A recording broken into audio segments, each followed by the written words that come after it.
This guy's name is Julian, a madman, a psychopath, a monster disguised as a human, called the Demon of the Northern Front. Moreover, he suffers from a personality disorder and is always smiling at every situation. Having such terrible nicknames means he will have countless enemies. But so what? As soon as they show any weakness, he'll tear them apart to death without mercy. You thought he was our protagonist until now. He's not. This one is the male lead. His name is Lee Shihu, a young man who spent over 11 years and nearly 38 million just to see the ending of an online game. But the result was his favorite hero being slashed by the slanted-eyed villain and sent to his death. Out of anger, the young man immediately started a public fight with the developer. Not only did he fail to recover the money he spent, but Shihu was pulled into the game, becoming the slanted-eyed villain he hated. Now the story begins. In the dusty breeze with the evening light, two figures loomed in the scene. A silver sword stained, trailing blood across the ground. He lightly swung the sword, standing over the kneeling knight. So even the man once called a hero fell into this state. His face turned dark, wiping the bloodied sword with a cloth. If you had considered your safety in that magnificent mansion, such a tragedy wouldn't have happened. He sneered contemptuously, the fallen star Hayden Reich. Reich's complexion darkened and he twitched in pain. How could you do this to me? The shining sword reflected Julian's evil face. When I supported you as a hero, you should have treated me better. Reich pleaded desperately. Could you really kill me, your master, so cruelly? To Reich's plea, Julian's face remained ice cold, and he involuntarily stretched his mouth into an uncontrollable grin. Julian raised the sword high to the sky, laughing in delight. It was nothing difficult. With a swift slice, Reich's head fell immediately, blood spraying outside. The bespectacled young man clutched his head and screamed no. He pressed his eyes to the computer screen. It can't end like this. He was still stunned in his mind, unable to believe the hero died so pointlessly. He hurriedly moved the mouse on the computer. The Demon King Extermination DLC that starts now was pre-ordered. This shouldn't have happened. Reich was the hero of the Northern Front. You led everyone even in the bleakest situations. A genius at hunting demons, and a legend bearing nobility. Most importantly, he is the protagonist of this game. He gritted his teeth in anger. How could the protagonist die like that? And at the hands of the villain who betrayed his own master, Julian. The angrier he got, the harder he slammed his hand on the desk. Damn Fromwell Software Company. I had high hopes for the sequel, yet they betrayed me like this. Demon King Extermination begins now. Pre-orders are in full swing. Player Lee Shihu ranked first, total spending 38 million. You have been registered with Fromwell for 5 years. Total playtime over the past 5 years, 100,000 hours. How much money and time have I poured into you people? Shihu skimmed through each comment on the computer. So Julian is the main character this season? A slanted-eyed guy like him becomes the lead, but aren't slanted eyes pretty cool? Impossible to read makes him intriguing. And a ruthless villain is actually kind of attractive. Shihu was helpless. I really have no words left. He deftly typed on the keyboard, cool as hell, he's just a traitor. Shihu's comment appeared, I don't understand how a slanted-eyed guy becomes the protagonist, canceling my pre-order. After posting the comment, he moved the mouse over the cancel pre-order button. Shihu's hand paused for a few beats, but finally he clicked the left mouse button to confirm the cancellation. The screen displayed, your pre-order has been cancelled. Shihu cheerfully said goodbye to the game's souvenirs. We had a good time together, but let's never meet again. He flung himself onto the bed, shouting loudly, farewell to that damned game. What a scam, trash. Shihu's eyes welled with regretful tears, but no other game had such beautiful graphics in such a vast world. It had soothed his tired heart, hardened by reality after starting his first job. He wearily sat up from the bed. It was the little refuge he had. Shihu leisurely picked up the potted plant and now. He hugged and kissed the pot desperately. You're all I have left. Taking care of you when I'm upset makes me feel so much better. Shihu squinted and sprayed the plant with the watering bottle. Now I understand why old people like growing orchids. Don't become like that stupid game. Grow up well, okay? Suddenly a sound made him start. Shihu slowly turned his head to check. What is that? A message appeared on the computer. Hello, this is the developer of Demon King Extermination, Fromwell Software. Mr. Shihu, you have been playing our game for the past 5 years, correct? Shihu snorted, a message from Fromwell. Is this an automated reply? He quickly typed a reply, yes, it's me. We see you canceled the pre-order for the DLC of Demon King Extermination.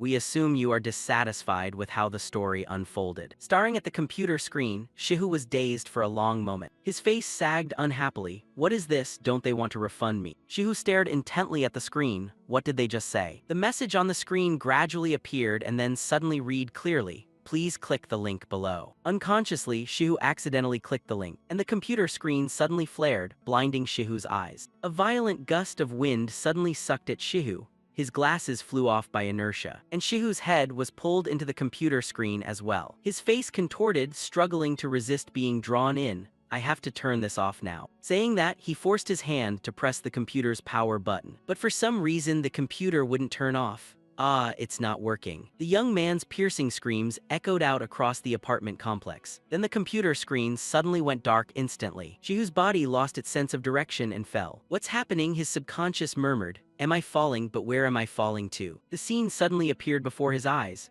A wasteland. Shihu's body glowed with a strange golden light. He weakly struggled to his feet and looked around to see where he was. Wait, this is where Reich and Julian fought their final battle. Before Shihu could fully register it, a large scorpion blocked his path. It lashed out with a huge claw, making him flinch back. This is the demonic scorpion that appears in Demon King Extermination. But strangely, a system panel appeared before Shihu. Character traits, outstanding swordsmanship, extraordinary instincts. You have the instinct to detect demons' weak points. He was so surprised his mouth fell open, a game status window. He sprang up and ran like hell. I have to get out of here now. Each step of the scorpion's legs shook the ground. It thrashed about, tearing the earth into hundreds of fragments. If it hit me with that, I'd be torn apart. The massive claw swung down, coming dangerously close to Shihu. He gritted his teeth as if unwilling to accept it. Damn it, am I about to die? But when the scorpion's claw brushed his finger, it trembled. What's this? Doesn't it hurt? Refusing to yield, the scorpion attacked again with both claws. Shihu skillfully ducked to avoid the strike. Whatever. He clenched his teeth and braced himself, then threw a powerful punch at the monster's face. Shihu exhaled sharply to catch his breath and stared at the scorpion. Any effect. He rose onto his toes and wondered what had just happened. Shihu stood dazed, staring at his hands. While running, his pants had slipped down. Is my body always this light? His gaze froze. Shihu suddenly recalled everything from the beginning. Could it be? No way, Li Shihu. Why didn't he change the story himself? Is this entering the character? He ran with all his might, praying to escape the bloodthirsty scorpion. The demonic scorpion suddenly let out a terrifying roar, forcing Shihu to raise his head. He grabbed the hilt at his side, thinking to himself that he still didn't understand what was happening. Shihu's legs came to a complete stop. He no longer fled. He faced the scorpion with confidence. And luckily, the character he had entered was right. The character he had spent thousands of hours playing. Shihu's eyes lit up, a flame of power bursting forth. He drew his sword and struck a commanding slash of light at the monster. The power, as if cleaving the very air, quickly flew toward the scorpion. That force instantly pierced the scorpion's head, cleaving it in two, leaving it sprawled with a pool of red blood. Shihu stood there in astonishment, speechless.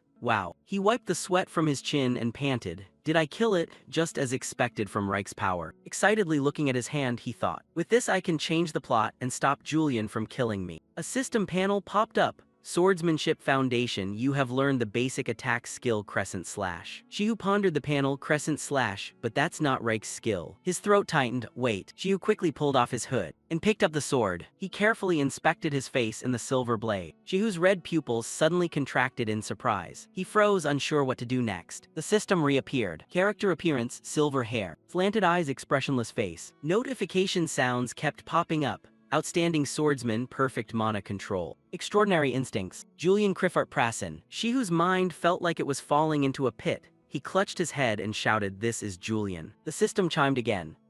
Speaks formally. Julian Criffart Prassen, character tendency. Slanted-eyed, speaks formally, expressionless face, two-faced, extraordinary instincts, hue of negation, outstanding swordsman, vessel of the Demon King, perfect control of demonic power. The blue sky reflected light onto the sprawling white mansion. Golden light shone on Julian's face in the mirror, a hypocrite, a latent traitor. Julian Criffart Prassen truly suits a fox-eyed role, clearly malevolent. Who would have thought I'd become him? Julian pried his eyelids open with his fingers. If I opened my eyes this wide, they'd be this big, huh? He was dripping sweat and restless. He still couldn't believe it. Julian sighed and shook his head in exasperation. Do I have to live as Julian again? I've been Julian for a week already. I've tried to get back to reality, put me back. He swung the status window to search documents. Thinking back on those things only made him want to snap. Julian sighed tiredly again. Everything had failed. Still, the system displayed. Julian Criffart Prassen, character trait, speaks formally, uses formal language in all speech. He looked at himself in the mirror and complained, even talking to myself sounds so formal, annoying. Yet Julian unconsciously covered his mouth to hide a smirk. Me, not bad looking. Now I see why he's famous. He casually posed before the mirror.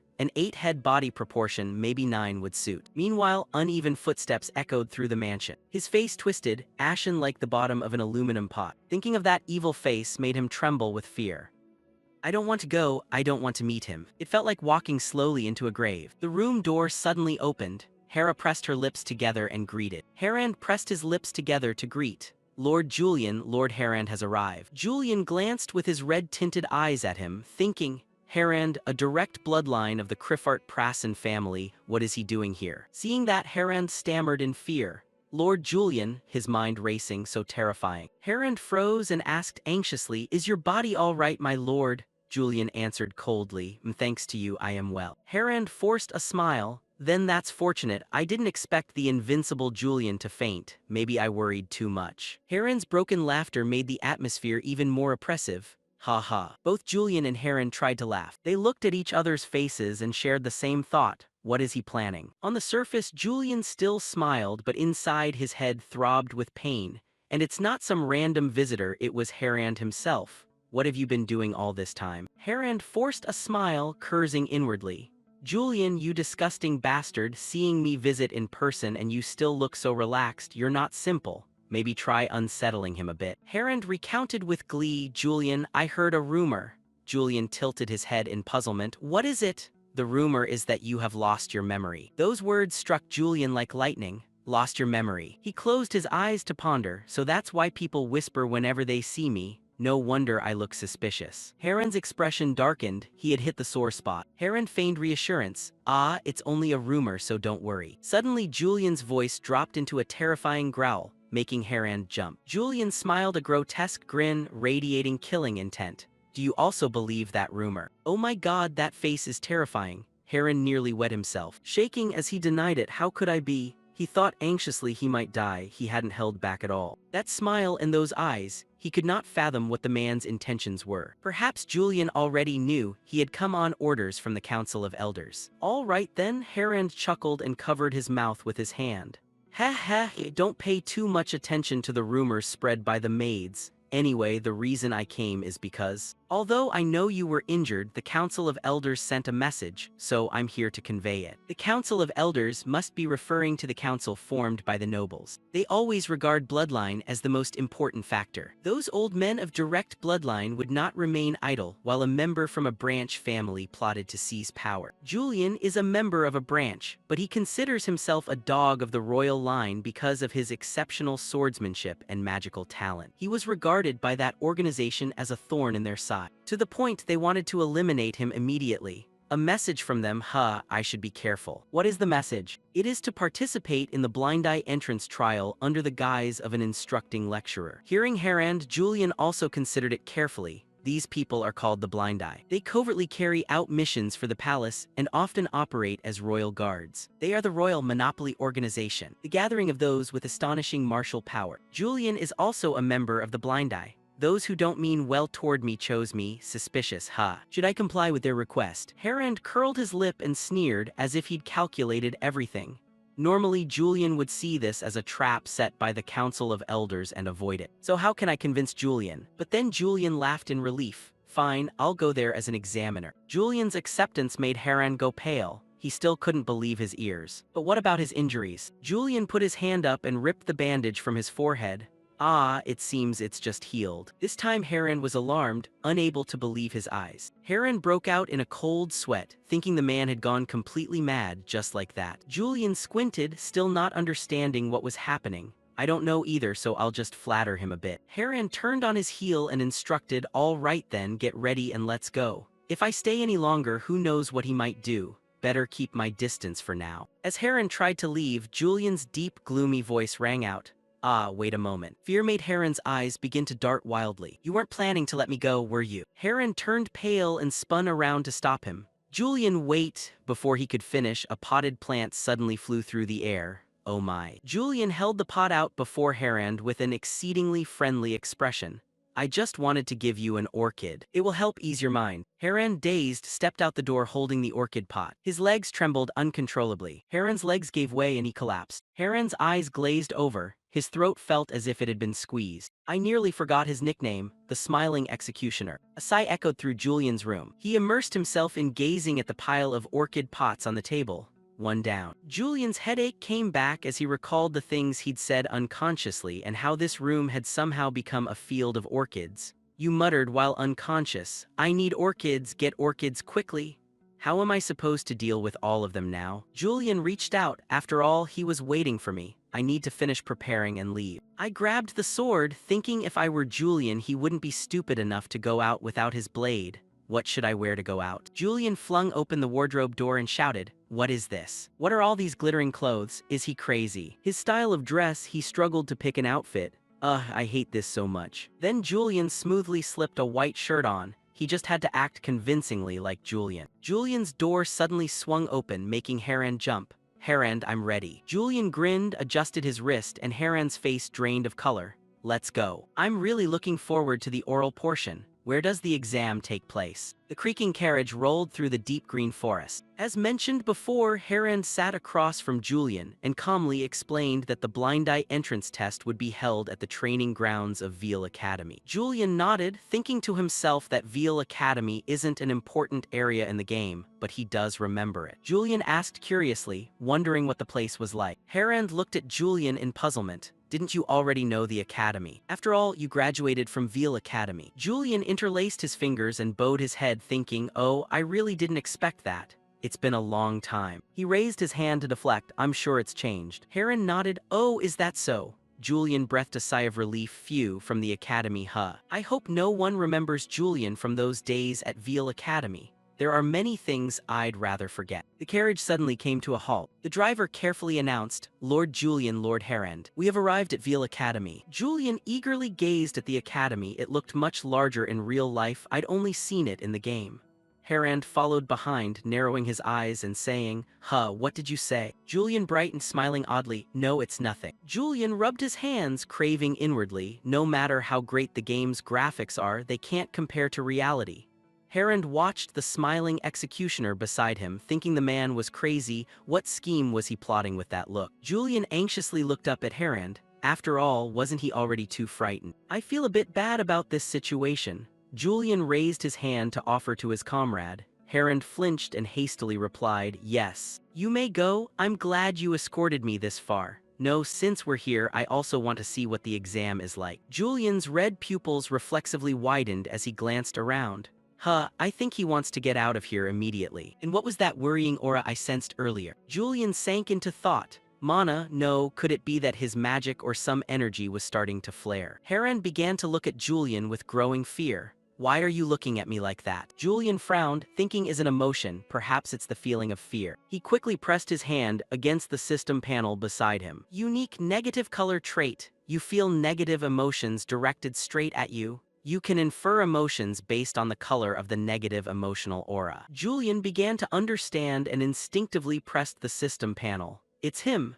Haran, standing beside him, was still on high alert. Why would he point at me? Come to think of it, Julian has always been very good at judging other people's emotions. He is especially skilled at exploiting people's emotions, particularly fear. He could win a fight by exploiting his opponent's fear without lifting a finger. He also uses an opponent's anger to rile them and cause mistakes in battle. I'm sure it's all thanks to that trait. The reason Haran didn't leave was fear, so he's here with me. Perhaps the Council of Elders ordered him to keep an eye on me. It seems the Council of Elders already sees me as a thorn in their side. Understandable, Julian is infamous. I'm sure they want to deal with him quickly to avoid trouble. There are now rumors that he has lost his memory. This is the best time for the Council of Elders to move against him. Of course, I can't just stay idle. I need to act. I need to survive and return to the real world. But suddenly, his train of thought was cut off by the collision with a stranger. The man bowed and immediately apologized. I'm sorry." Before he could finish, Julian leaned in with his devilish face and spread a wide smile at the corner of his mouth. The young man was terrified and fell down. As if he'd seen a ghost, Lord Julian. Julian couldn't help frowning. "Oh." The crowd's fearful whispers continued. Julian with fox eyes, why is the royal mad dog here? That man is done for, how dare he say that?" Haran hurriedly intervened. "Julian, please calm down, he's still young." Julian's face began to crease. He thought to himself he hadn't done anything yet. He clenched his hands. Indeed, that was the case. Julian inwardly groaned. I hate Julian too. All the fearful emotions down there were surging toward him. Some people were frightened, and some were extremely angry. Julian bit his lip, scolding himself. Why can't you behave better with people? I'm not good at dealing with crowds, but I need to calm everyone down. A girl stepped forward to stand before Julian. Welcome, Lord Julian. The girl looked up at Julian confidently, showing no fear. Her delicate, refined beauty stunned Julian.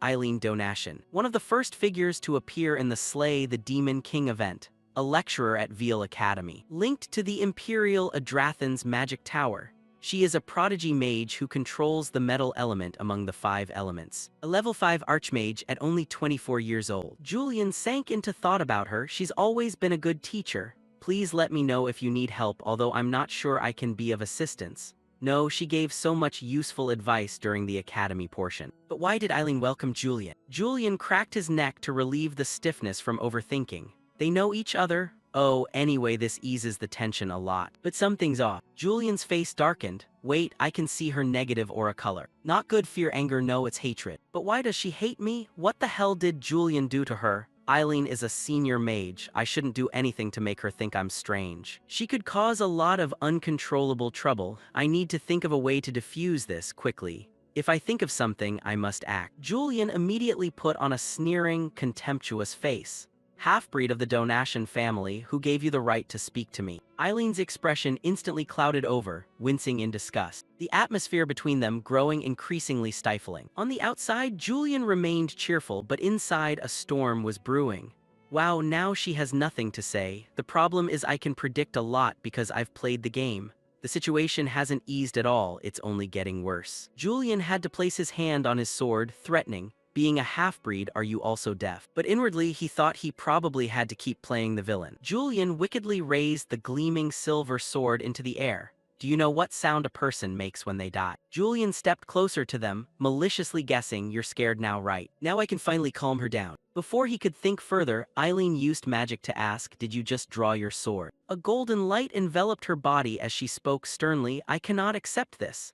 Even if you are Lord Julian of Shut Eyes, you should not behave this way towards students and teachers. This is violence against the entire Veil Academy. I cannot forgive you. This action left Julian stunned, sweat pouring down his face. She said seriously, prepare yourself. I will not be an easy opponent. Seeing she intended to act, this fake villain brother panicked. Wait, I only meant to scare people a bit to look like the villain and then back off. Eileen quickly ran forward, gathering the power of lightning, launching it straight at Julian, but he blocked it with his sword, then flipped him onto the ground, shattering the earth. Seeing that, he couldn't help but wonder, well, are we really fighting? Seeing Eileen's angry face, he thought she would dare to look away. Then she turned and told the students. The pupils immediately left the area. The students who saw that terrifying presence all twisted their faces. Shouts rang out, run. The students ran while wondering what the hell is happening. I should have left when Julian told me to. When she turned back, she heard Julian's laughter. He seized the chance to attack. Unfortunately, she quickly formed a protective wall.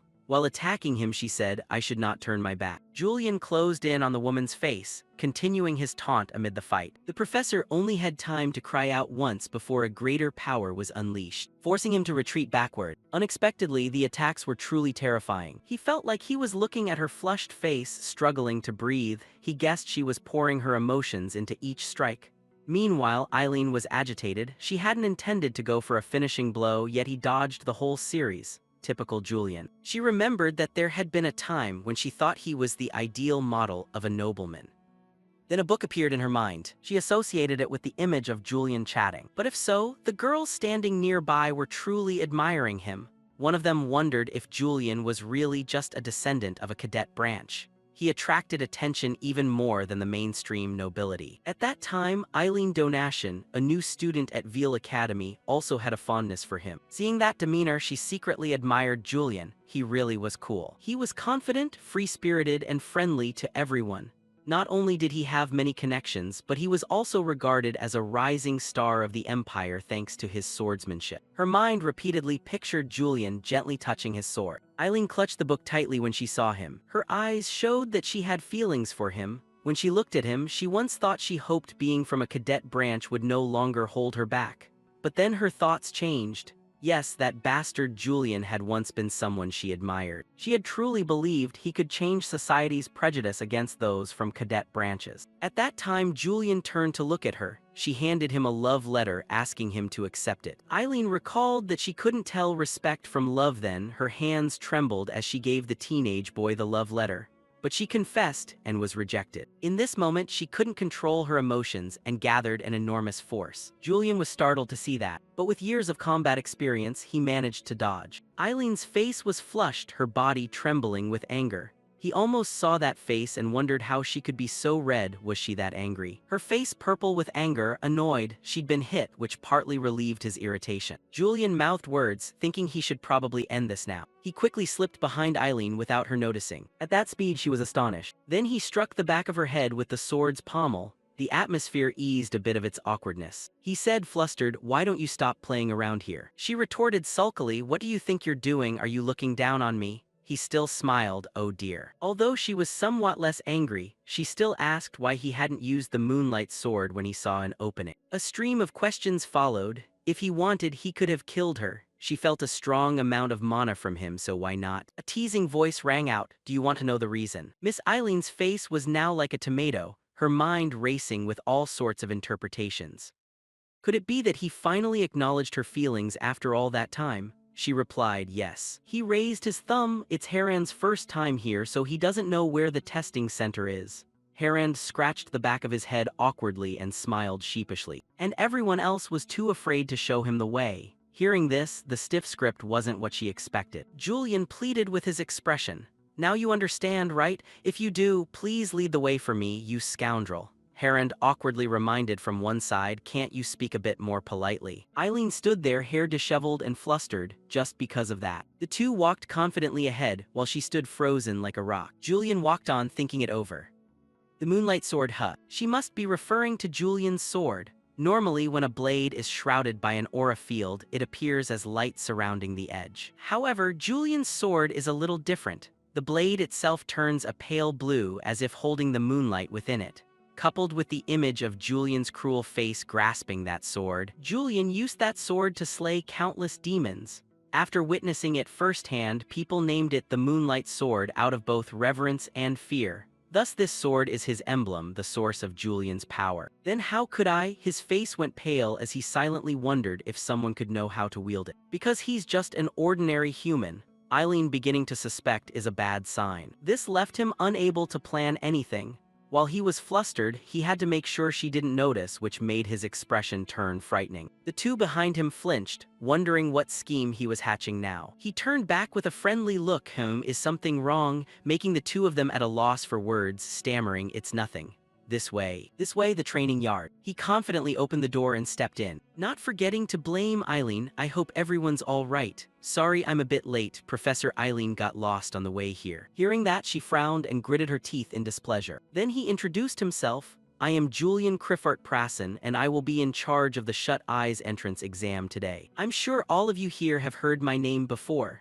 While he was boasting, Harand glanced around looking for someone. His eyes kept scanning. Where is he? A handsome young man with blue eyes and hair appeared.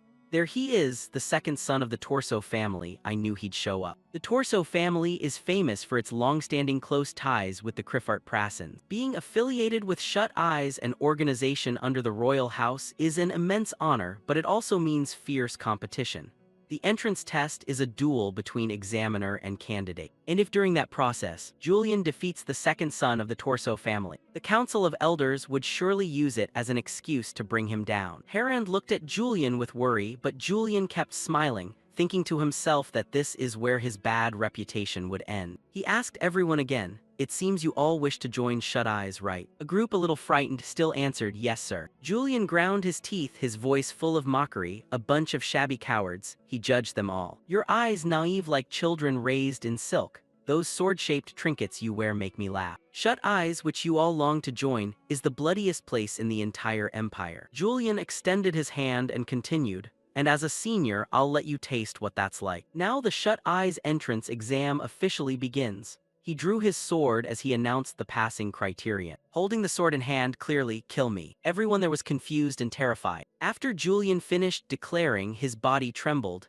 his mouth couldn't smile any wider. Damn, only now do I realize the entrance exam is a one-on-one fight. Harand whispered Julian, even if it's just the entrance exam, don't hold back. But inside he was screaming, does he really want me to duel them one-on-one? Recalling the earlier match with Eileen, I only knew how to run away. If now I truly have to take part in an official match. He imagined being unable to win against an inexperienced opponent. The others would show their disappointment. Ah, is he really that weak? He doesn't even use the moonlight sword. Wasn't that just an unfounded rumor? Thinking of his own miserable face fencing someone, then of the pessimistic talk, maybe he really has amnesia, surely that's what people will start to think. Looking back at the candidates here, he took a small step back. What worried him more was that if he acted too suspiciously, someone might attack him and expose that he isn't the original owner. He tightened his grip on the sword and schemed.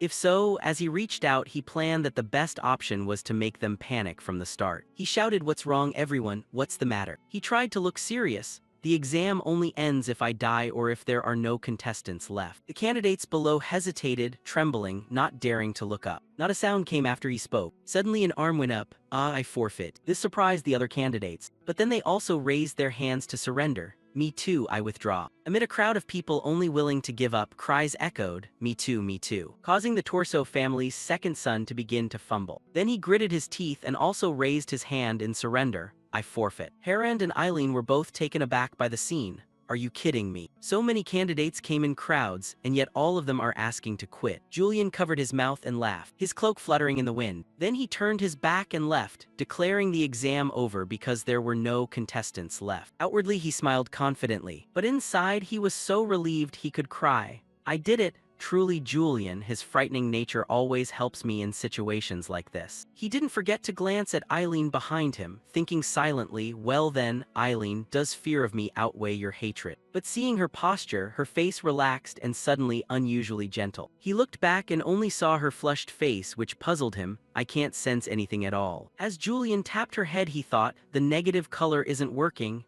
There's no way the skill would suddenly stop functioning, if so, it's bad. Eileen pressed her lips together. His action had stirred memories from her past. He reminded her of the Julian from the past, the man who made opponents withdraw by threatening them rather than by fighting for real. The system notification appeared. The negative color skill can only sense negative emotions. Harand ran after him calling Julian. Julian stopped. Harand ran up to him and praised, you did well. Julian frowned. Suddenly he patted Harand on the shoulder. Harand, frightened and not understanding why when the hand landed on his shoulder. The dark negative color in him appeared. Julian simply replied, it's nothing. You're the one who worked hard, quietly rejoicing that the negative color still works. Suddenly Lazarus strode out like a deity. Good evening, sir. And he wondered, this young man. His face looked moved, how wonderful. Julian had no idea who he was. And the young man introduced himself. Ah yes, my name is Lazarus. I handle administrative affairs for Shut Eyes. An honor to meet you, sir. This fellow asks a lot of questions, so the rumor that you have amnesia is false. You completed the exam without needing to fight any candidate. Listening to this loquacious name, he thought to himself that the man sure talks a lot. Lazarus added that he'd also heard the Torso family's second son took part in the exam, and yet you showed no mercy to them.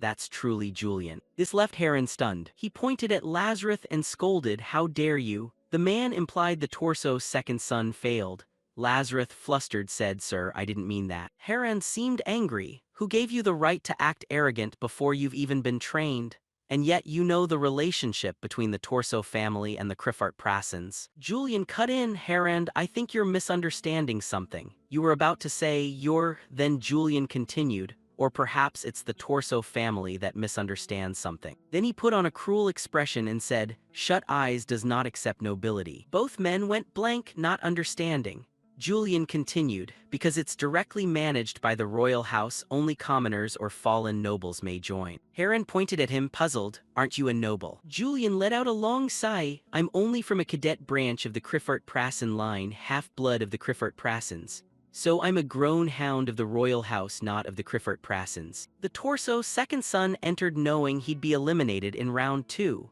Julian reached back and voiced his thought. Perhaps the Torso family wanted to teach their son by giving him real experience. Or he pointed, there's some scheme behind that calculation. There's some plot related to this entrance exam. As he said this, Harand's body trembled, thinking, damn, you already know. He clenched his fist. You know that this exam is a trap set by the Council of Elders and that I'm one of theirs. But Julian dismissed it. However, there's no way that's true. Perhaps it's just a simple misunderstanding. Heron now didn't dare to look up at him. Julian menacingly implied, otherwise that would truly be unfortunate. Julian returned to his castle. The servants greeted him. "My lord, you have returned." As he entered, he was welcomed. "Welcome back, sir." The two servants behind also bowed. "Welcome back, master." The maid inquired, "Will you be dining?" Julian replied no. He suddenly remembered something and turned to remind them. "Ah, one more thing, do not let anyone enter my office under any circumstances." Having said that, he turned away. The maid obeyed. "Yes, my lord." When he stepped into the empty office, he set the sword down, sat in the chair, wiped the sweat from his brow, and breathed a tired sigh. Then he pondered the earlier situation. From Haran's reaction just now, it seems the Council of Elders really did arrange something in this exam. Today I was lucky to discover it, but I don't know how long this luck will last. He was flustered, not knowing what to do. Sooner or later, the Council Elders would discover Julian's weakness, no, my weakness, and then I could be expelled from the family. He looked at the sword on the table, then worried again about not being able to use the Moonlight Sword. Being able to wield the Moonlight Sword, in other words, recalling Julian at his cruelest, had enough power to overwhelm others. If so, he picked up the sword and enveloped it in that blue light. It was probably worth a try. His pupils glowed red and terrifying. He wondered whether he should try. He smiled slyly, surrounded by a powerful aura, and activated the Moonlight Sword. Opening one eye, he saw the sword in his hand still radiating inner force. The blade was flawlessly polished, its edge unnaturally sharp. The face of the blade shone so brightly it could reflect his face. He frowned slightly just as he thought, it's not easy to activate. Clutching the sword, he recalled Julian's talent. A genius swordsman who used the blade with effortless mastery. He gently channeled inner force into the sword, his expression serious. The moment he gripped it, the cutting path, or rather the trajectory the blade should follow, became clear before his eyes. After analyzing, the system displayed the sword's ability panel. As he transmitted inner force, he reminded himself that still wasn't enough. Then he recalled the famed faces across the empire. Countless people excelled at swordsmanship, not inferior, some even superior to Julian. Just among notable figures there were dozens, even hundreds. But the gap between them and Julian was stark. An overwhelming difference in the skill of manipulating chi or mana. That's why Julian could survive despite his extreme mindset. Thinking that, he looked at the sword despondently. But could I do it right now? If mana flowed back, his vital organs could be destroyed.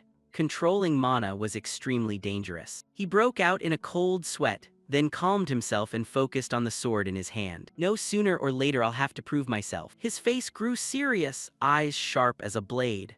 If the concept of mana in the game and in this world were the same, then having played that game hundreds of times, he knew what to do. He raised the sword and tried to transfer mana into it. His heart began to race. He had to control the mana flow.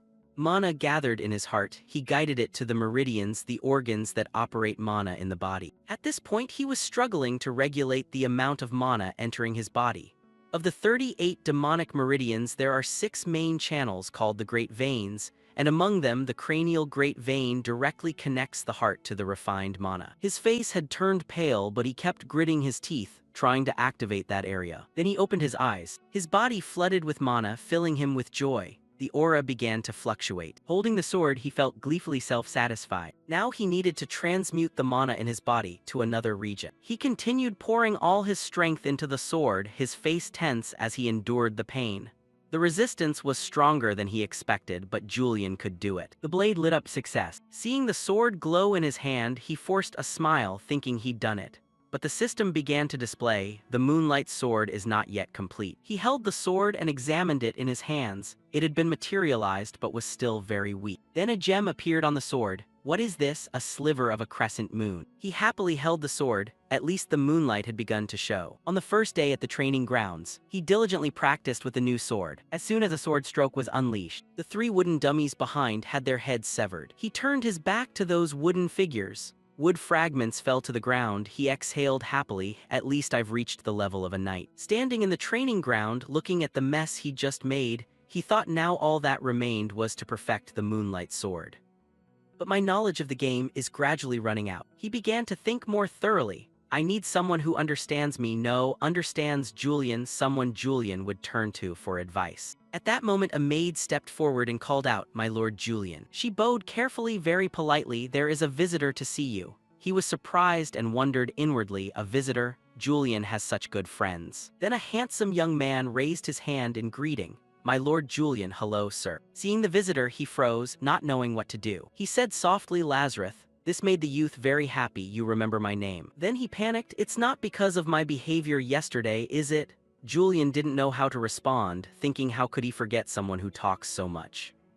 Facing Julian, I don't know whether to call him bold or stupid. Then he asked about the main matter. "No, why have you come here?" Hearing that, Lazarus stood at attention, then showed an embarrassed face. "I was ordered by the commander to confirm the results of Veal Academy's entrance exam from you yesterday." He heard that and questioned, "Didn't you already view the results yesterday?" The youth scratched his head. "Receiving results from the examiners and personally reporting them is part of the procedure." What a useless process. Shut eyes really works inefficiently. Then he turned to leave but added a few words. "Report it like this: no one passed the entrance exam." "Understood, I'll report to the commander right away." Julian remained silent. As Lazarus was about to leave he called back, "Wait." Lazarus turned back, "Yes." He instructed with a face of bottomless scheming. "You said you'd report to the commander, right?" "That's right." "Then let me do it myself." Hearing that, Lazarus was extremely alarmed. "Excuse me, my lord, you'll go yourself." Julian patted his shoulder reassuringly. "Yes, come with me in my carriage, I'll give you a ride." Lazarus grew even paler at that. "What?" He trembled, clasping his hands, pleading. "My lord Julian, have I done something wrong?" After saying that, he made up a reason. "Surely it's because of yesterday." Julian sighed helplessly, thinking he was only being kind because the boy would find it inconvenient to return alone. "Julian, you really should be a bit kinder. In any case, now that it's come to this, I should seek someone who can give advice." He recalled the image of the shut-eyes commander. The commander surely knew Julian very well. He remained immersed in these thoughts. He'll also use this opportunity to ensure the Criffart Prassen family never dares meddle in anything related to shut eyes. Cut to a lavish white castle gleaming with gold. Someone burst into the room and exclaimed in panic, "Commander, Commander, there's big trouble." A voice spoke up, "What's all the commotion?" "If it's not serious this time," the man panicked. "He's come in person." "Who is it?" "Julian Criffart Prassen. He himself has come to see you." The hand that was writing the document paused. Then the man looked up and asked, "He came himself?" A deep violet gaze revealed itself. "That Julian." On the continent of Rosenda, there exist three great powers recognized across the continent. If one had to choose the strongest nation among the three, without a doubt it was the Adratan Empire. When sealing the demon god Barbatos, the Adratan Empire took advantage of the weaker states and unified the continent by force. They absorbed the smaller countries and rose into a powerful empire. The clearest evidence is the colossal scale of the imperial palace, the heart of the empire. Even Julian, an arrogant man, felt overwhelmed when he saw this palace. Contrasting the palace's splendor was Lazarus' fearful face at walking beside Julian, famed as the executioner. Since leaving the manor, Julian wore a faint smile and narrowed eyes like a mask. That unchanging expression made Lazarus shiver. An unusual foreboding spread through every gesture, especially when Julian suddenly decided to come to the palace in person, where previously he always entrusted reporting duties to a servant. Julian strode arrogantly through the crowd. When people saw him, murmured discussions began to rise. Someone exclaimed in surprise, "What's going on? Julian's showing up in person." Someone wondered, "I heard he was injured and had amnesia, but he doesn't look wounded at all." A bystander leaned in and whispered, "It's probably just a rumor." The reactions of those around when they saw Julian were clear. Alongside caution there was fear, even clumsily hidden hatred. Despite the gossip, Julian continued walking nonchalantly, seemingly unconcerned by what others said. His face still wore that eerie smile. Lazarus felt uneasy. Julian, a pinnacle symbol in the power hierarchy, even as a cadet lineage could make nobles tremble, while Lazarus himself was a common-born apprentice stuck in position for half a year. Though accompanying a figure like Julian was a great honor, it also made him feel timid and afraid. Just then Julian suddenly spoke, pulling Lazarus from his thoughts. "The palace scenery really is magnificent." Lazarus startled and hurriedly replied, "Yes, yes, sir." Julian continued, "It seems our destination is the second gate, Gyeongui Gate. The first gate, Gyeongchun Gate, is open to all imperial subjects. Lazarus answered respectfully, yes, that's correct. He glanced at Julian, stating the obvious that everyone knew. Unlike him, who had only been allowed into the palace for the past 6 months, Julian must have come here as often as if it were his home. So why mention something everyone already knows? Lazarus worried and guessed. Could this be a test of me? Yesterday, during the entrance exam, Julian failed every candidate. Not because they were weak. Among them were people even better than Lazarus who'd had his apprentice status suspended for 6 months. No one passing showed how stringent Julian's standards were. Seeing that indifferent expression with his poor skill as an apprentice, Lazarus thought if he didn't guide the way carefully he might be expelled. But he completely misunderstood. Julian's words carried no trial intent. The real reason was that in the game the palace looked much smaller. Now Julian didn't know where the Shut Eyes building was, he was simply asking for directions. Passing through the first gate, Gyeongchun Gate, next came Gyeongui Gate. The scene that unfolded was buildings glittering like stars, glowing on their own in daylight, creating a beauty for which the word breathtaking still felt insufficient. Julian was moved not by ordinary aesthetic appreciation but because he was finally seeing in person the sights he had only viewed through a game screen. He said satisfied, "We've arrived." Lazarus clasped his hands like a praying man. Then, "My lord Julian, have I passed the test?" Julian replied confusedly, "What are you talking about?" Lazarus, with a foolish face and dazed eyes, said, "Weren't you testing me just now?" Julian closed his eyes and clenched his jaw, utterly unamused. NH said helplessly, "Why would I be testing you?" Lazarus rejoiced, thinking he had been admitted to Shut Eyes. While Julian still didn't understand what Lazarus was talking about, Lazarus happily bowed repeatedly, thanking him profusely. He said that, "So I will take my leave now." Saying that, he dashed off in a hurry. While Julian was baffled, not yet understanding what had happened, a soldier stepped forward. His hands folded behind his back very formally. "My lord Julian, Lord Ordwin requests your presence." Upon the secretary's announcement, Julian strode straight to the commander's office. Shut Eyes is an organization serving the royal family exclusively. Its members essentially maintain equal standing among themselves. However, there was a single person above them all as leader, the firstborn of the Balladeer family. That person was Ordwin Balladeer, the commander he was about to meet. Standing before the commander's office door, Julian knocked twice. "May I come in?" A cold voice called from inside, "Come in." After being given permission, he adjusted his clothes and pushed the door open. The first thing that struck his eyes was the figure of a woman seated in a chair. The woman with silver hair greeted him in a calm voice, "Julian, hello. It's been a while. I heard you were injured, are you all right?" He paused slightly, unsure how to answer. To be honest, is this really the captain of Shut Eyes? He had little regard for the organization, but this person was so small, and a woman at that. More precisely, she was more like a little girl. Lost in thought, she pointed her finger at Julian's face and shouted, "You're still as small as ever, is that what you meant to say?" Julian hurriedly waved his hands to explain, "No way, why would I say that about you?" She asked again, "How's the wound? Report." At the question, Julian clenched his hands. He pondered how he should answer. This person must not be underestimated. He couldn't predict what would happen if he slipped up. Julian pressed his lips together, sweat pouring down his face. He thought, "One wrong step and my true identity could be exposed. Best to speak properly." Ordwin Balladeer was Julian's superior. Even if he were Julian, he would still maintain a polite demeanor before his commander. Thinking this, Julian quickly bowed respectfully and replied, "Thank you for your concern. Although the wound was not slight, it was not enough to hinder my loyalty to the crown." He answered more politely than usual, tacking on a bit of formal deference. That should be enough to show respect toward a superior. The captain's silence made Julian a bit nervous. "Damn, I think I handled that poorly." After a moment, she raised a hand to her chin, snorted softly, then narrowed her eyes at Julian. It was definitely a look of suspicion. She slammed both hands down on the table and stood up. She stepped forward to stand in front of Julian. "How strange, do you always speak like this?" She held the sword and pressed the pommel against Julian's chin, then demanded, "Something about you feels very unfamiliar." Seeing Ordwin's dismissive attitude, Julian's eyes narrowed slightly. The coldness in his gaze revealed his displeasure. "She's doubting me," he thought, sensing rejection in every look she gave. An ember of anger smoldered in Julian's chest, though outwardly he kept a terrifying calm.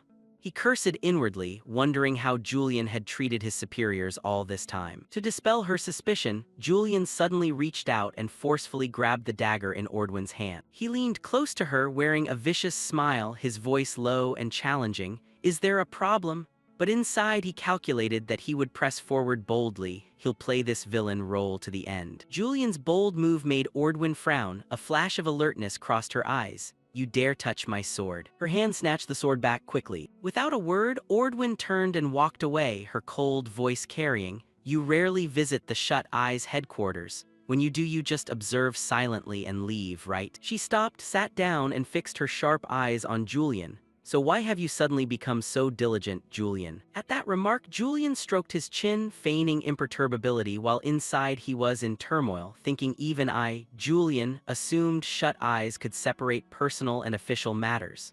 Seems I overestimated you, Ordwin. Keeping his inner unrest hidden, Julian approached Ordwin's desk and spoke in a steady voice. Due to the injury, I was off duty for a long time. I'm here to report on that. Ordwin Balladeer nodded slightly, her gaze still full of doubt. Is that so? Julian offered a faint smile and replied, Is there a problem? But inwardly he thought, classic Julian, ditch that unpleasant expression and push forward. He planted one hand on the desk, leaned toward Ordwin, lowering his voice provocatively. So you even want to control whether I come here or not? Seeing his nonchalant attitude, Ordwin propped her chin on her hand, eyes glinting with mockery. I heard your mind wasn't right after the injury, but it seems you're well again. Outwardly she teased, though inwardly she thought he had guts to defy a superior right after returning. Even after receiving a satisfactory reply, Julian's expression did not soften.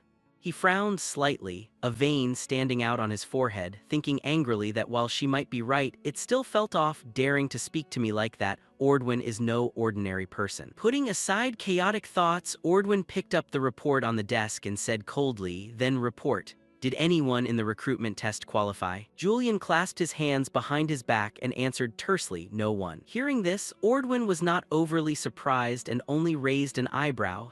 That was somewhat expected.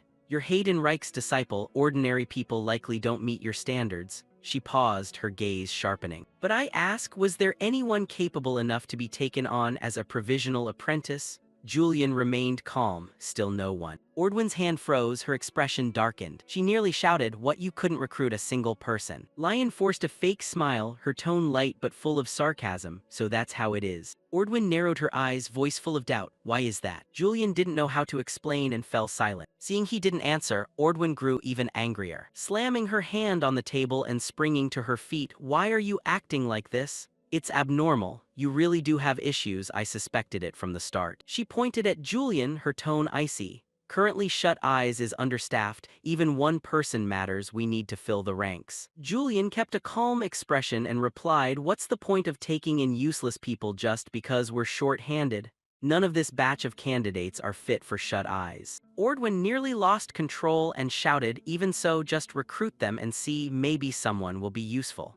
Julian shook his head firmly. It's only a waste of time. They don't even have the ability to be apprentices. Though inwardly he thought he'd actually eliminated them from the competition from the start. Seeing Julian's stubborn stance, Ordwin crossed her arms, her voice cold as ice. Then there's no point talking. Get out of my sight at once. But Julian showed no anger. Instead he gave a suggestive smile and said, Before I go, I have a proposal.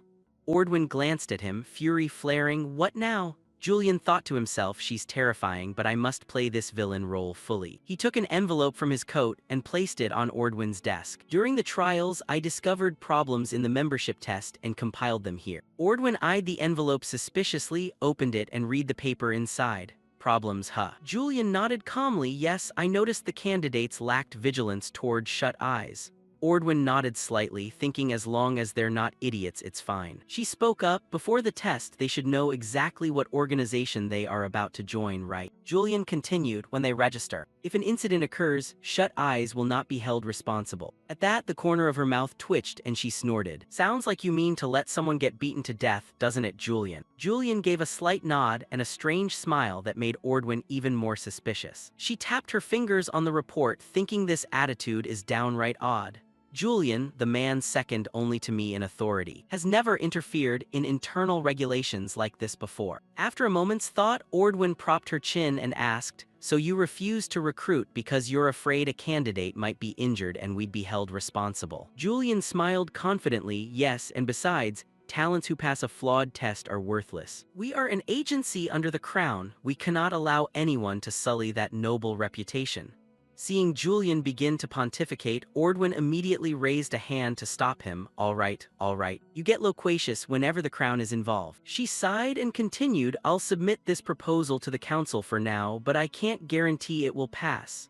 Julian clasped his hands behind his back and smiled politely. Thank you, Captain Ordwin. He turned to leave, but after only a few steps, Ordwin suddenly called back. Wait. Julian stopped and turned to her. There's a letter from the Crown Secretary's office addressed to your office. Go check it, Ordwin said, her tone calm but her eyes still sharp. Julian nodded and gave a faint smile. Understood, Captain. After Julian left, Ordwin sat in the room deep in thought. Holding the report, she muttered, if an incident occurs, shut eyes won't be responsible. Meaning even if someone dies during the test, the Crown will provide protection, right? She frowned, thinking the nature of the test hasn't changed. From the start, only fallen nobility or politically neutral commoners were eligible for shut eyes. They have no influence, so it's easy to ignore any grievances against them. Julian certainly understood this well. So what is the real purpose of this proposal? A thought suddenly flashed through Ordwin's mind. He had realized the council elders and the Torso family had tampered with the examination.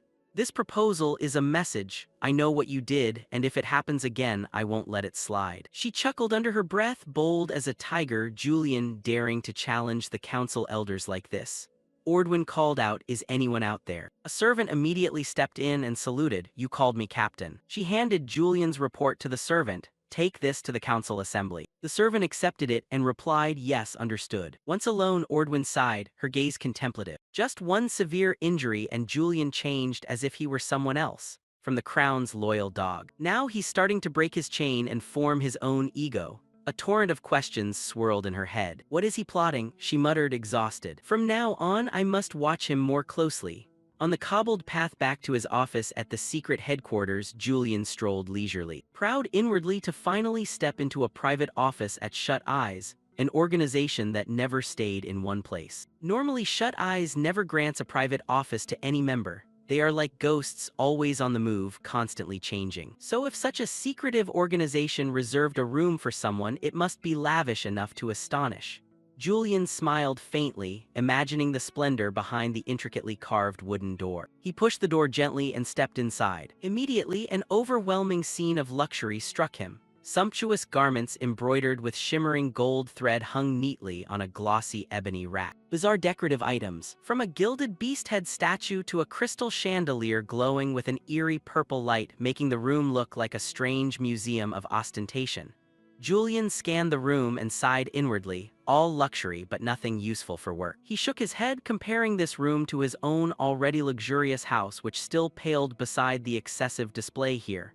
This fellow is truly mad. Julian muttered about the body he's in. Every item is expensive yet hideously ugly. His taste is a disaster. Stepping further in, Julian frowned. The room was crowded with items, from rolls of lustrous silk to marble statues stacked haphazardly.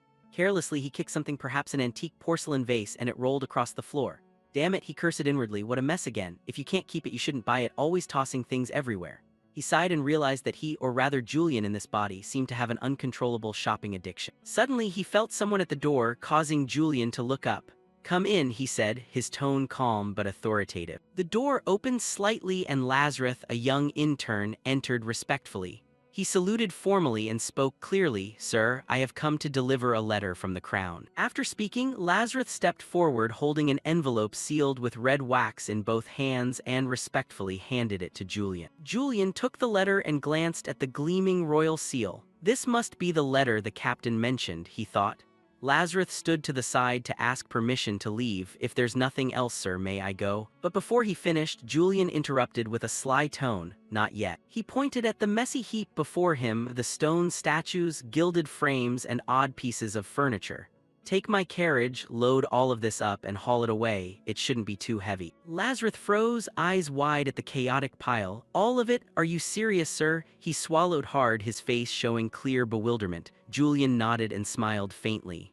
Yes. Looking at the chaotic pile, Lazarus frowned slightly, lips pressed as if holding back a sigh, being ordered around again. He thought to himself, I don't think I can last long as an intern. Ha ha. Still, adopting a professional attitude, Lazarus quickly replied, yes, understood, I'll move them at once. He set to work, trying to look cheerful, but Julian immediately noticed the reluctance in his eyes. He's making that weird face again.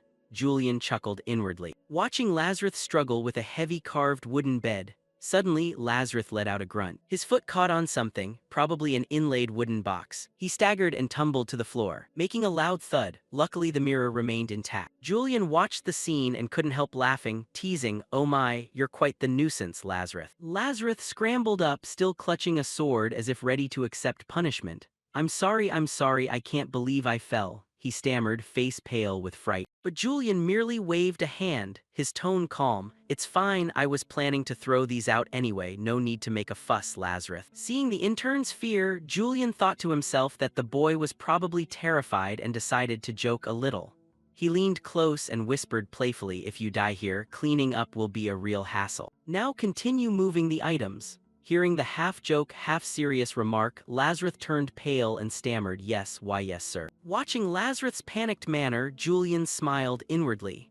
I'm in Julian's body, no wonder people are scared. He decided to let Lazarus continue and sat on the red velvet chair to open the letter. On the outside, the letter bore a vivid red wax seal with the royal emblem, identical to the one from the game he had played. Inside, elegant handwriting read, "To Julian of the Criffart family, officer of shut eyes." Julian skimmed it and breathed a sigh of relief. "Fortunately, I can read the Empire's language." Summarizing its content, the letter requested his return to duty if he had recovered. "Is that all?" Julian muttered, rubbing his chin. "Sounds like they're trying to exploit me, just phrased more politely." Still, he wasn't discouraged. This was a chance to gain field experience, especially since he hadn't yet found clues about the legendary Moonlight Sword. Reading the rest attentively, Julian thought this mission was to restore a resonant stone. Just like in the game, after the demon god Barbados was defeated, his remnants spawned demons, parasitic or self-formed creatures that attacked humanity. The resonant stone, a legacy of ancient mages, is the only tool to control them. He frowned, wondering how they manufactured mana stones. "I'm not a mage, so this mission will probably involve protecting the mage who is restoring the stone." Knowing the mission carried risks, fighting demons isn't a joke, he had no reason to refuse. If he succeeded, the rumors and suspicions about him lately would subside, he thought to himself. He just didn't know which mage he'd be assigned to protect this time. Handling a resonant stone required a skilled mage. Hopefully it would be someone trustworthy. Cut to the Imperial Adrathan Palace. In the palace's verdant grounds, a clear, slightly annoyed voice rang out, "Why am I still writing essays when I'm already a professor? Always needing to prove oneself, that's the life of a mage." That was Eileen Donashan, the Empire's youngest professor, strolling along leisurely. As she walked, she used magic to levitate several spellbooks around her like a wondrous dance of light. Suddenly, a hand lightly touched her shoulder, making her start and turn around. A slightly high-pitched voice, someone. Before her stood Diana, a longtime friend, beaming. "What's brought you to the palace?" Diana answered at once. "Eileen, long time no see, how are you? Meeting you is harder than reaching the heavens, oh youngest professor." Flattered, Eileen scratched her head and forced a laugh. "Ha ha, you don't need to exaggerate." Diana continued excitedly, "Are you free? I'm going to a tea party, want to come?" Eileen sighed softly, her delicate brows knitting. "I wish I could, but I still have to write my thesis." Diana nodded teasingly, still as diligent as ever. "Ah, seeing you now reminds me of when you were a student just the same." Noticing Eileen's unhappy expression, Diana asked immediately, "What's wrong?" Then she pointed off into the distance, where a luxurious carriage had stopped. "That's Marquis Julian's carriage, right?" Eileen turned her head, her gaze passing over the carriage's prasin crest, the emblem of the Criffart cadet branch. "It's definitely his carriage," she thought, a complex feeling rising. Diana leaned in and whispered, "I heard he was nearly dead, yet he's back, stubborn fellow." Eileen nodded angrily, "That's right." Diana whispered playfully, "Hey, don't tell me you still have feelings for him." Eileen blushed and waved her hands frantically. "What are you saying? I don't understand." Diana laughed loudly, "Haha, little Eileen was so cute back then. Back then you even called Julian out to the royal peach tree on the hill behind Veal Academy to confess, right? Rumor has it confessing beneath that tree would never be refused." Prompted by the old story, Eileen shyly cried out, "Come check my thesis with me, you hidden lover." Diana glanced at Julian's carriage and offhandedly said, "I thought you were busy, Professor." Eileen forced a smile, suddenly remembering she was free. "Ha ha," Diana continued teasing, "you don't need to be so shy. Everyone liked Senior Julian back then, but you were probably the biggest fan." She patted Eileen's shoulder, her tone softening. Thanks for reminding me of old times. Eileen thought inwardly, her heart fluttering. Diana was right. Julian back then was completely different from now. Since returning from the Northern Front and joining Shut Eyes, he had become another person. Diana pulled Eileen back to the present. Why not go greet him? Eileen smiled wryly, a touch bitter. Liking the past doesn't mean I still like him. Besides, I don't plan to see him again for a while. Diana, curious, asked why. Eileen snapped her fingers and produced a dazzling halo of light. I'm not staying at the palace for a while. Diana widened her eyes at the shimmering letter in Eileen's hand. Oh my, that's a letter from the crown, right? Eileen nodded yes. They assigned me the task of restoring a resonant stone. As Julian's lavish carriage rolled forward, the kingdom's guards began to whisper and murmur, their eyes curious at the procession. A large guard with a voice like stone spoke up. With a whole squad of knights escorting him, he must be someone quite important. Another, more nimble-looking guard nodded in agreement, his eyes glittering with excitement. Indeed, even the famed Lion Green Cavalry is accompanying him. They say Lord Julian Criffart Prassen of Shut Eyes will personally join this mission. At the mention of Shut Eyes, the first guard flinched, his voice trembling with alarm. What? But isn't he? The man beside him hurriedly cut in with a confident look. Yeah, he supposedly lost his memory from a severe injury, but that's probably just gossip from jealous people. Surviving that life-or-death ordeal, how could he be ordinary? The other guard frowned, voice full of doubt. I've been suspicious too. People like him smile as if stabbed but don't bleed. What kind of injury could be that severe? Julian sat astride his horse, composed yet sharp, quietly listening to the chatter. A mysterious smile flashed across his lips. He thought inwardly that choosing to join this mission was the right decision. Public opinion was tilting in his favor, things were going the right way. Suddenly 2 figures approached from afar, exuding a powerful presence. A tall man with golden hair spoke in a resonant voice. Lord Julian, thank you for coming. I am Fern, a member of the Lion Green Knights. The man beside him, more composed, added, and I am Heinrich, an honor to meet you. After the introductions, Julian gave a slight nod, his gaze cold but his tone gentle.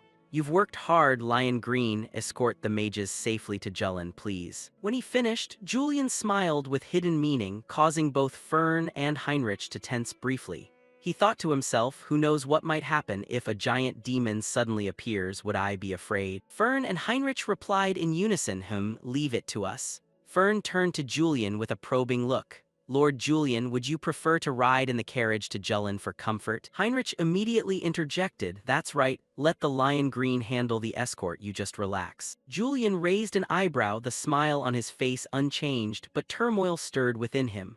The offer sounded considerate, yet it didn't seem entirely for his benefit.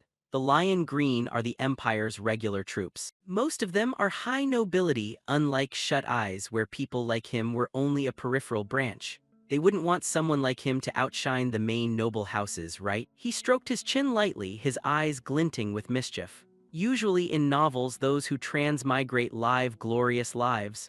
As for me, a villain trapped in this mess. Riding the horse was certainly more comfortable than engaging in verbal duels. Finally, Julian spoke, calm but authoritative. Then it's decided. Fern and Heinrich exhaled and exchanged relieved looks. Heinrich nodded, understood. I'll inform Lady Eileen when she arrives. At the mention of Eileen's name, Julian's expression suddenly darkened. He repeated in a low voice, who? From a distance, a graceful figure approached, her long hair streaming in the wind.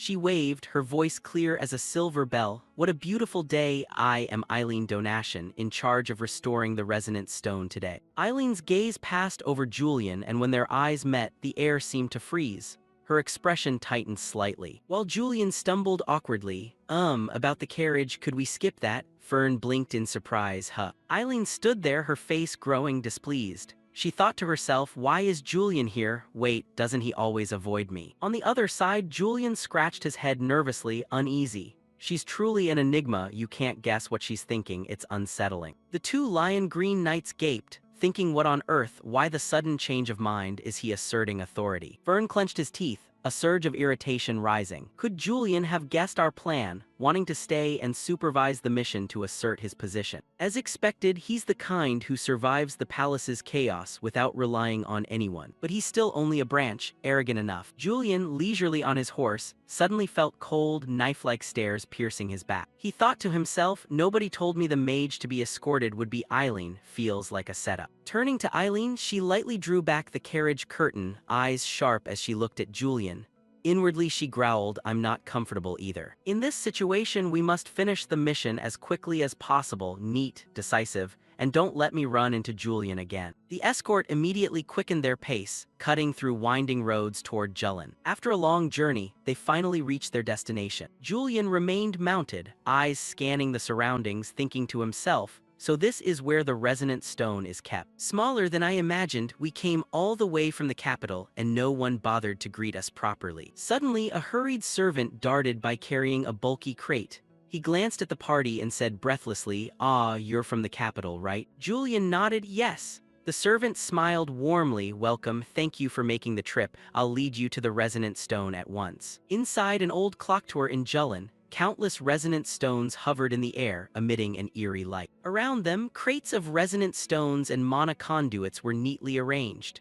Someone shouted, "The resonant stone crates this way, the mana conduits over there." After surveying the scene, Eileen confidently pointed, "Let me handle this, I'm very sensitive to mana." The servant bowed respectfully. "Mage, would you like to inspect the area to be repaired?" Eileen nodded lightly, "Yes, sorry to trouble you." After some movement, they went deeper into the clock tower where the damaged resonant stone sat. Seeing how bad it was, Eileen exclaimed, "Oh my. This can't be fixed by repair alone, I think a large portion needs replacing." The servant was surprised, replacing it. Eileen smiled, her voice gentle but confident, "Yes, during replacement the barrier will temporarily dissipate, but don't worry, it won't take long."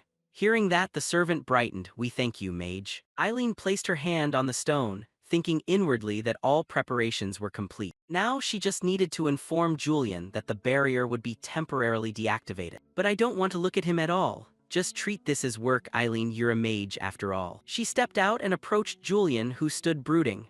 Eileen took a deep breath and said, "Lord Julian, I have something to tell you." Before she finished, Julian was gone in a flash, sliding away like a gust of wind as if fleeing something terrifying. Eileen froze, her face darkening. She thought, what's going on? He's avoiding me, surely I'm not imagining it. Could he know I have feelings? No, impossible, how infuriating. Eileen hurried after him, shouting, "Lord Julian, this is important." She accelerated and grabbed Julian's cloak, her voice angry. "Hey, why do you keep avoiding me?" Julian turned back with an awkward smile. "Avoid you? When have I? You're the one who keeps trailing after me." Eileen seethed, teeth clenched, yelling, "What?" She thought, what's wrong with this guy, acting like I'm the one stalking him. Just then Julian's expression suddenly shifted, growing cold and hard. Before them, several eerie figures emerged from the void, a wicked aura spreading.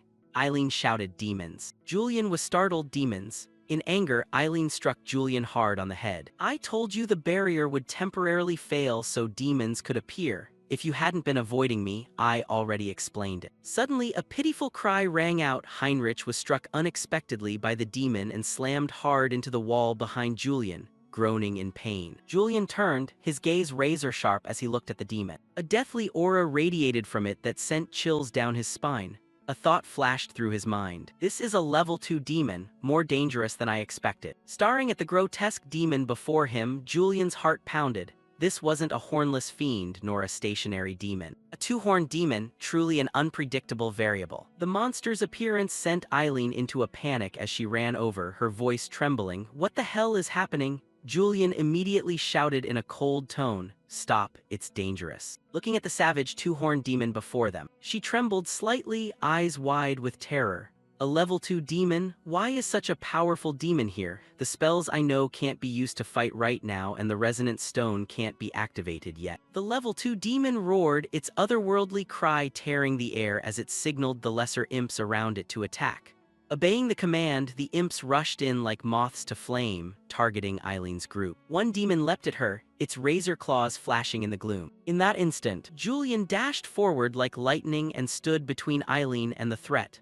The sword in his hand swung in a powerful arc, cleaving the demon in two and sending it crashing to the ground. He turned to Eileen, eyes sharp, Pull yourself together, you panicked over something so small. How embarrassing, I'll handle this side. You focus on your work. Eileen echoed dumbly, my work. Julian pointed toward the resonant stone, his voice low but commanding. Repair the resonant stone immediately. My duty is to protect you. Then he gave a teasing smile. Or were you so frightened you forgot what you were supposed to do? At that, Eileen's face flushed, half embarrassed, half angry. She turned and walked away, shouting over her shoulder, I'll finish the repair in 7 minutes. Watch yourself, Julian. She added awkwardly, her voice softening. Don't get injured, I don't have healing magic. Julian gave a slight nod, confidence on his face. Don't worry, I'm not easily hurt. Then he turned back to face the growling two-horned fiend ahead. Gripping the sword's hilt tightly, Julian thought to himself he sounded tough. But in truth, he was terrified. Who would have thought his first real battle would be against a two-horned demon? So many eyes were watching. If he fled, rumors would spread everywhere. And he'd be suspected immediately. If I truly am Julian then. Suddenly the sound of hurried footsteps echoed from afar. Fern led the lion green cavalry shouting, wait, we, the lion green knights, will slay this demon. The whole squad charged at once, swords and shields glinting in the dim light. After a series of well-coordinated strikes, they fell back, leaving the demon snarling in its fury. Fern wiped his brow, thinking to himself that with proper coordination this two-horned demon was nothing. He turned to Julian with a mocking smile. Ha ha, what's to fear from a two-horned demon? Doesn't suit you at all, Julian. Provoked by the taunt, Julian only gave a faint smile, thinking to himself that it was true. But at that moment Fern's expression changed, his voice trembling. Could it be that Lord is laughing? Julian looked up, his eyes blazing like fire, face cold yet exuding an overwhelming aura. Inwardly he roared, right now I am Julian. In this life-or-death situation, if I truly am Julian. Before he could think further, the demon snapped its fingers, summoning an eerie blue flame around Julian. He stood there still lost in thought. If he were Julian, he would surely smile and savor this moment. Suddenly, a system notification rang in his head. Innate swordsman talent activated. Julian rushed in like a gale, the sword in his hand swinging continuously, hacking straight into the demon. Each strike was precise, leaving deep wounds across the creature's body. Fern, witnessing the scene, gasped in astonishment. Just one blow inflicted such terrible damage, unbelievable. Julian smiled, thinking to himself, good, it's working. He moved constantly, shifting position, unleashing unrelenting attacks. The more he fought, the more exhilarated his expression became, as if he were immersing himself in the battle. But then the monster's eyes suddenly flared red and locked onto Julian. When that gaze met his, Julian froze, his heart pounding. Damn. The beast swung its arm, delivering a powerful blow, sending Julian flying. He crashed hard into the ground, blood spurting from his mouth. Pain coursed through his body. Julian clutched his wounds, thinking inwardly that it hurt so much he could barely breathe. Even a worm writhes when stepped on, let alone me. Before he could recover, the demon roared, swinging its blade in a terrifying strike that sent earth and stone flying. A cloud of dust obscured vision. A guard shouted in a trembling voice, I can't believe it, even Lord Julian was hit.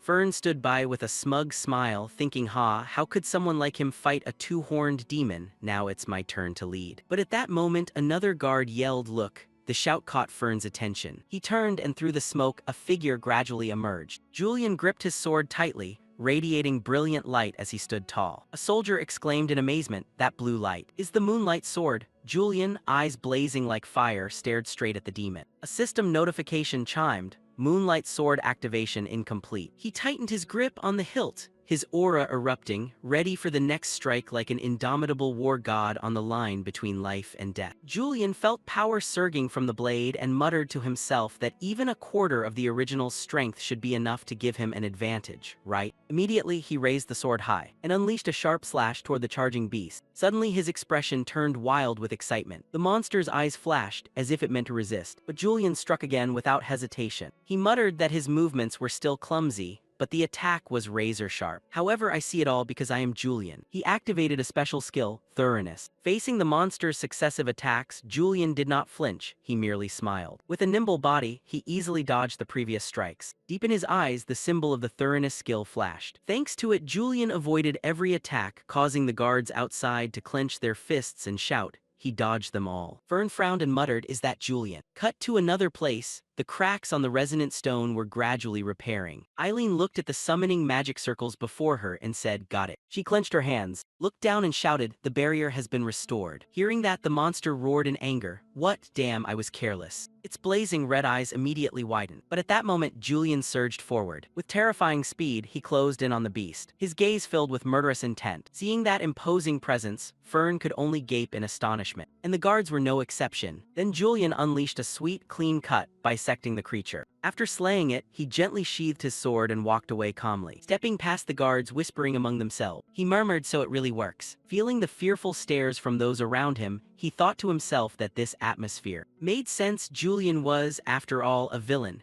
It's only natural that people fear this overwhelming power. From afar, a voice called Lord Julian. He stopped, puzzled. "Yes, what's the matter?" A soldier hurried over, grasping his hand and saying, "Thank you, my lord, we thought we were all going to die." Immediately the surrounding soldiers cheered in unison. "That's Lord Julian for you." He thought to himself, "I didn't expect that." Fern came over praising, "Well done, my Lord Julian." Seeing Fern's fearful eyes contrasted with his own calm face, Julian spoke up. "Ah, Fern, could you report the situation to me? I'm not used to this sort of thing." Fern nodded slightly.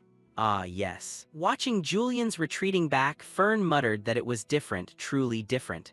Compared to those nobles, he was on a completely different level. Defeating a two-horned demon and remaining so composed, he is not like a human. After that, Julian approached a cool, clear pond. He flopped down onto the ground and let out a long sigh. Wiping the sweat from his brow from fear, he murmured that his life had just been hanging by a thread. Inside, he felt clearly the hatred, fear, and despair he experienced facing the demon. The fighting was far more brutal than he had imagined, the sensation of slicing through a demon. Could it be that Julian always treats situations like this as everyday occurrences? Looking down at the clear surface of the pond, he saw his reflection and murmured that as the body changes, the mind gradually follows. He lightly tapped his head, wondering just how great the power of this life really is. Immediately, he summoned the system. The system panel appeared, displaying the special skill thoroughness, a unique rank combining Li Shihu's knowledge and Julian's experience.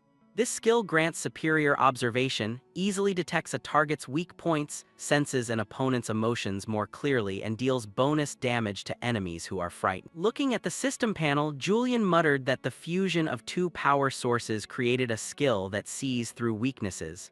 With this skill, I could even dispel people's doubts around me. The problem now is that the Moonlight Sword is incomplete. He drew the sword from its sheath, examined it closely, and muttered, "I still need to carve an energy channel into it. To activate the Moonlight Sword, I must concentrate a large amount of mana at once. Both power and stability can't yet match the complete version. It needs to be more stable." He took out a cloth and polished the blade until it shone like a mirror. Seeing his reflection on the blade, he murmured that he'd just thought of a pretty good idea. Cut to the elders' council meeting of the nobility. The elders were seated when the door suddenly swung open. A young man in blue stepped in. The meeting chair, seated in the center, said, "Have a seat." Heron nodded slightly. Yes. He sat down, his body trembling with fear. The head asked, "You say Julian discovered our plan?" At that, Heron shook violently, pressing his lips together and unable to speak. After a moment's hesitation, Heron stammered, "Yes. It seems so." Even saying it, his body still trembled with fear. Oren replied coldly, "I always knew your incompetence would cause disaster sooner or later. If it weren't for your high-end bloodline." Hearing that, Heron immediately stood, bowed, and said, "I'm sorry, Lord Oran." Upon hearing this, the other elders began whispering. One spoke up, "Recently Shut Eyes has acted very strangely. They've just submitted a proposal to the Royal Library." Another elder continued, "The proposal states that from now on, when Shut Eyes conducts examinations, instructors will not be held accountable." Another added that even if there are casualties, they would be declared innocent under the Empire's name. Hearing this, Oren slightly frowned. Suddenly, a man clenched his fist and slammed it down on the table, shouting, "Isn't this exactly Julian's scheme?" The other elders immediately nodded in agreement. "That's right. That royal mutt, who does he think he's warning?" Another spoke up, "But Lord Oren, perhaps this is an opportunity for us." Oren asked, "An opportunity?" He turned to Lord Aiden and asked, "What do you mean?" Aiden replied with a smug smile. Until now, Julian always followed the Empire's orders. But now he's starting to think and act on his own, which means he has become a variable. This might even be more useful than sending him to the Northern Front. We could find ways to exploit him much better. So for now, let's just observe him. Hearing this, another elder immediately pointed at Aiden and shouted, You mean let that bastard do whatever he wants? Aiden smiled and answered, exactly, everyone just wait a little longer. Cut to Julian's residence, he was lost in thought.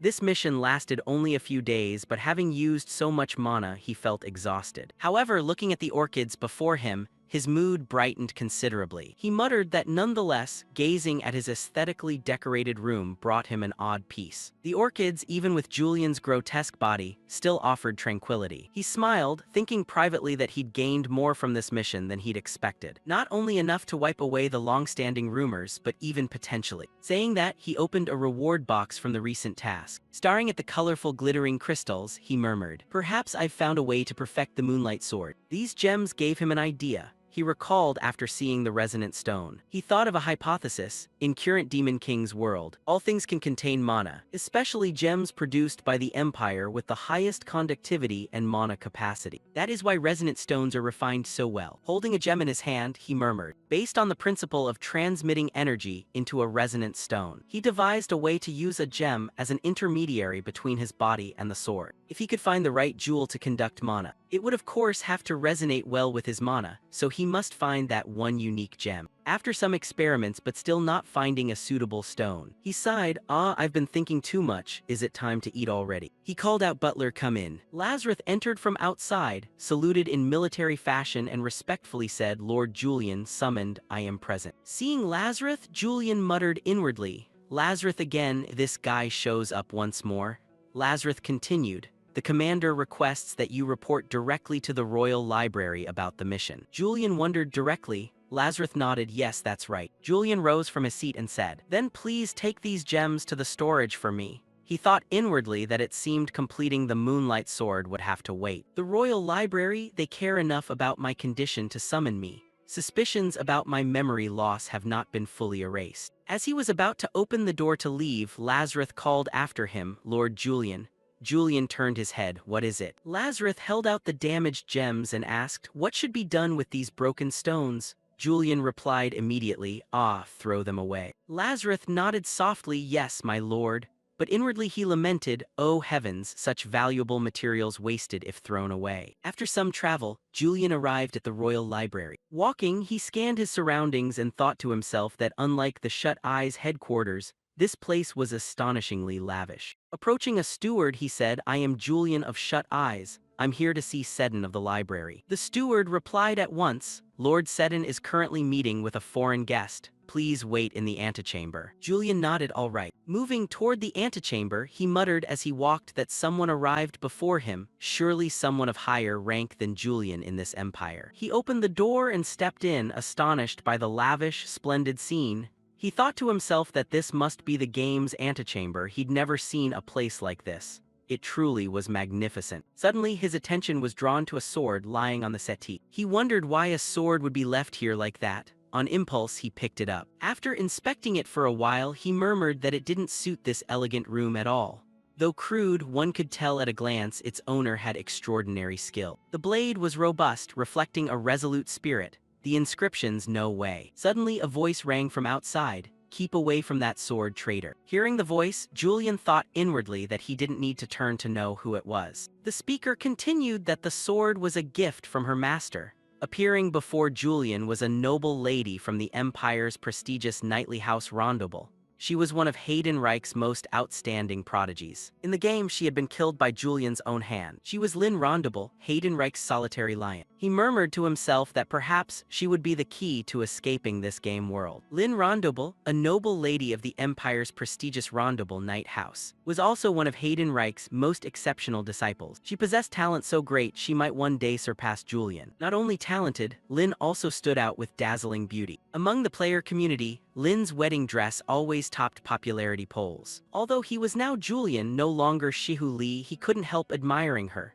Lynn frowned slightly and asked, "What do you intend to do with my master's sword?" A system panel appeared showing a negative emotion, hatred. Seeing Lynn, Julian smiled and explained that he only wanted to admire it. Inwardly, he thought he should tease her a little to extract more information. He spoke in a teasing tone that he hadn't expected someone like her to leave a sword lying about. Lynn took the sword and replied calmly, "Ha, don't you realize this is my master's sword, not some adventurer's blade to be carried around the imperial palace like yours?" With the response he wanted, Julian thought inwardly that she'd taken the bait. As he predicted, Lin was extremely diligent and upright. Seizing the moment, he suddenly asked whether the guest who arrived before him was the sword Saint Hayden Reich. Lin frowned and replied coldly, "What does that have to do with you?" Julian covered his mouth with a smirk and said he was merely curious. After all, the man had once been his master. He continued thinking that she clearly bore negative feelings toward Julian, but he wanted to test how strong they were. Hearing this, Lin tightened her grip on the sword and shouted angrily, "What did you just say? How dare you mention my master like that?" The system immediately sent a notification with negative color, anger. Seeing this reaction, Julian slightly frowned and murmured that it was as predicted. He sensed intense anger. He had deliberately provoked her, but now he wanted to apologize on Julian's behalf. Suddenly, someone opened the door and entered the antechamber. Calling out, "Miss Lin, please come to the secretary's room." Lin immediately turned and said, "Then goodbye, Julian." After a few steps, she turned back, pointed at him, and declared she hoped they would never meet again. The steward suddenly spoke up, "Ah, they also requested you, Lord Julian." Hearing that, Lin's face flushed with embarrassment, as if she wanted to find a hole to hide in. Sensing her awkwardness, Julian murmured to himself to just be cool like Julian, perhaps he'd soon meet that master.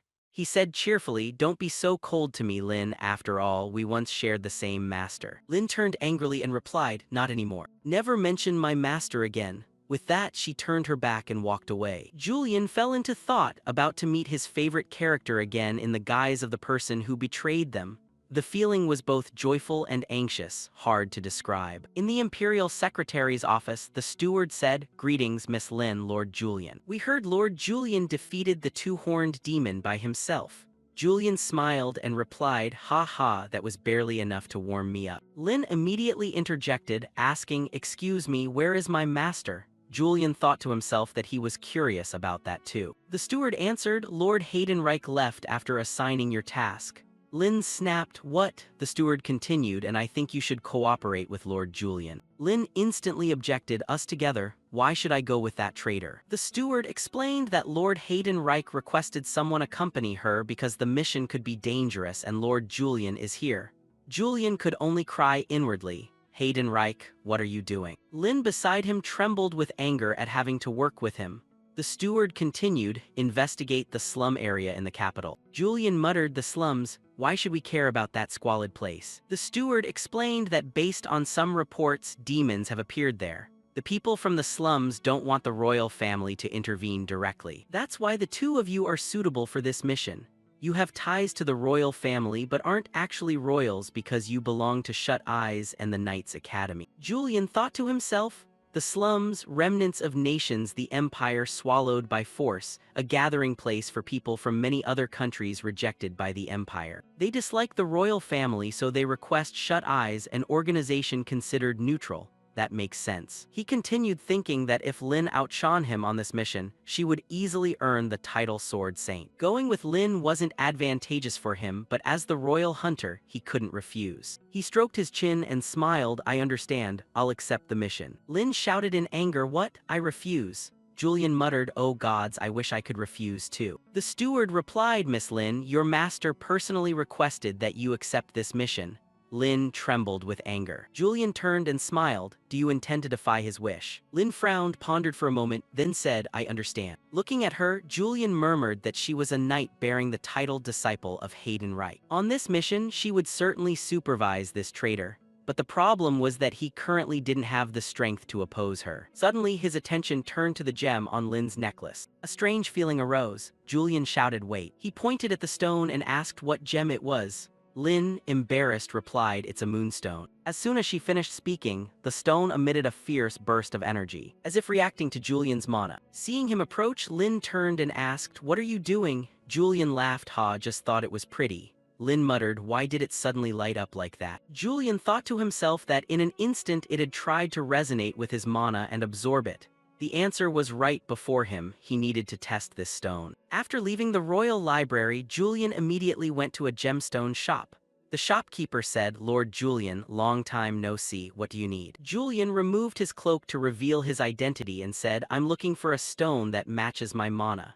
Do Do you have any moonstone? The shopkeeper scratched his head, embarrassed. Moonstone. We don't have any in our shop, and I'm sure other shops don't either. Apart from collectors, no one demands them. They're very hard to mine, so we don't stock them. Receiving the unexpected answer, Julian muttered that this was bad. He needed to finish the Moonlight Sword before the mission with Lin. He snapped angrily, "Are you saying I can't get one?" Seeing Julian's anger, the shopkeeper muttered, "Oh no, I accidentally spoke to Lord Julian like a regular customer." He stammered in reply, "No, that's not it. We can look, but we don't have one right now." Julian kept a menacing expression and said, "Then find it. I really, really need one." The shopkeeper stuttered, "All right, I'll search the entire empire." Julian thought to himself that Lin would certainly notice his unfinished Moonlight Sword. He needed Moonstone as a precaution. But the mission day had arrived and he still hadn't found one. Maybe his threats weren't strong enough. After waiting a while, Julian went to meet Lin. She muttered, "Your important business is at a jewelry shop?" Julian laughed. "One day you'll appreciate the beauty of gemstones, Lin." She turned and said, "Fine, come with me now." Seeing Lin head the wrong way, Julian reminded her, "Hey Lin, you're going the wrong way." She glanced back. "What?" Julian explained that the slums are a maze of illegally built houses and alleys. She couldn't blindly follow maps or signs. He began to show off his bookish knowledge of the game. Lin held the map irritably. "I'd rather follow the signs than follow you." Julian smiled but thought to himself she was right. However, the eastern slums are like a deadly wall for newcomers. Even the developers admit it's a difficult map. Lin, holding the map, declared she wouldn't fall into his traps. "I'm sure a traitor like you will try to trick me, the current disciple of the Sword Saint." She continued, "I'm different from you, Julian. I will become the new Sword Saint." Hearing this, Julian could only smile wryly, scratching his head and muttering, "She misunderstood me. This mission won't be easy." When the path began to grow tangled, Lin said, "Do you really want to take this route? Those warning signs aren't for decoration." She glanced at Julian and asked, "Lord Julian, have you ever been to these slums?" Julian smiled and replied, "What do you think?" Inwardly he muttered that Li Shihu had been here, but Julian hadn't. What should he say? Seeing him dodge the question, Lin muttered that his answer was evasive. She asked gently, "So how do you intend to find the way?" Julian raised a finger and cheerfully answered, "By skill. Probably." Lin turned and walked on, laughing loudly, "Ha ha, already claiming you'll find the way with nothing to show." Julian happily followed and said, "Oh come on, didn't the Empire order us to act together?" Then he lowered his voice, "Or is Haydenreich more important than the Empire's orders?" At this, Lin suddenly froze. She frowned, her face twitching, and bit out, "Don't speak my master's name with that mouth of yours. If you have any shame left." Julian muttered inwardly, "Whoops," I made her flare up. Lin clenched her fist and thought silently that she understood Julian one level better than others. She couldn't count how many times people compared her to him behind her back. If it were him, he would certainly have done it. If it were him, that would be natural, if it were him. But I'm the top disciple of the Sword Saint, and I'll prove the difference through this mission. After a while of moving, Lin's face suddenly went pale. She muttered, "Impossible." Julian beside her noticed something was off but cheerfully asked, "Is something wrong?" Lin awkwardly replied, "No, it's nothing." Inside, she tore at her hair, thinking, "Oh no, this is serious." Just like that traitor said, the paths are completely scrambled. They continued on to a house numbered 1A. Lin wondered, "What the? Oh no, we're back where we started." Julian laughed from behind. "Ha ha, we're really returning, huh?" Suddenly, a man approached from afar and called out, "Hey girl, you're walking in circles, looks like it's your first time here." Lin asked, "Do you know the layout of this area?" The man nodded, "Of course. I can show you the way if you want. But not for free, buy me a drink and I'll do it." Lin nodded. "Fine, that's no problem." The man introduced himself, "My name is Baden, and you?" Lin replied, "I'm Lin Rondable." Hearing that name, Baden muttered, "Oh, so you're from the Rondable family. Good, we've caught a big one this time." He turned to Julian thinking, but something's off. Julian was about to introduce himself when Baden suddenly turned, smiling. "Ah, no need to care about the boy's name, just follow me." Julian wasn't annoyed, he just stroked his chin and muttered, "Baden, huh? I feel like I've heard that name somewhere but can't recall." Probably an unimportant supporting character in the main plot. The three of them went to a tavern. As they entered, Baden shouted, "Barkeeper, give me and these two a drink each." Julian thought, is he planning to drink before guiding us? The owner asked, "Where are you from?" Lin answered, "From the royal capital." The owner pointed at Lin and said, "Then 30 nars each." Lin wondered, 30 nars. Baden moved closer teasingly, "Don't you have money?" Prices in the slums are a bit steep, miss. Lin replied calmly, it's not that 30 nars is too easy. Really, it's only 30 nars. Seeing the gleaming pouch of gold before her, Baden muttered, truly a noble's daughter. This could be a golden opportunity. He leaned over and whispered to the owner, give those two a strong special drink. When the Empire dogs are drunk, I'll rob them clean. The owner nodded and secretly sprinkled some powder into the 2 cups. Baden cheerfully carried the drinks out and said, here, drink up. This is the best liquor in the slums. Lin raised her glass, ready to down it. Then Julian suddenly snatched it and said, wait a moment. What did you do to this drink? Baden jumped up and shouted, what are you talking about? Julian held the glass out to him and said, then you drink first. Baden asked, what? Julian's expression darkened and he said, let me spoon-feed it to you. Lin stood up and shouted, stop, Julian. At the sound of that name, Baden and the owner were startled. The owner turned to Baden, hey, did you bring that imperial dog Julian here? What now? Sweat poured down Baden's face. He answered, it's fine. I always have people planted in this tavern. Just a few of the strongest monsters in the slums will do. And I'm no pushover either. He secretly drew a sword hidden on his person, ready to attack. Julian smashed the glass to pieces and said coldly, I gave you a chance and you still wouldn't speak up. Were you planning to attack us? No sooner had he finished speaking than a thug lunged forward, swinging his sword. Julian calmly clamped his hand around the man's throat. Another man tried to strike from behind, but with top-tier reflexes, Julian spun around, delivering a straight punch to his face that sent him flying into the corner of the tavern. After handling the 2, Julian still looked at them calmly. Only then did she draw her sword to defend herself, panicked. What the hell is happening? Seeing the 2 strong fighters, Baden's men muttered, overwhelmed completely by one person. Julian's gaze grew cold. He said, I don't know what tricks he's using, but I won't let this slum get any more chaotic. He pressed the shard of glass hard against Baden's throat, making him tremble. Julian scanned the tavern and realized the customers were all Baden's cronies. He said coldly, Baden, you tried to stop me earlier. Order your men to withdraw unless they put away this murderous intent. Let them know they'll end up like this broken glass. Baden trembled and was speechless. Julian continued calmly, speak. A thug from the back shouted, Lord Baden. Baden turned and yelled, didn't you hear Lord Julian? Fall back immediately. The henchmen immediately ran toward the door. Julian slammed his hand on the table and said, you're stubborn, answer a few questions and I guarantee your safe surrender. Baden flinched, stammering surrender. Julian stood up, his voice full of pressure. Between death and surrender, I advise you to choose surrender. What will you do? With no way out, Baden trembled and replied, I'll surrender. Baden looked up at Julian, eyes blazing red with a mocking smile. Behind him, the female swordsman's cold voice sounded as her sharp blade pressed against Julian's back. That's right, I suggest you surrender instead of dying. Baden trembled and raised his hands in surrender under the threat.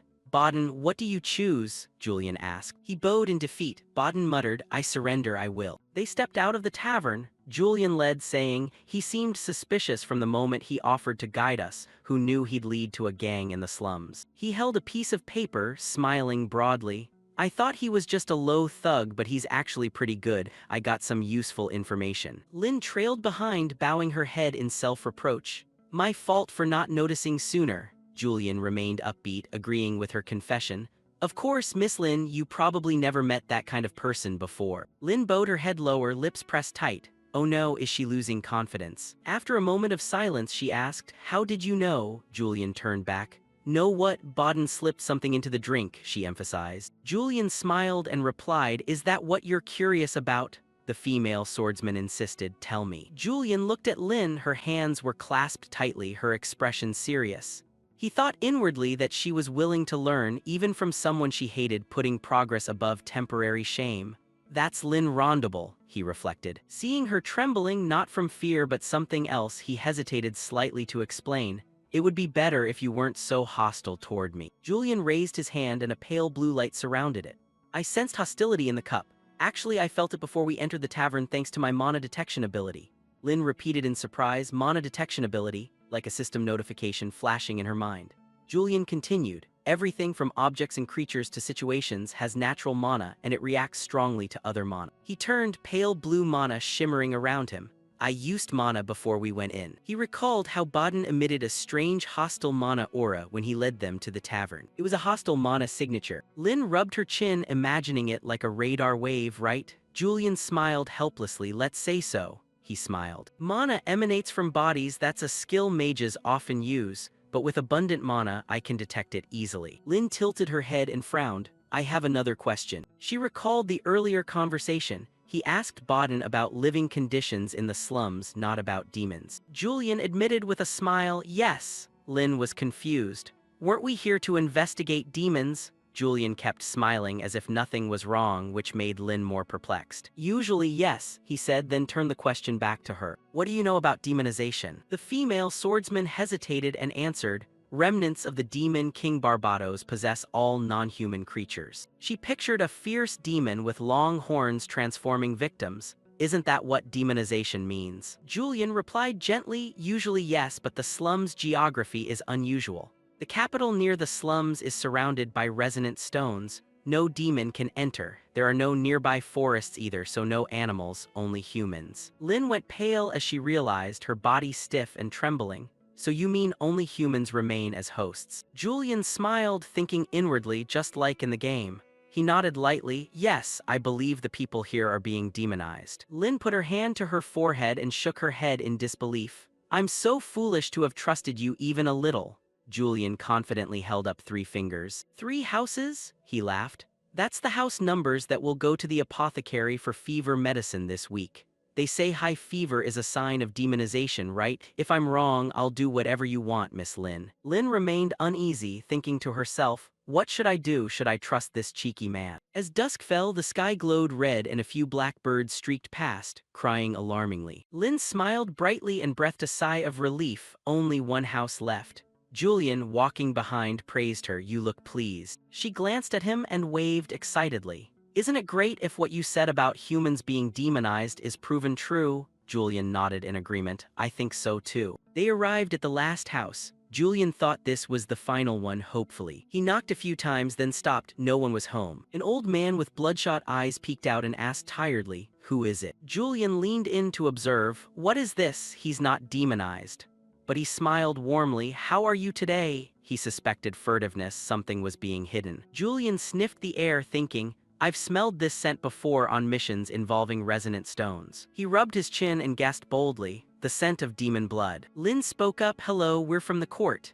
The old man froze. Julian added, I'm Julian of Shut Eyes. The old man's eyes widened in surprise. Shut Eyes, Julian. His attitude changed abruptly as he yelled, get out, stay away from my house. As the door slammed, Julian shoved it open. The door flew wide. The old man toppled to the floor. Julian brushed his hands off and looked down. Thanks for the cooperation, Lin, worried and urgent, said. Julian, at least explain what's happening. Julian ignored Lin and stepped forward, his tone sarcastic. You're too kind, Miss Lin. The female swordsman grew more flustered. What do you mean? Julian's red eyes flashed and a grim smile crossed his face. One day that kindness will wear you out. Without another word, Julian moved to a door chained shut with iron links, ignoring Lin's protests. We're here to investigate, not to hunt, she said. Do you think the Empire will accept this forced action? He replied coldly, the Empire only cares about results. Miss Lin's eyes widened in shock. What? Julian held up the paper and looked at the steaming bowl on the table. Dinner, sir. According to the housing records, you live with your son, but this is a portion for 3 people. The old man spluttered, pointing a trembling finger. I have guests. Julian stirred the soup. He smirked. This soup is unusually red. So you weren't just here to buy fever medicine. He pointed at the bowl and said with a smile, you laced the soup with a sedative to drug your guests and turn them into a meal, didn't you? Then he pointed to the locked door behind him. For the demon behind that door, right? Lin gaped in astonishment while the old man trembled, speechless. Suddenly he lunged for the door, shouting, run, my son, run. He fumbled with the keys, trying to unlock it. The door burst open and a thick red mist poured out. Hurry, run. The old man screamed in horror at the sight of sharp claws raised high. Is that my son? He stammered before a scream of pain echoed through the house. The demon roared terrifyingly, its red eyes flashing a strange menace. Lin gritted her teeth and gripped her sword, ready to fight. A real demon had possessed a human host. She lunged forward, determined, I must take it down first. The demon's red eyes narrowed. With a swipe of its claw, it easily sent Lin flying. She skidded across the floor, shards scattering everywhere. Julian glanced at her trembling hands on the sword. That sword. This might be Lin before awakening in the story. He recalled the conversation after leaving the tavern. That was why she asked about Mana. At this rate, Miss Lin is in danger. Julian smiled faintly and stepped forward. Lin shouted, I don't need help. He took off his cloak, grasping the sword that glowed blue, ready to fight. Don't need help, this is part of my mission. He turned to Lin with a smile, and I can't let the Holy Sword's favorite disciple get hurt. His red eyes flashed as he thought, better avoid unnecessary rumors. The problem is the Moonlight Sword isn't complete. I don't want Lin to suspect for no reason. The demon grew impatient, roared, and lunged. I'll take it down on a whole different level, Julian vowed. The system activated. His gaze locked onto the target. A notification flashed, the clairvoyance trait activated. Julian narrowed his eyes as the system's blue light flared. It scanned the demon's body for weaknesses. In an instant, every detail of the beast appeared in his mind like a map. With decisive movements, he unleashed a series of sharp slashes, the blade whistling through the air, aimed straight at the weak points he'd found. Turning smoothly, Julian glanced at the demon, thinking inwardly cornered. But just as he was about to finish it off, the demon roared. The wounds on its body closed rapidly, as if it had never been struck. Lin charged in, her sword blazing, confronting the demon head-on. Julian watched her struggle, sweat beading on her brow, hands trembling on the sword. He cursed inwardly, damned it, it's healed. Tension rising, he shouted, his voice echoing in the cramped room, Miss Lin, create an opening, I'll strike back. Lin gritted her teeth against the demon's overwhelming strength. Her face went pale, eyes shining with determination mixed with worry. Suddenly her gaze swept past the unusually red bowl of soup on the table. An idea flashed like lightning. Clutching the hot porcelain bowl, she thought this has to work. With all her strength, she hurled the soup into the demon's face. The bowl shattered and red liquid splashed everywhere. The beast staggered, roaring in pain, holding its face and shaking its head, trying to regain focus. Lin closed her eyes and took a deep breath, concentrating all her energy. Good, it's distracted, she murmured. The sword in her hand burst into brilliant white light like a flame in the dark. Focus, make it count. But at that moment, the demon's giant arm swung out and as swift as lightning seized her. Lin was lifted off her feet. A tremendous force made her cough up blood. Her lips trembling, damn it's tracking my scent, I was too arrogant, she thought. Her fingers loosened, and the sword clattered to the floor. I couldn't create an opening. I won't have the face to meet my master in the next life. The demon opened its mouth to reveal sharp fangs gleaming in the dim light. Miss Lin, Julian shouted, his voice urgent. She turned, eyes wide in shock. Julian. Julian's red eyes blazed, surrounded by the system's blue light like a ghostly flame. Well done, he praised. His voice was deep but full of power. The demon seemed to sense the danger, turning its head and looking around, its red eyes darting wildly. A blue current of electricity surrounded its massive body, crackling. Julian grinned triumphantly, his eyes flashing. In an instant, he lunged forward, the sword in his hand piercing the demon's chest, the blade shining as if cutting through the darkness. The demon's grip loosened, releasing Lin to fall. Lin gritted her teeth. She mustered her strength and delivered a powerful kick to the demon's face. The force of the kick snapped its head back, allowing Julian's blade to sink in deeper. He smiled faintly and decisively withdrew his sword. The demon's body collapsed to the floor as black blood gushed from the wound, giving off a bitter, unpleasant smell. Lin stood panting, still stunned.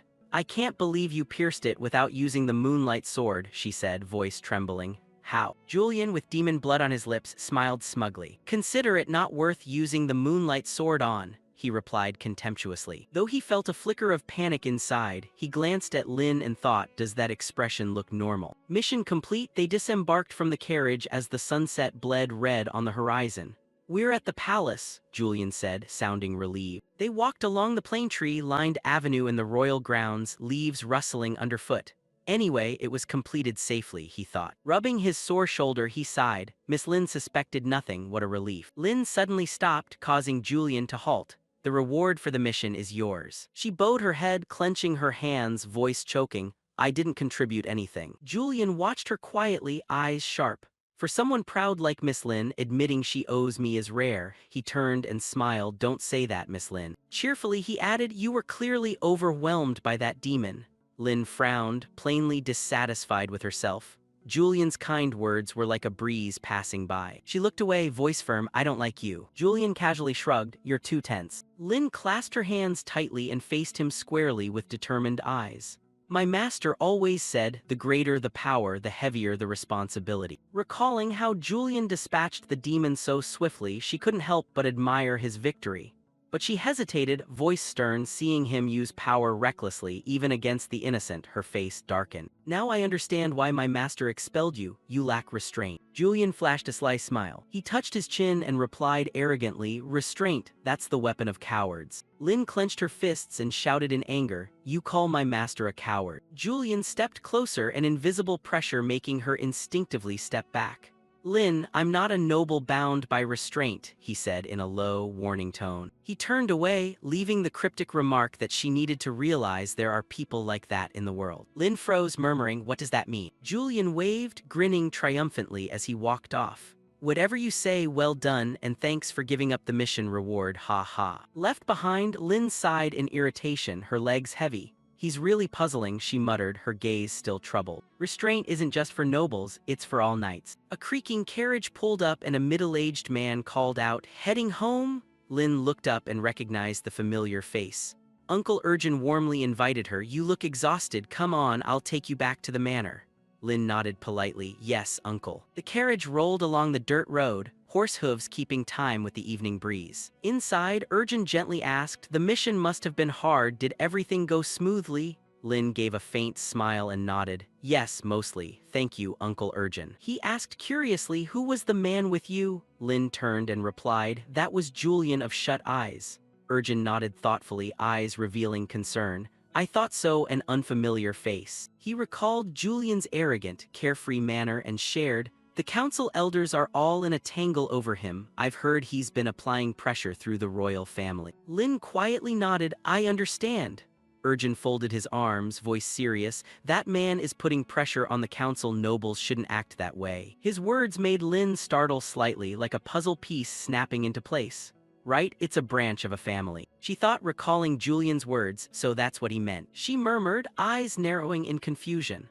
Urgin continued, warningly, stay away from him, Lin, that man is dangerous. After all, you're worthy to be Haydenreich's disciple. Maybe he's not as talented as we think. Lin slowly shook her head, voice firm, that's not it, uncle. She looked up, eyes brightening, whatever he is, he's truly talented. I have doubts, she admitted, clenching her hands, but he's strong. Night had fallen and the manor's splendid lights spilled onto the road. In a closed room, a shadowy figure sat at the table as a low voice called, Julian. What on earth have you done? Ordwin's face darkened, his gaze cold and sharp as a blade fixed on Julian. Julian forced a smile, trying to keep calm. What do you mean, my lord? But inside he was in turmoil, no way. Fleeting images crossed his mind. An angry innkeeper demanding compensation, slumfolk whispering complaints in fear. Sweat beaded on his forehead. He thought, I went too far, this will cause big trouble. Ordwin frowned, his expression growing even more gloomy like storm clouds gathering. She sighed and held up 2 thin sheets of paper, her voice cold. The criminal named Baden, the most wanted, has surrendered himself. Her eyes flashed sharply as she looked at Julian. When questioned, he trembled and named you. The mission was merely to confirm demon traces. Julian breathed a sigh of relief as if a weight had been lifted. It's just Baden, he thought, forcing a small smile. He spread his hands, feigning innocence. Maybe the moment he realized his guilt came too late. I don't know why he mentioned me. Ordwin snorted lightly, ignoring the excuses, and pushed the paper toward him. Probably one of your stunts again. Check the mission reward and report back. Julian eagerly took it, his eyes lighting up like a child receiving a gift. The mission reward, finally money, he thought, imagining glittering Nuz coins. For a pauper like him, this was a godsend. He suddenly remembered the servant who had handed him a note. Sir Julian, the jeweler, has contacted us. He had replied, really. But when he read the note, he froze. We don't have enough Nuz to buy a batch of moonstones. He mocked himself, shaking his head in dismay. Of course, Julian doesn't know the meaning of saving. Holding the paper, he read intently, heart anxious. Could I cover the shortfall? His eyes widened when he saw the number, 11,000 nars. Sweat pouring out, he did the math. Nars roughly equal dollars, right? So that's about $15,000. He covered his mouth, thinking that even with Lin's share, earning this much from 2 missions was impressive. Ordwin slowly shook his head, regretful. Bad luck, lower than usual. The injury made me rest too long. Julian froze, mouth agape. What is this so low? For a character in the game, his sense of money is mad. His gaze skimmed a small line. Maintenance and registration fees deducted. Fine, I like art, but as he read on, he nearly fell over. What is this? Installments? Pay by installments, what the hell? His eyes stopped at the final line. The reward left was 900 nars. Shocked, he gritted his teeth, sweat dripping to his chin. Only then was he truly crazy about money. Worry rose, he thought of the batch of moonstones. I really need every nuz for them and I have no savings. Slowly he looked up, voice a little shaky. Commander Ordwin replied curtly, "What?" He asked if there were any upcoming missions. Ordwin raised an eyebrow, surprised by this rare initiative. "You're being so proactive for the first time, short on money, are you?" She sighed, a hint of mockery in her tone. "Sorry, none right now. I'll inform you later. That's why I told you not to buy luxuries beyond your means, but you didn't listen, did you?" Julian looked away, ashamed, thinking if I had bought it myself I wouldn't be this upset. He muttered, "Yes." Ordwin propped his chin and gave a sardonic smile. "Sell those luxury items to the gallery and you could buy a whole castle." The idea sparked in Julian's head like a lamp in the night. Without a word he turned and left, heart cheering. "Perfect," Ordwin blurted in surprise, "Huh." Julian tilted his head and grinned mischievously, declaring, "I'll just sell everything." He walked away, leaving Ordwin dumbfounded in silence. "He's lost his mind," she muttered, shaking her head in dismay. Two figures in brown cloaks slipped past the carved door, their shadows thrown by the torchlight on the walls. A low voice sounded, "That monster defeated demons without the moonlight sword. He's as dangerous as a wild stallion." The speaker was a council elder of noble rank, his gaze icy. Aiden, another elder, smiled slyly, revealing even white teeth. A servant bowed respectfully, "Lord Aiden, I'm here to escort you." Aiden waved a hand, voice low, "No, I have matters to discuss with my subordinates." The heavy wooden door closed with a creak that echoed. In the dark, a figure sat at the table, voice cold. "So the council elders don't support Julian." He leaned back, a mysterious smile appearing in the dim light. "Julian defeated a demon in a recent mission without using the moonlight sword." The subordinate replied respectfully, "Yes, my lord." The confirmation made him momentarily uneasy. He truly is a monster. The subordinate calmly asked, "Shall I carry out your previous order, my lord?" The man raised his hand, eyes flashing like a predator. "Do it. I'll recruit that monster and turn him into my power." Meanwhile, at the Cosmos Gallery, light from crystal chandeliers illuminated the splendid paintings. Julian wandered among the works, his fingers lightly brushing the frames. "I thought I'd take advantage of the heat to come here, but I'm not sure this will sell," he muttered, eyes showing a flicker of worry. A pale-faced appraiser hurried over and bowed. "Welcome, Sir Julian," he said, voice a little shaky.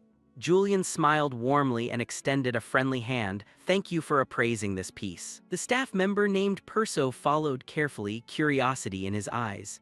"No trouble at all, it's an honor to serve the famed shut-eyes Julian." He pointed to an object covered in white cloth. "This is the item to be appraised." Julian nodded and pulled the cloth away. A brilliant painting appeared, colors dancing under the light. Perso's eyes lit up and he admired it aloud. He bent over to examine it through a loupe.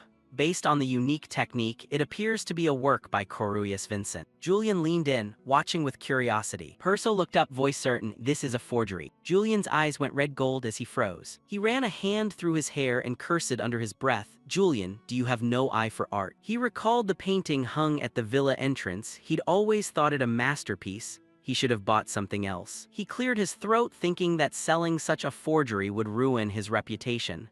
"Accept it, Julian." Perso's face darkened, but he continued, "I've never seen a fake made so exquisitely." Then, returning to an excited tone, "I want to buy it." Julian smiled awkwardly, "Even if it's fake." Perso beamed, eyes bright, "It's in excellent condition. May I buy it for 1,000 nars? Julian scratched his neck, thinking he probably just pitied me. "But 100 nuz won't buy all the moonstones." He nodded, "All right." Perso pointed to the paintings displayed around the room. "I'll prepare the contract. Please look at the other works while you wait." Julian replied, "All right." Suddenly, a gentle voice drew his attention. "Is selling it at that price really okay?" Eileen appeared, beauty like moonlight, stepping forward with a mischievous smile. "That painting, is it truly an original?" At the unexpected arrival of Miss Eileen, Julian turned sharply, eyes knife-sharp, voice low and skeptical. "What are you doing here and what do you mean original?" He folded his arms, eyes fixed on Eileen, his heart beating slightly faster from curiosity mixed with caution. He waited for an answer without taking his eyes off her. Eileen tilted her head slightly, glancing at Perso, the one trembling and clutching the painting like a lifeline. Her voice hardened, sharp and certain. "My cousin has several pieces displayed here, but put that aside." Suddenly Eileen's gaze turned icy and blade-like, aimed straight at Perso. He felt an invisible pressure weighing on his shoulders as if to crush his mind. His whole body trembled, the painting nearly slipping from his hands, sweat dotting his forehead. Eileen stepped closer, each footfall light but authoritative. Her voice was cold as winter wind. "In the Empire, no painter can wield oil paint with such mastery." She snatched the painting from Perso, her long fingers gliding over every line, eyes intent and entranced as if sunk into a mystery. Suddenly she stopped, pointing to a small corner under the painting. "And this signature," she continued, voice steel-sharp like an arrow through the air, definitely Koruius. Eileen's assertion plunged the gallery into a hush as if time itself had stopped. Julian stood beside her, studying the painting intently, his brow knotted slightly, eyes reflecting a thoughtful gleam as if weighing an unrevealed secret. Meanwhile Perso stood beside them, trembling, sweat pouring like rain, his face deathly pale with panic. He stammered, voice about to break, I missed that signature." Julian turned, his gaze icy, voice slow but sharp as a blade, menacing. "So you intended to deceive me, didn't you?" The pressure from his words made Perso feel as if a boulder sat on his chest, his breathing labored. He staggered and fell to the floor, clutching his head, voice breaking in terror. I am so sorry." Julian stepped forward, hand reaching as if to grab Perso by the throat, eyes flaring with a predator's rage. But at that moment, Eileen quickly seized his hand to stop him. "Julian, stop!" Her voice was firm yet gentle, her eyes sparkling with composure tinged with concern. "When appraising, anyone can make a mistake, people aren't perfect." Hearing this, Julian paused, the fire of his anger cooled, replaced by embarrassment and self-reproach. He thought to himself, damn, I nearly lost my temper. If I drew my sword and cut him now in front of all these witnesses, I'd be no different from a villain. He forced a smile and withdrew his hand, tone softer though still edged. "All right, overdoing it makes me look like the bad guy." Eileen raised an eyebrow, lips curling into a playful smile, eyes twinkling as if teasing, "It could be worse." Julian's expression shifted briefly, a flash of embarrassment passing, but he quickly regained his composure. He turned to Perso, voice gentle yet imbued with an irresistible authority. "If this is genuine, the painting's value would be different, right?" Perso remained kneeling, eyes wide with horror, mouth stammering as if awaiting judgment. "Why, yes." He hung his head and beat his forehead on the floor, shouting in despair, "I truly am sorry. If this is an original, my gallery can't afford to buy it. Even if I liquidated every asset, it still wouldn't be enough." At that, Julian burst into loud laughter, the sound ringing with glee as if he'd found delight in the chaos. He stepped forward and placed a hand on Perso's shoulder, his voice turning cold like a final warning. "In life, incompetence can hold you back, but still, I'm at a loss. What should we do with this painting?" Tears streamed down Perso's face. He couldn't utter a word, only trembled in utter fear. Eileen stood beside him and spoke softly but firmly, "I'll help you." Julian turned, suspicion mixed with a flicker of curiosity in his eyes. "You'll help me?" Eileen folded her arms, sighed once, nodded lightly, her face showing a hint of weariness. "Yes. I know there's someone who would buy any Koruius painting without asking questions. Only one person." Julian stroked his chin, pondering. His gaze was sharp, as if trying to pierce her thoughts, but she held up 2 fingers, indicating there were 2 conditions. "First, you must not punish the appraiser." Julian nodded immediately, smiling with relief. "Fine. I don't intend to do anything to him anyway." Eileen raised her fan to cover her mouth, eyes briefly shy as if hiding a secret, voice hesitant, eyes shining with sincerity. "And second, I need your help with something. This is a task only you can do." Julian smiled without hesitation, confidence radiating from every gesture. "All right, I'm free anyway." They shook hands, the agreement was set in an atmosphere tense but full of promise. Eileen's tone turned serious, eyes resolute. "Don't misunderstand, I am not helping you out of kindness. You once helped me in the Julin Quarter, I don't want to be indebted."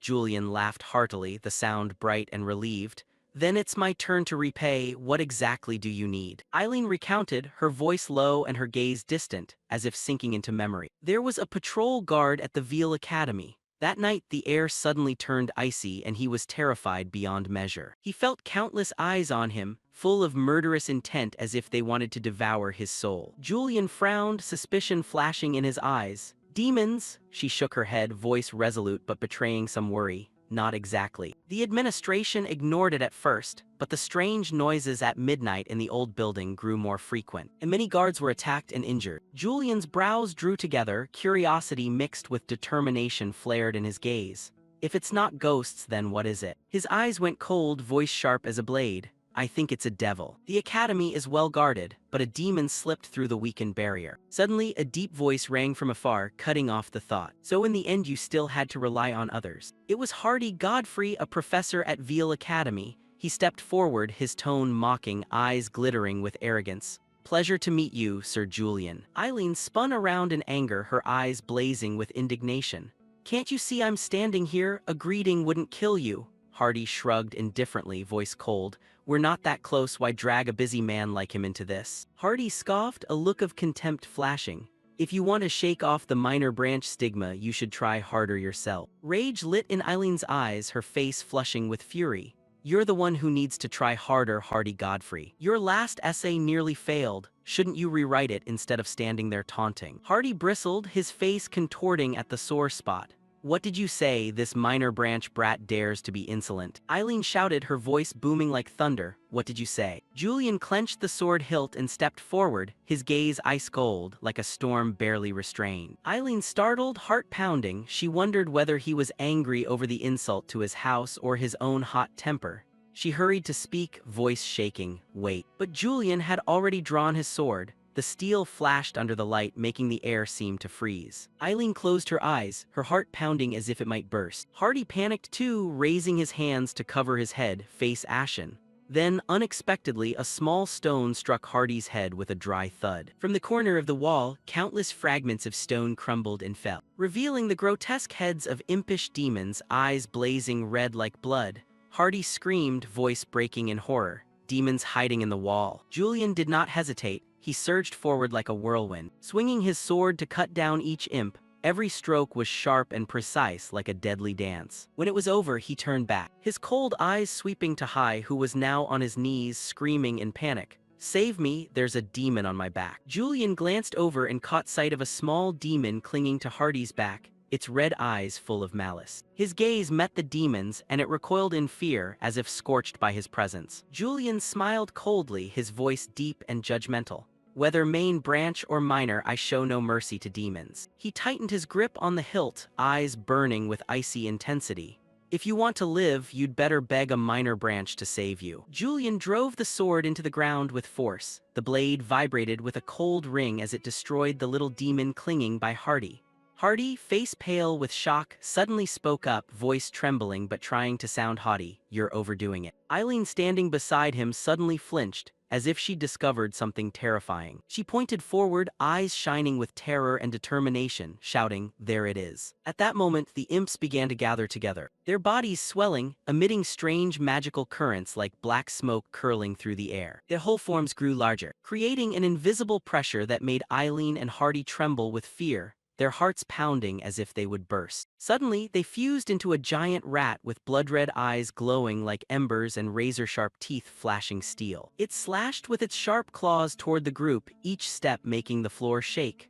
Sensing imminent danger, Hardy turned, eyes wide in terror, and fled instantly, leaving a shrill, broken scream behind. Meanwhile, Julian stood firm, his face calm as a still lake. He raised his sword, the steel flashing in the dim light, voice low but deadly. So this is its true form. The way the weak gather and writhe, truly contemptible. His words were like a cold blade that made the giant rat pause, its red eyes flashing with fear, its massive body trembling in waves. The demon snarled, its long tongue lolling out, and swung a powerful strike at Julian. But he did not flinch. He lunged forward, the blade flashing like lightning. They exchanged moves in a deadly dance, each of Julian's slashes precise and powerful. Finally, a killing blow struck true, causing the rat to emit a pain scream that echoed as if tearing the air apart. Watching the demon's desperate howl, Julian thought, eyes cold, the fiend is retreating, its core shrinking. Not letting the chance slip, he charged forward to confront the demon. Gripping the hilt, he swung one final strike, sending the rat to the other side in a blinding flash of light. Eileen and Hardy stood behind the protective barrier,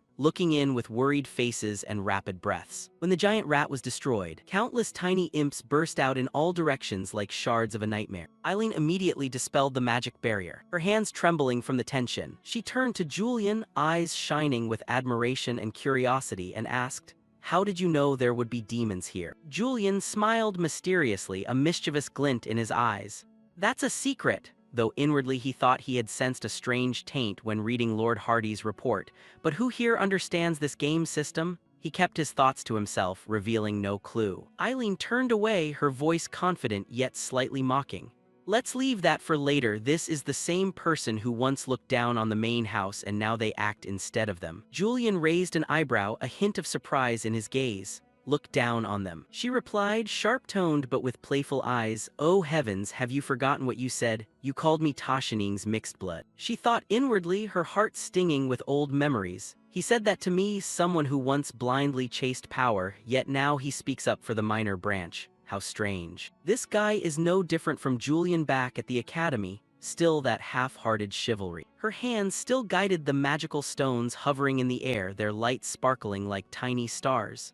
She continued, tone full of sarcasm, "Everyone's too afraid of you to speak up, but your arrogant attitude toward the minor branch is an everyday affair to me." Julian fell into a brief reverie, a hint of regret in his eyes. He stroked his chin and smiled faintly. "I was wrong to say that back then." Those words struck Eileen's heart like an arrow, making her look suddenly embarrassed. She lowered her head, biting her lip, thinking, wait, Julian just apologized, though it didn't feel much like an apology. Resolute, she looked up, voice trembling but sincere. "Anyway, thank you." Julian stepped closer, curious. "For what?" She blushed, face flushed from his help with the earlier matter. Julian shrugged and replied lightly, "It's nothing." After some effort, the broken wall had been fully repaired. Eileen wiped the sweat from her brow, sighed in relief. "Phew, it's finally done."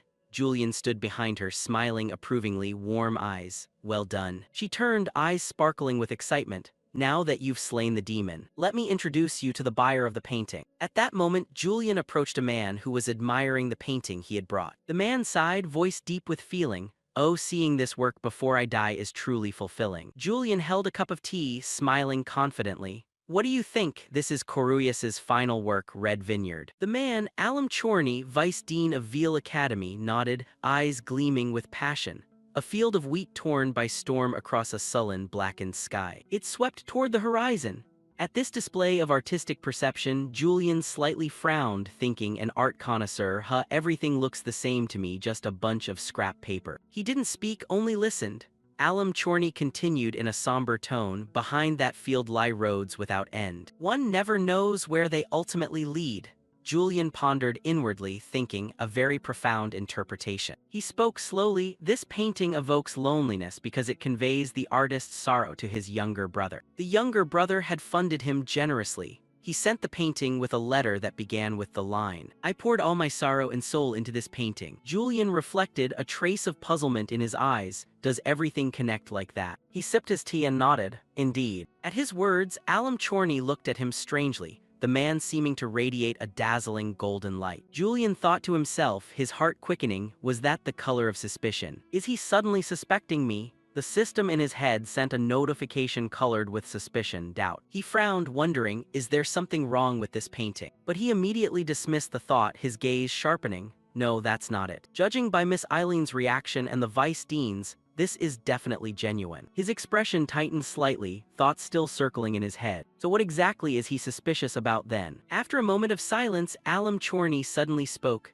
"Julian." The abrupt call startled Julian and he hurriedly replied, "Yes." He continued in a calm voice, "Tell me, do you really understand this painting? To be honest, I feel your family came to me because they needed money. I can offer a fair price and buy it now, but I only want to deal with someone who understands its value." Upon hearing that, Julian thought to himself, so that's the reason. If that's the case, even if we make a deal, I probably won't get a high price. He immediately spoke up, "This painting is described as the artist's final work, right? Corurius died not long after painting it, so its value should be even greater, shouldn't it?" Hearing this, Alam Chorny let out a soft sigh. Then he smiled, "You're right. Corurius actually died at the location depicted in this painting. You truly have an eye for art. Julian, I misjudged you." Julian replied shyly, "You're flattering me." He continued, "Shall we begin discussing price?" Julian nodded, "Very well." He He breathed a sigh of relief. Finally, the man agreed to the deal. Chorny held up 4 fingers and asked, "How about this price?" Julian muttered inwardly, 400,000 nars. Should I try to haggle a bit? He stroked his chin, thought for a moment, then said, "This work ushered in the golden era after the artist's death. I think you understand its value." Hearing that, Chorny's hand stiffened slightly. He pondered a moment and then said, "Then I'll add another 100,000 nars." Julian trembled with excitement, thinking 500,000 nars, more than enough, beyond expectation. If nars equate to dollars, that amount is around 500 million won. He couldn't help but be astonished. A hideous painting like this worth 500 million. Seeing Julian deep in thought, Chorny called, "Hey, Julian." He snapped out of his reverie and smiled. "So you've realized its value now? Very good, let's start the transaction." He thought inwardly, that fellow said the gallery couldn't afford it even if they sold everything. Now I see why. How many buyers can afford this price? Cut to the academy. Eileen pushed open a door and entered a room, calling out, "Vice Principal Chorny, did you call for me?" Chorny, still admiring the painting, turned and said, "Ah, Miss Eileen, please have a seat." He continued, "By the way, about the old building, have things been settled?" Eileen replied, "Yes, everything has been resolved satisfactorily." As he spoke, he used magic to pour tea, smiling, "I was very worried, but now I can be at ease." Chorny nodded, "Good. Did you encounter any difficulties?" Eileen held her cup, wearing a smug smile, "Nothing too difficult, sir." He looked into his cup and sighed, "Sorry for making you handle that troublesome matter." His expression turned serious. "What I'm about to tell you must remain between us. Professor Eileen, it's very likely this was caused by the Dawn Society." Eileen was surprised. The Dawn Society? Why would they target the academy? Chorny shook his head. "I don't know the reason, but there is much indirect evidence. Seems they exploited the weakening of the resonant stones to act. We decided to keep this secret to avoid panic within the academy." Hearing this, Eileen fell silent, her hand tightening around the teacup. She thought to herself, "Occult worshipping demons has appeared in the Empire, the Dawn Society. Why would they attack the academy?" Seeing Eileen worried, Chorny comforted her. "Don't be too anxious, Eileen. We've increased security and will do everything to protect the academy." She breathed out softly, "Yes." He continued, "We were able to handle this thanks to Mr. Julian, right?" Eileen stammered, "Ah, Mr. Julian." She asked, "Now that you mention it, have you met him?" Chorny laughed heartily.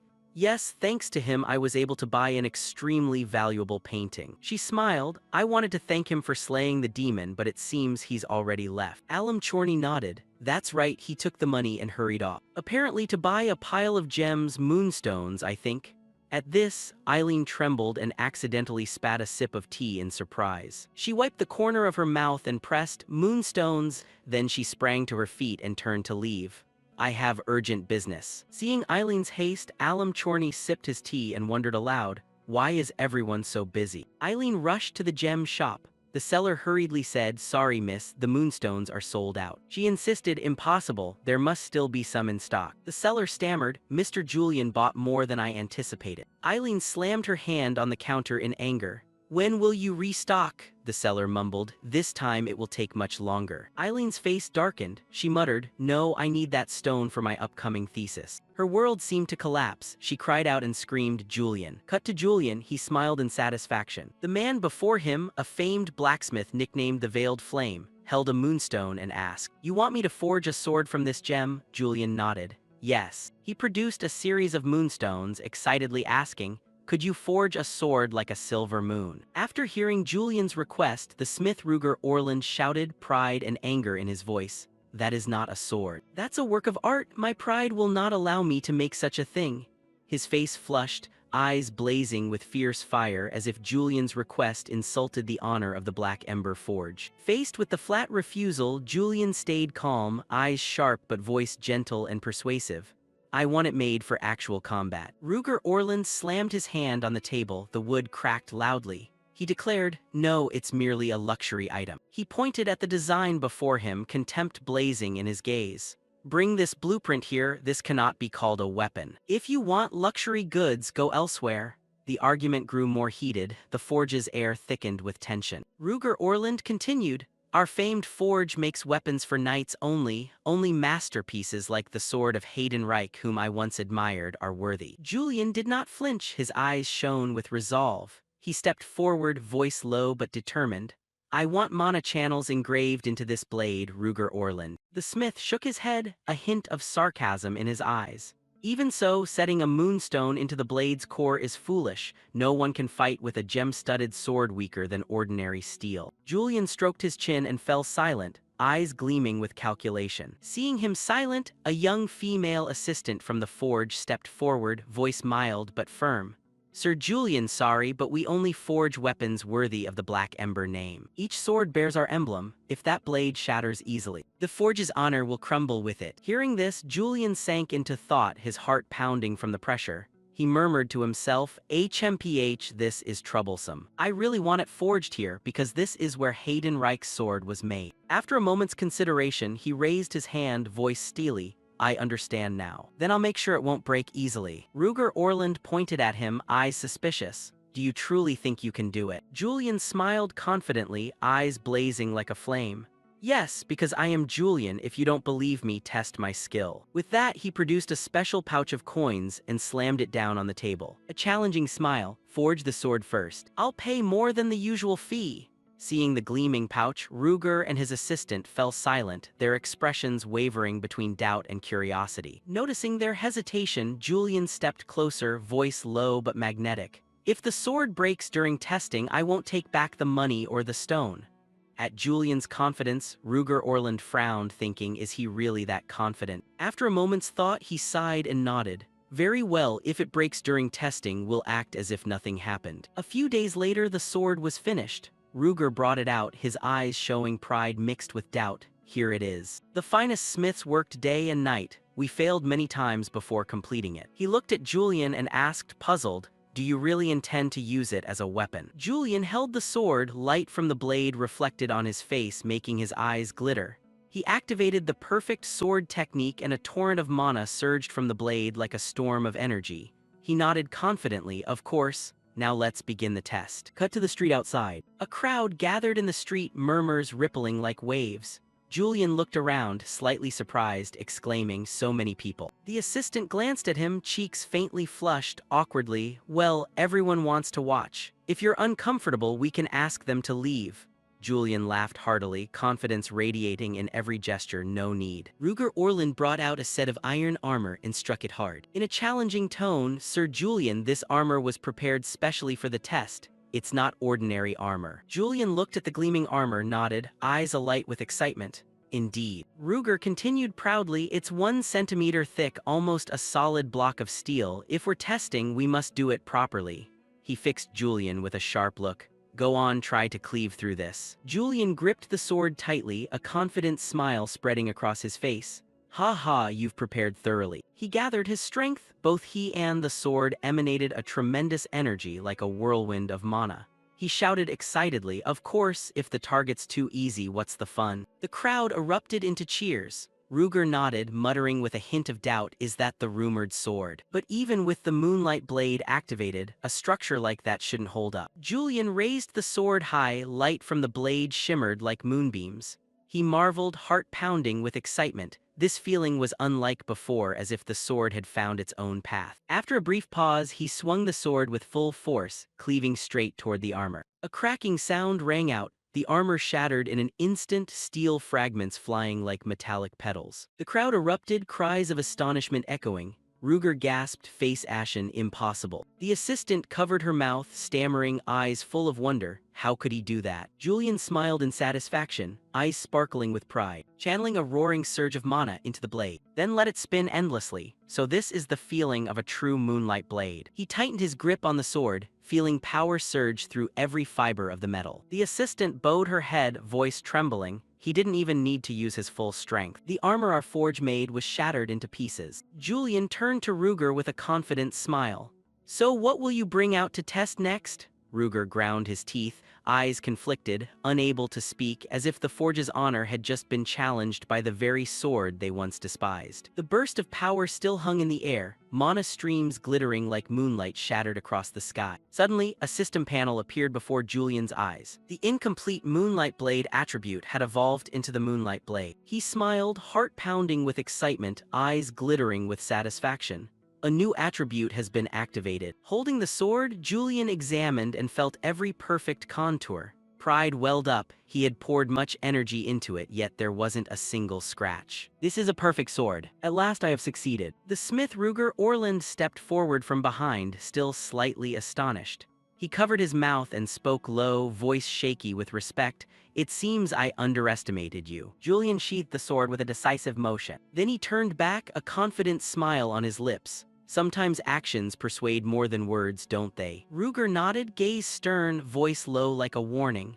But remember this, if this sword breaks, my reputation breaks with it. Swing it with that thought in your mind. The words made Julian flinch slightly, his chest ached at the weight of responsibility. He turned and smiled, eyes shining with resolve. Understood, I will use it worthily. At that moment, a man approached the pile of shattered armor. His expression was contemplative and amazed. He stooped to pick up a shard of steel, murmuring, "The Black Ember Forge's custom armor was cleaved so cleanly." He looked up toward Ruger, voice curious. Was that done by Julian? He turned to Lin standing nearby, eyes sharp. So he dropped by here. Lin frowned, surprised. Julian has been here. The man picked up another fragment and studied it, voice thoughtful. However, I can't sense Julian's spiritual force here. He's impressive nonetheless. A swordsman who concentrates his spirit entirely into his swing. It would be wonderful to see him cleave this armor. Hearing that, Lin sighed, eyes distant, thinking, could it be Master? She shook her head slightly, trying to hide the rising worry within. The man turned, voice low but suggestive. Aren't you worried about Julian? Lin startled, cheeks flushing, hesitating. He smiled, mischief in his eyes. Right, the two of you just completed a mission together. How is he? Lin bowed her head, voice soft but unable to hide admiration. He's truly very strong. The man nodded, gaze sharper. More importantly, do you feel anything unusual about him? Lin flinched, heart pounding, and asked back, voice oddly trembling, what do you mean, Master? He lowered his voice, eyes darkening as if holding a secret.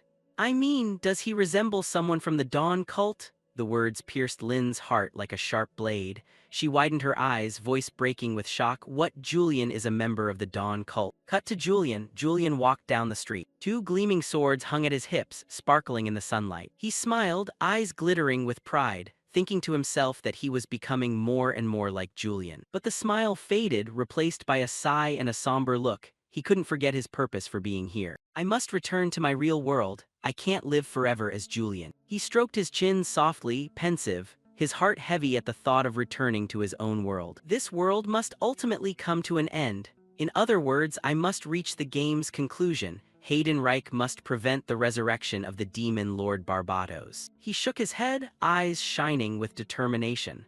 I can't live forever under Julian's name. He continued, thinking inwardly in a low voice. Where are we now in the plot? It seems this is when the Dawn cult begins to appear. They are a heretical organization that will do anything to resurrect the demon Lord Barbatos, the archenemy of Heidenreich and Lin. He stopped, his expression darkening as he thought of Lin. In particular, Lin's father was killed by the Dawn cult. I want to ally with Heidenreich's side, but that's not going to be easy. He stroked his chin, contemplative like Julian always did. Should I infiltrate the Dawn cult to gather information? But how to get in? Suddenly a thought flashed through his mind, making him start. The system sent a notification, the violent intuition trait activated. Julian sensed a strange mana flow as if someone were watching him. He glanced around, voice low and alert. Someone. No one was visible, he muttered, heart pounding with suspicion. Could it be just an illusion? No, the trait clearly activated. He tightened his grip on the hilt, eyes cold. I don't know who you are, but I felt your mana come out. A slow footstep sounded from the shadows. Julian narrowed his eyes, a smug smile spread across his face as he recognized the figure. We've met before. Two strangers emerged like ghosts slipping from the night.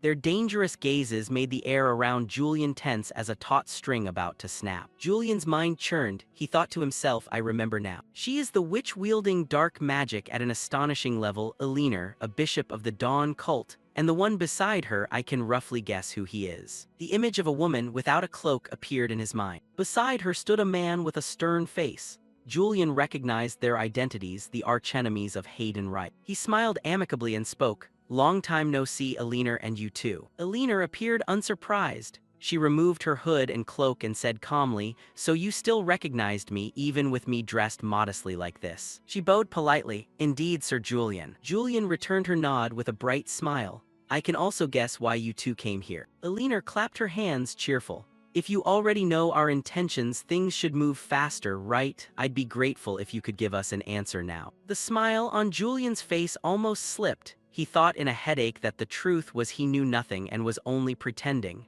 Normally, Julian would consider every possibility. He hesitated. Well, I'd like a little more time to think. Elena frowned, displeased. Then that's not acceptable, Sir Julian. Startled, he watched as she raised her hand toward Julian, eyes piercing.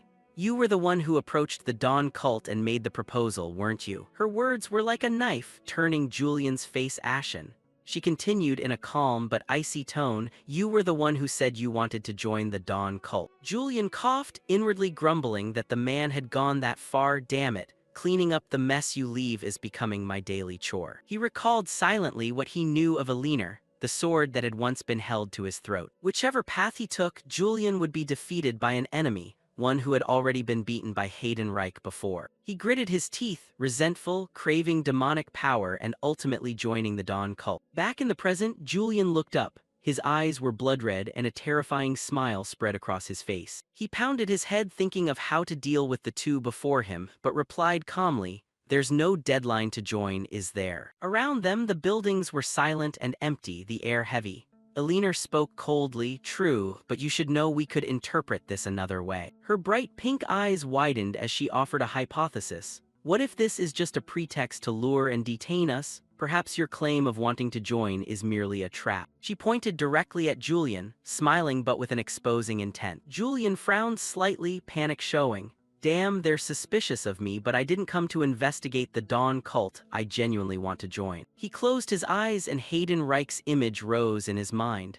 If the Empire discovered him, it would be over. The path would lead to the worst outcome. It felt as if Haydenreich's stern gaze pierced him. If Haydenreich knew he joined the Dawn cult, Julian immediately imagined the worst, being split in two by Haydenreich's blade.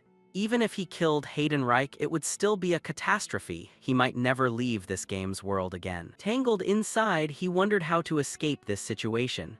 Outwardly, Julian forced a smile. I didn't expect to be suspected this much. Elena crossed her arms and stared coldly. You know too much, she asked again. What if you want to withdraw now? Julian answered calmly, and if I do? The man in black, silent until now, suddenly spoke in a deep voice. It means we won't let you leave here in peace. A tremendous surge of power erupted from him, cracking the stone pavement beneath their feet. Julian's thoughts raced. A bishop, the Dawn cult's combat unit, superior even to ordinary knights. The man clenched his fist beneath his cloak and then whipped off the cloak. His eyes flashed as he roared, decide quickly or I Pelkor will crush you. He pointed to the large scar on his face. Remember this scar, the one you left me still hurts.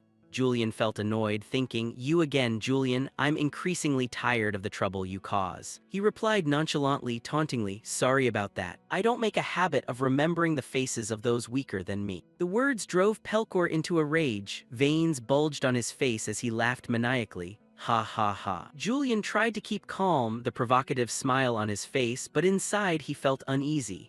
Playing for time would only get him hit more. Suddenly, Pelkor's massive form vanished in the blink of an eye. He reappeared right behind Julian, and Julian only had time to whirl his head and glare at him. Pelkor clenched his fist and roared, let's see how long you can keep your composure. The system immediately notified. The innate swordsman trait activated. In the moment, Julian drew his sword and blocked Pelkor's fist. His face went pale as he thought, damned, I grabbed the old iron blade instead of the moonlight sword. The moonlight sword was still hanging at his waist. He cursed his lousy memory and resolved to hold out as long as possible. Pelkor's fist unleashed terrifying power. Julian counterattacked quickly, but Pelkor leaned aside and dodged the blade. The sword in Julian's hand began to crack like a spiderweb. Unable to hold it, he sprang backward thinking this was bad, too dangerous. He needed to retreat and regroup. But Pelkor noticed the intent and bared his teeth in a grin, and in an instant lunged to stand before Julian, his hand raised, poised to strike. A punch packed with raw force sent Julian flying into a wall, stone fragments scattering everywhere.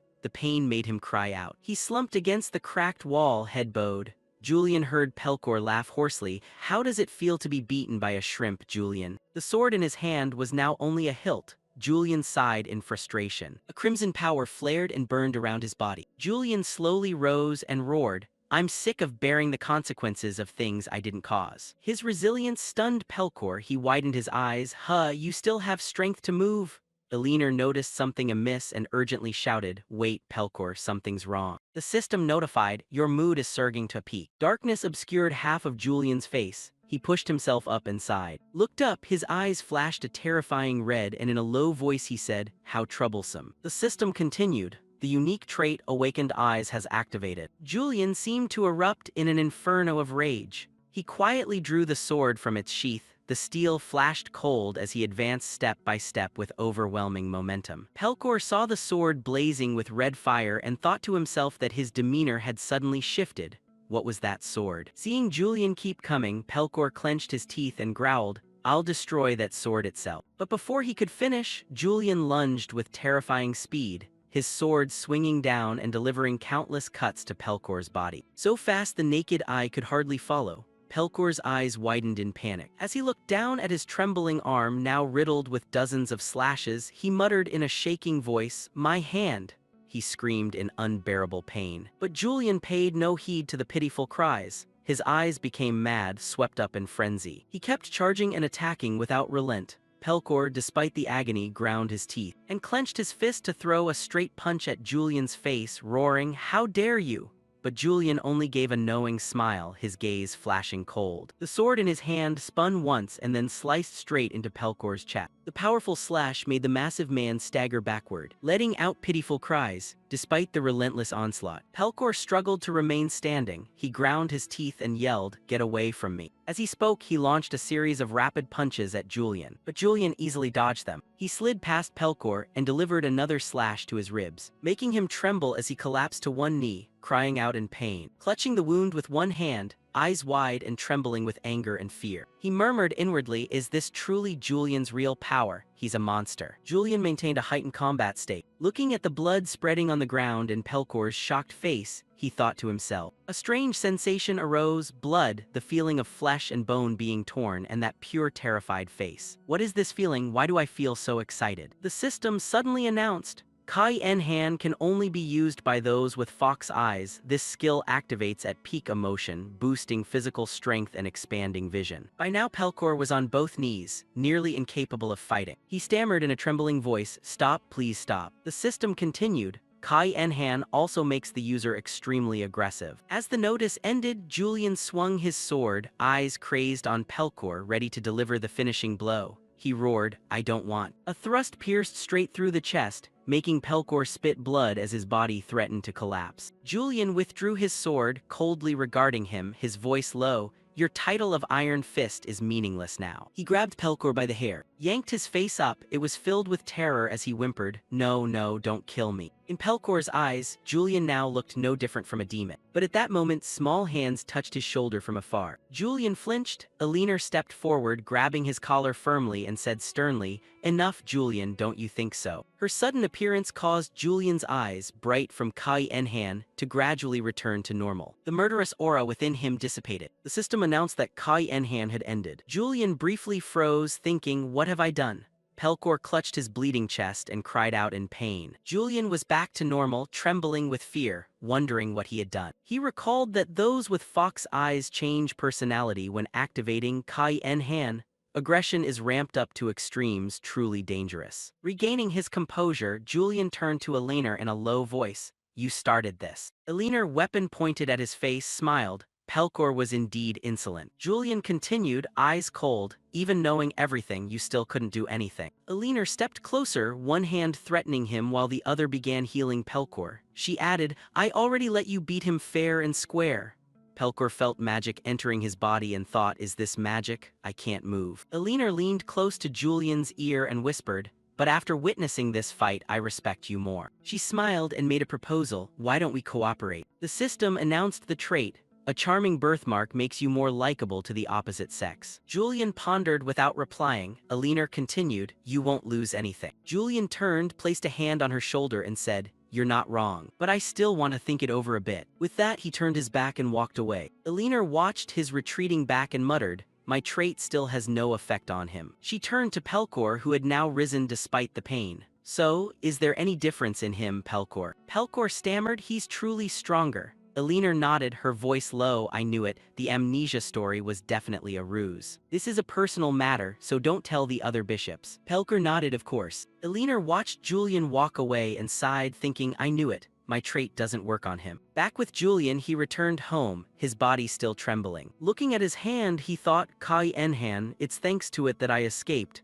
but I can't keep relying on such an unstable trait. He ruffled his hair and cursed inwardly, what do I do now? If I side with the Dawn cult, Hayden will kill me, and I'll never return to my original world. But if I oppose the Dawn cult, surely one of them will assassinate me. A sly smile slowly formed on his face. Perhaps I should join the Dawn cult after all. I'll gather as much information as possible and thwart the resurrection of the demon god. That's the only path back to my original world. Scene changed to Gemel Monastery. Julian walked with a calm but resolute air. As he entered, he thought, the Church of the Sun, the largest church on the continent of Rosenda with a monastery under it. Not ordinary at all. The moment he stepped in, the people around immediately stirred. Some whispered, has the holy war prodigy arrived again? Another group trembled, voices anxious, they're probably here to purge someone. Without paying attention to the murmurs, he continued deeper inside, his gaze cold. A bishop stepped forward cautiously. Lord Julian, what brings you to our monastery? Julian turned and smiled faintly. I'm here to see the abbot. Hearing that, the bishop stammered in surprise, the abbot? Ah, yes, he thought to himself that he hadn't been informed of this. From inside, a nun stepped out, her sharp gaze fixed on Julian. This way, please, I'll lead you, she said. Seeing her, Julian thought, oh, they sent someone at just the right time. He silently followed the nun deeper inside. Suddenly, a strange purple mana radiated from her. She paused and said in a low voice, you arrived earlier than I expected. Frankly, I would usually refuse. Julian narrowed his eyes and recognized her immediately, Elinor. He kept a composed smile. Elinor, long time no see, he thought, how dare she disguise herself right in front of me. He added with a pointed tone, quite the favor, hiding a Dawn cult base in the middle of a major monastery. After some walking, they stopped before a large door. Elinor pushed the door, her voice gentle but with a warning, the Archbishop is waiting for you. Lord Julian, please keep your manners. Julian smirked and replied confidently, I'll consider it.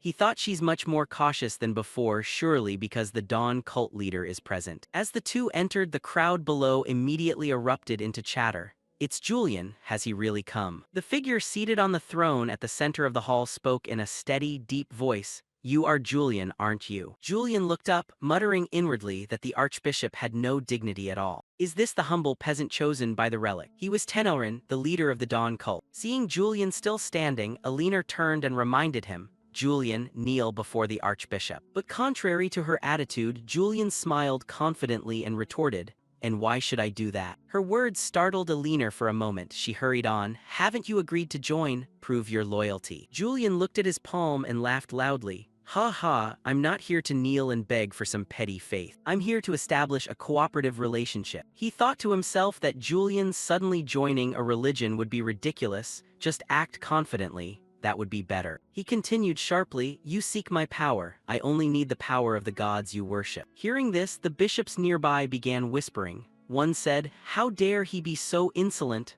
Another added, that arrogant fellow only boasts. Tenelrin, seated on the throne, raised a hand and said in a deep voice, enough. Since this is about cooperation, there's no need to treat this man like that. He turned to everyone, all of you except Julian and Elinor leave. The crowd chorused, yes, your grace. A few muttered, what is he planning to do? After they left, Tenelrin smiled broadly. Ha ha, as rumored, you have quite the spirit, Julian. He stepped forward and slapped Julian on the shoulder enthusiastically. Good, I like you even more. Then he turned and gestured, follow me, I want to show you something. He led Julian into a restricted area, his voice low, this place is for bishops only. Julian wondered why it was so special. Tenelrin nodded, because there's a relic here. Hearing the word relic made Julian even more curious. Tenelrin continued, why show you this place? Because I don't want you to leave. If I let you go, you become an enemy. But you're an ally of the Dawn cult, aren't you? Ha ha, isn't that more intriguing? Julian stroked his chin and smiled. So you're saying even if I'm only an ally and not a believer, that's fine? Tenelrin nodded. Indeed, I'll make you a bishop. Only then can you use the Dawn cult's power more fully. The sudden offer made Elinor turn anxiously. Archbishop, such a rapid promotion.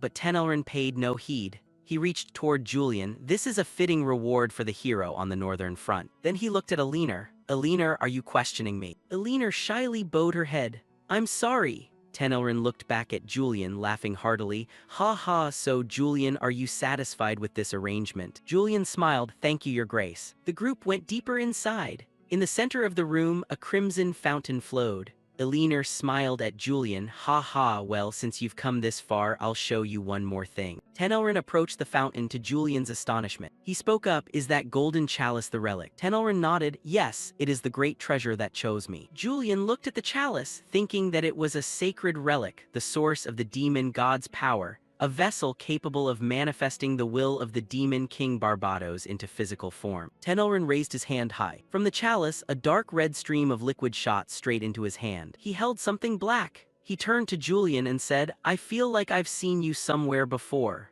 Julian looked at the object in his hand and guessed, a horn of the demon race. Tenelrin nodded, excited. Exactly, through this relic I can craft demon horns, the source of their power. Isn't that impressive? Julian thought to himself that it was the first time he'd seen how demon horns were made, but he clearly understood the true nature of this relic and the effects the horn would have if he used it. Eleanor spoke up to pull him out of his thoughts. Julian smiled and replied, ah, right, interesting, a demon horn. He stepped closer and pointed at it, asking, so if I use this horn, can I tap into the demon god's power? Tenelrin nodded. Exactly so.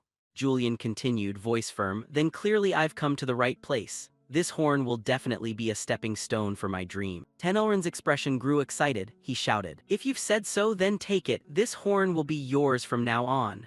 The sudden action startled both Julian and Eleanor. Julian took the horn, his expression shifted, and a cold, murderous glint flashed in his eyes. He thought, does he intend to give me this so easily? Tenelrin continued, many demons had to be sacrificed to create a single horn. It requires vast materials, but the power gained matches the cost. He then stepped forward, placed a hand on Julian's shoulder and said, I wonder how powerful it will be in your hands.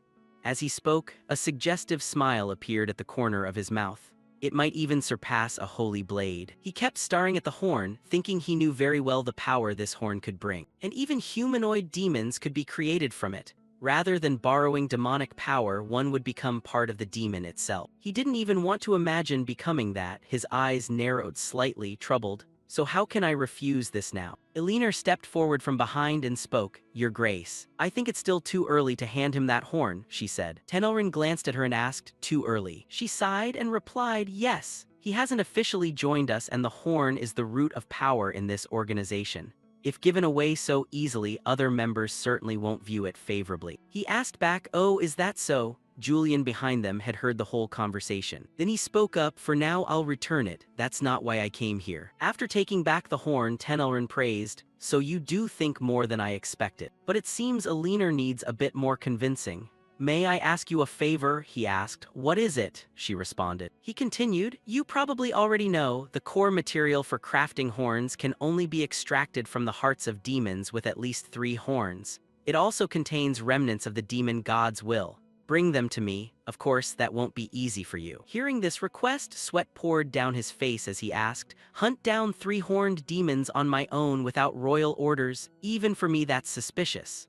Hearing his concern, Tenelrin reassured him, you don't need to worry about that, we will handle that for you. Scene changed to a few days later, now at a train station. Julian sat in the carriage, gazing out the window, thinking, what just happened?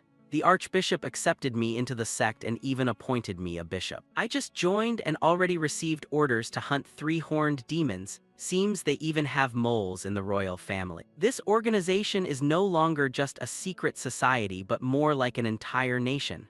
This is really troublesome. At that moment, Heron beside him cut into his thoughts. Thank goodness for the public transit system connecting the cities, he said with great excitement. Hearing that, Julian nodded and replied, indeed, then thought to himself, I almost forgot this name. Then he asked, aren't you also going to Berniden? Heron started and answered, yes. That's where the Ascension Festival of the Sun God takes place, and I'll be representing the Criffart family. When you finish your mission, you must take time to enjoy the festival, he said shyly, trying to make conversation. Seeing his demeanor, Julian thought, I'll just nod for now to end this, then he nodded. All right, if I have time, I'll stop by. His cold words and threatening expression frightened Harand until his face turned pale, which made Julian smile slightly, thinking to himself that the boy was clearly still afraid of him. Then a voice from the carriage announced, "Next stop Berniden, we've arrived." As the train stopped, the two moved to say their goodbyes. Harand said, "I'll be going ahead." He nodded, "All right, Harand." As soon as he started to leave, he turned back and added, "I'm just saying this in case. Don't pick a fight with Marquis Oronil." At that advice, Julian smiled faintly and turned away. After Julian didn't reply, Harand continued, "He used to be close to the Highlands family you wiped out, so he won't like you." Julian's expression darkened. He said coldly, "I know." He thought, thanks to Harand, there's another thing to worry about. But I'm only here to hunt demons, so I probably won't run into him. Just as they reached the meeting point, someone spoke coldly toward him, "Please postpone your mission." This made Julian very puzzled. He asked why. The man continued, "We're currently restricting access to Purun Forest to members of the Sun Church to prepare for the Ascension Festival." He warned, the three-horned demon is in that forest. The Ascension Festival could be ruined. This made Julian's counterpart very curious. He asked, "But it hasn't appeared yet, has it?" Julian then threatened, "Do you intend to defy a royal order?" His words gave the man pause before he replied, "That's why I'm asking you to postpone your mission. The Ascension Festival is this city's pride. We can't let it be ruined by a demon that hasn't even acted yet. If the festival is cancelled because of a hunting mission, can you take responsibility?" He rattled on without hearing reason. What if the demon appears during the festival? Julian thought. The man continued, "The festival is in a week. Why not wait until after that? No matter how cold you are, I thought you'd appreciate enjoying the festival," he added. Those words made Julian narrow his eyes and look straight at him. Then a clear voice sounded from outside the door. "Daddy!" The call caught Julian's attention. He turned his head slightly to look, which startled the man for a moment. Seeing his daughter enter, the man called, "Terina." The little girl approached Julian and asked, "Daddy, who is this? He's so handsome." Looking at the girl, Julian thought she must be Lord Oronil's daughter. As soon as the daughter came near Julian, Oronil shouted, "Stay away from him, come here quickly." His words terrified the girl and she ran quickly to him. Seeing this, Julian thought inwardly, "Do you really think I'd harm a child?" Then, as if realizing something, he used his power. He noticed that both father and son were emitting a faint light, an expression of fear, and Oronil himself was trembling violently. Then he smiled at the two of them and said, "We'll continue this another day." With that, he turned and left, leaving the two of them bewildered in the room. As soon as he stepped outside, he lightly ran his hand over his face and let out a sigh. From a distance, two men approached. The black-haired youth called out, "Julian, how did it go?" He looked at them, sighed, and answered, "He's very determined. I can't postpone this mission." This made the blue-haired man beside him very curious. "Is that so?" The black-haired one continued. "Should we recall the Shut Eyes members from the forest?" He shook his head in refusal. "No, leave them there. The festival won't proceed as planned." This made the two of them startle and exclaim, "So that means..." Berniden is where most people first encounter a three-horned demon. A three-horned demon isn't just powerful. He pictured the terrifying image of one in his mind. He stroked his chin and said, "The festival could turn into utter chaos. The more horns it has, the stronger the demon and the more unique abilities it possesses. Demons with 3 or more horns are named after their abilities. One such type is Hamelin. Hamelin is a corrosive demon that turns its rooting place into its own fortress, a labyrinth where entrances and exits constantly swap. Or it could become a marsh that poisons anyone who steps in. Even if one escapes the fortress, they'll suffer Hamelin's mental assault. Only a few have ever overcome it. Hamelin may be close to finishing the corrosion of an area to turn it into a maze. Lord Oronil will come looking for me soon." Julian said this while sipping a cup of tea. But as he took a sip, a servant burst in from outside shouting, "Lord Julian. Lord Oronil requests your presence at his manor immediately." Julian was a little surprised. "Faster than I expected," he thought. Seeing Julian deep in thought, the servant worriedly said, "Sorry, I didn't know you were dining." He waved it off. "It's all right. I figured there might be urgent business." Back at Oronil's place, the man was trembling with fear. Julian entered and said, "You summoned me, Lord Oronil." He was still shaking and stammered, "My daughter Terina, she hasn't opened her eyes since last night. Not even the royal physician knows why.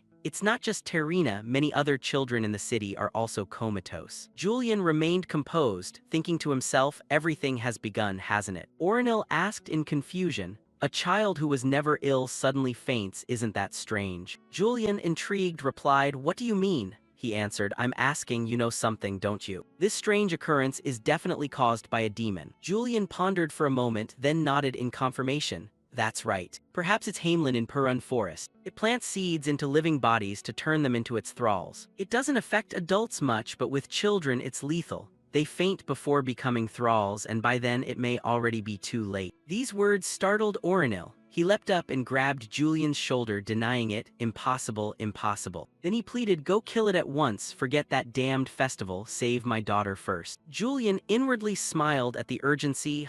Only yesterday he opposed it, then asked, you truly want to save your daughter? He immediately replied, I will do anything. Julian's eyes narrowed slightly. He said coldly, anything, even if it means sacrificing Berniden itself. Hearing this, Ornel froze for a few seconds. His whole body trembled once more. Then he fell to his knees and said, yes, I can bear any loss. At that confirmation, Julian laughed aloud with pleasure and nodded. Good. In that case, proceed to eliminate the Hamelin. Saying this, he turned toward the door, which made Oronil overjoyed. He said, thank you, truly thank you so much. Cut to Purun Forest, where countless people were now gathering to pour oil all around the forest's edge. They kept dousing the bases of large trees with oil. When they finished, one man stepped forward and said, everything's ready, Lord Julian. Then he wondered, but do we really need to go this far in such a beautiful place? Julian thought for a moment and nodded. Of course, ignoring an obvious threat would be foolish. He repeated, still burning Purun Forest. Julian turned without answering but thought to himself, indeed arson. The tactic isn't to breach Hamelin's fortress but to erase it. This is the fastest, easiest strategy to beat Hamelin in the game. Seeing Julian ponder, Arson hesitated, but Lord Oronil will be furious about this.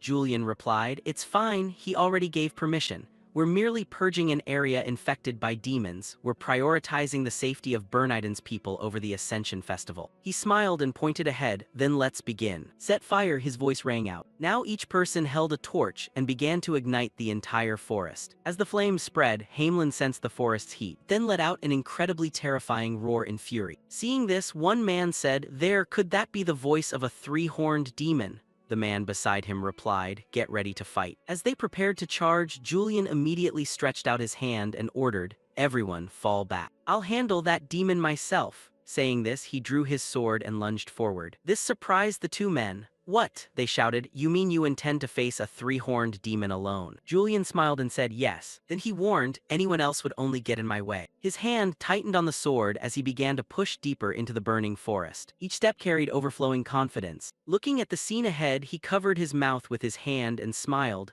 What a marvelous and terrible sight. Ahead of him, the Hamelin monster had appeared and looked at him with furious eyes. It then swung its arm and launched a powerful strike straight at his position. The ground shattered. With his agility, he quickly stepped back and taunted, useless Hamelin. At the provocation, its gaze grew even angrier. He then used the moonlight sword. The blade in his hand was covered by a blue aura. His lips still curved in a smile as his hand tightened on the hilt. He lunged swiftly toward the monster. He delivered a slash close to its body, startling it. A smile formed at his mouth as he said, you can't use your full power because of this fire, so disappear beneath my blade. As his words ended, the monster narrowed its eyes slightly. Then several beams of light appeared, surrounding its body. This made him startle. He covered his nose with his hand, thinking, is this Hamelin's pollen? The system notified, Hamelin's pollen induces hypnosis and convulsions to attack players' minds. As soon as the notification ended, he looked at it and cursed it. Unbelievable, I forgot about this, damn it. Then he broke into an enigmatic smile and said, not quite, did you think that's all I have? The system continued, you have resisted Hamelin's mental attack. Seeing the creature could withstand the attack, it recoiled.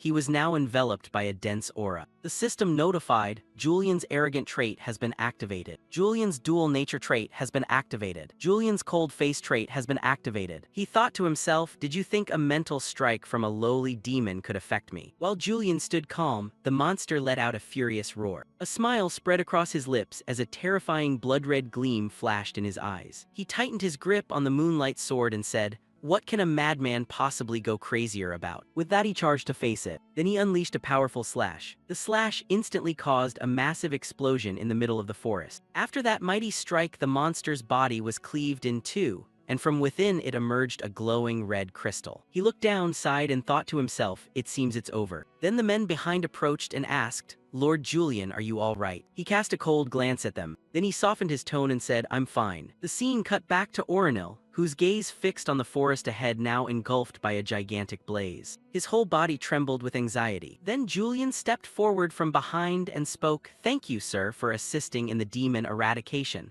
The royal family will surely praise your brave decision, Lord Oronil. Then he asked, Is your daughter awake yet? He replied, but her body is still trembling. She's gradually recovering. He stepped forward and produced a necklace, smiling as he said, Good, then please give this to her for me. Taking the pendant in his hand, he asked in puzzlement, What is this? He answered his question, The necklace is made from fragments of Hamelin. Hearing this, Oronil was startled and asked, What? He smiled and continued, Your daughter was the first to be affected by Hamelin's pollen. Perhaps her mana flow is stronger than other children her age. She has the aptitude of an S-rank mage, so I gifted her this magical item made from Hamelin. This unexpected act of his made Oronil ask, Why would you do that? You clearly dislike me. He smiled, The more talented mages the better, isn't that so? Oronil denied it. No, not for that reason. You must have other designs. What makes you suddenly treat me kindly? He replied, It's merely a courtesy in return for your cooperation. Nothing more, nothing less. Oronil asked again, A courtesy? Yes. This sent Oronil into his own thoughts. You don't even know I wiped out your entire Highlands family. You must want something and are pretending to be kind to use me. After the matter was settled, he said, Then I'll take my leave. My lord, thank you once again for cooperating in this demon eradication. After he left, Oronil continued to stare at the pendant before him, muttering, He didn't ask anything, just left silently. Could it be? Is that really how it is? He then opened the door to his daughter's room and spoke. You look healthier now. He moved forward and handed the pendant to his little daughter, smiling as he said, This is a gift to celebrate your recovery.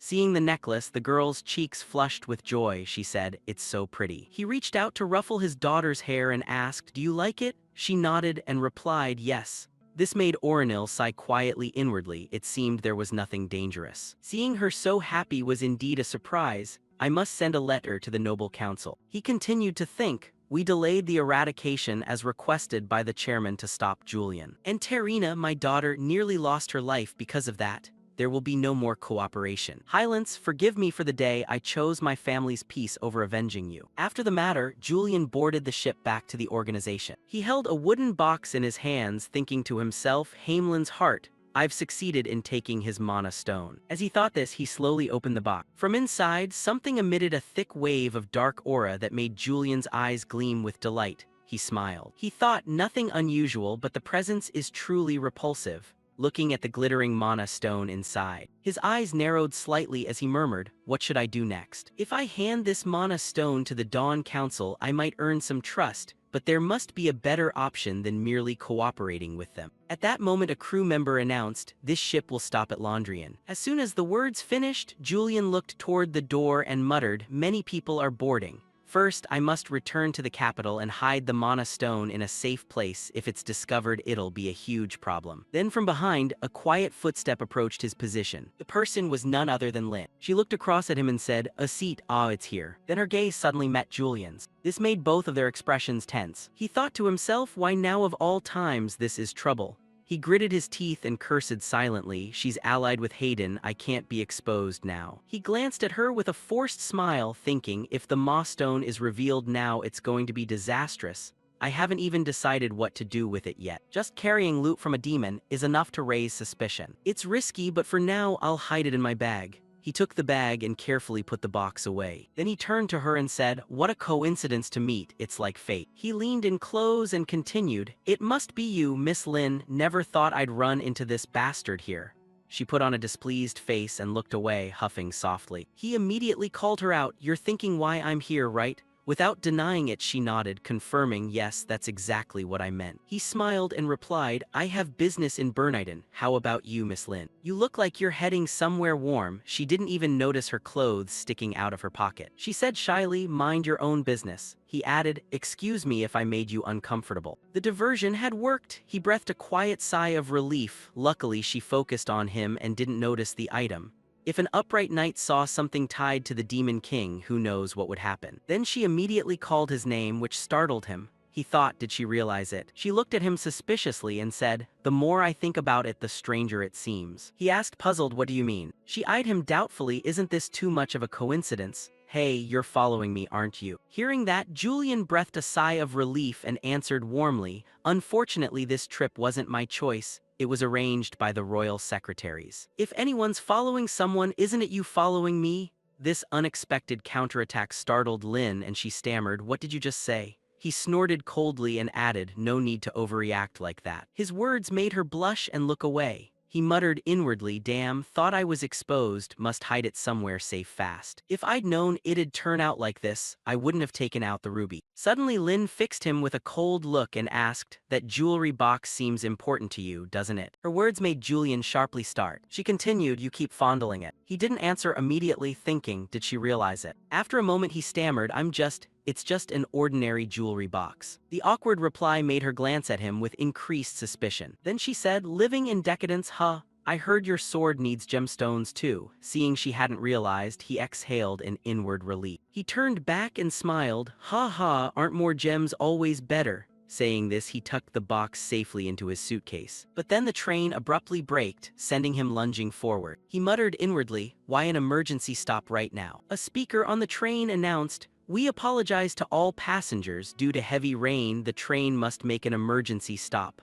As the words fell, the jewelry box slipped from his hands. It fell straight to the floor. Watching the mossstone roll out, he cried inwardly, this is the end for me. Immediately, she bent down and picked up the mossstone. Then she looked at him coldly. He cried out, please give it back to me. He thought to himself, she definitely knows it's a mossstone. What will become of me? She looked at the gem and said, there's no life in it at all. What a pity. For someone who loves gems like you, you don't seem to cherish it. As she spoke, she placed the gem back into the box. Then she handed it to him. Here. Receiving the box, he breathed a quiet sigh of relief, thinking, could Hayden's faction still be unaware of the mossstone? He stowed the box in his suitcase, his whole body still trembled with fear. He muttered, it felt like I just lost 10 years of my life. Indeed, at times like this, an expressionless face is truly useful. At the end of the trip, he stepped up and said to her, this train is more comfortable than a carriage, though sitting for long gets tiring. Saying such idle chatter wasn't without reason. The rain that had been pouring suddenly stopped, leaving his heart pounding and his mouth jabbering on. She let it pass and replied, yeah, this travel companion is annoying, feels like I'm in hell. He stepped closer, tilted his head slightly and smiled, really, I'm just glad to have someone to talk to. He thought further, I don't even know what I'm babbling about. Then a servant approached from afar, bowed respectfully and said, Miss, you've arrived. The carriage is ready to take you straight to the academy dormitory. She nodded and replied, thank you. He turned to leave too, thinking to himself he should slip away, then waved goodbye. I'll take my leave first, Miss Lin. Just as he was about to go, she called after him, ah, please wait a moment, Lord Julian. His voice grew tense. What is it? Speak quickly. He continued to fret, could she already know about the gem? After a pause, she said, I want to thank you for what you did in the slum area. Not a thanks from me, but gratitude from a swordsman. Another close call for him. He exhaled softly and replied, is that so? But we're students, she said, vigorously denying alignment with Hayden Reich. No, you're the one expelled. He turned and left, saying she remained as cold as ever. Watching his retreating figure, she turned to the servant and said, let's go. The servant nodded, yes, miss. Scene shifts to the next day at Shut Eyes. Ordwin asked, did you like Berniden? He forced a smile and replied, ha, I wouldn't say I liked it, of course not. Anyway, what's with this pile of paperwork? Captain Ordwin was at his wit's end, clutching his head before 2 stacks of documents taller than a man's head on the table. He stepped forward and continued, it's literally a mountain of paperwork, clearly it's too busy to call anything else. He thought inwardly, I sound just like Julian, pretend to be completely crazy to see how she reacts. After a moment of thought, she shouted, hey, do you know why this paperwork has piled up into a mountain? He cheerfully replied, due to the captain's negligence, right? She angrily shouted back, absolutely not, it's all your fault. You damned bastard, why did you set fire to Purun Forest? Faced with her anger, he soothed, calm down, didn't Shut Eyes have authority to decide field actions based on judgment? She buried her head in frustration and said, forget it, I'd have to be stupid to ask you that. Most of these are warning letters from the Sun Church. Purun Forest was important to the Sun Church, wasn't it? Fortunately, the court will handle it properly, but my workload has doubled thanks to you. At her complaints, he replied casually, let's just leave it at that. His indifferent words made her shout, "What?" He continued, thinking inwardly that he couldn't avoid sounding more annoyed than before by such a sharp captain, and muttered, "Sorry about that." Holding a few letters, she continued, "There's also a proposal addressed directly to you, seems to be about a lecture at Veal Academy." Taking the letter, he muttered, "This is a new clause, I haven't seen it before." She spoke a name that made him startle, Genmal Abbey. Recalling his conversation with Tenelrin, he said, "I wouldn't be foolish enough to hunt that three-horned demon without the court's orders. Doing so would only bring disaster." Tenelrin reassured him, "Don't worry, Julian, we'll handle everything on our side." Only then did he realize "don't tell me handle" meant what he implied. She went on, "The Sun Church sees me as a thorn in their side, and you're handing them a proposal." Her words sent goosebumps down Julian's spine. With her keen perception, she quickly noted, "Are you hiding something, Julian?" He gritted his teeth and thought inwardly, does she mean to send it directly to Shut Eyes? While the situation was heating up, Lazarus suddenly burst in from outside, shoved the door open and shouted, "Lord Julian." The royal secretary wanted to know what happened in Berniden. Because it was urgent, he barged in abruptly. Nobody expected it. Apparently he arrived at the wrong time. Julian looked a bit awkward, but inside he was secretly relieved. "Perfect timing, Lazarus, you saved me." Realizing he'd come at a bad moment, Lazarus quickly apologized to Commander Odwin and asked if he should come back later. But Odwin had lost interest in questioning. She sighed and wearily said it wasn't necessary, that he should leave and Julian should remember to take those items with him. Julian was genuinely happy. He left quickly with a smile and cheerfully said, "See you next time, Commander." So Julian and Lazarus departed peacefully. Thankfully, nothing happened. Lazarus rarely had the chance to walk beside Julian, so he seized the opportunity to ask, "I heard you single-handedly defeated the three-horned demon god that rumors spread throughout the capital." Julian only smiled and replied it was nothing, just a small thing. Outwardly calm, inwardly he was turbulent. "Good heavens, I thought I was going to die. The Dawn sect sent a letter directly to us. Isn't that even more important than the three-horned demon god?" Thinking that, he turned and gently told Lazarus to wait at the secretary's office. He would read the letter and join him afterward. After Lazarus left, he slowly opened the letter to see what the hell they had written inside. Contrary to Julian's precautions, the letter's contents were extremely ordinary. But this was really strange. If it was from the Dawn sect, it couldn't just be polite inquiries. And as Julian suspected, a large black snake slowly appeared within the letter, which surprised Julian. Then the snake spoke to him, saying the Archbishop wished Bishop Julian to visit their district. It turned out they had placed a sound-silencing charm on the letter. Judging by its tone, Julian guessed it was probably written by a leaner. They were probably after the demon gem from the three-horned demon god in Berniden. But weren't only the commander and the secretary supposed to know the exact date of his return to the capital? Yet the Dawn sect had early information and contacted him so precisely. This made Julian question how they knew the correct time to reach him, an unresolved mystery. So he promptly arrived at the Dawn sect, and the people there were quite frightened by Julian's presence. All eyes kept turning to him, and Julian could only offer an awkward smile. Whenever he went somewhere unfamiliar, strangers' stares piled up and made him uncomfortable. "Is everyone all right, Dawn sect?" After standing frozen for a moment, someone came out to greet him, Bishop Aliner. Upon meeting her, he complained that so many eyes were staring at him and it made him uneasy. Of course, Bishop Aliner looked at him and laughed. "Ha ha, you really know how to joke. You radiated pressure the whole time. Who would want to come near?" Julian left with Bishop Aliner soon after. She dispelled her disguise and returned to her own form.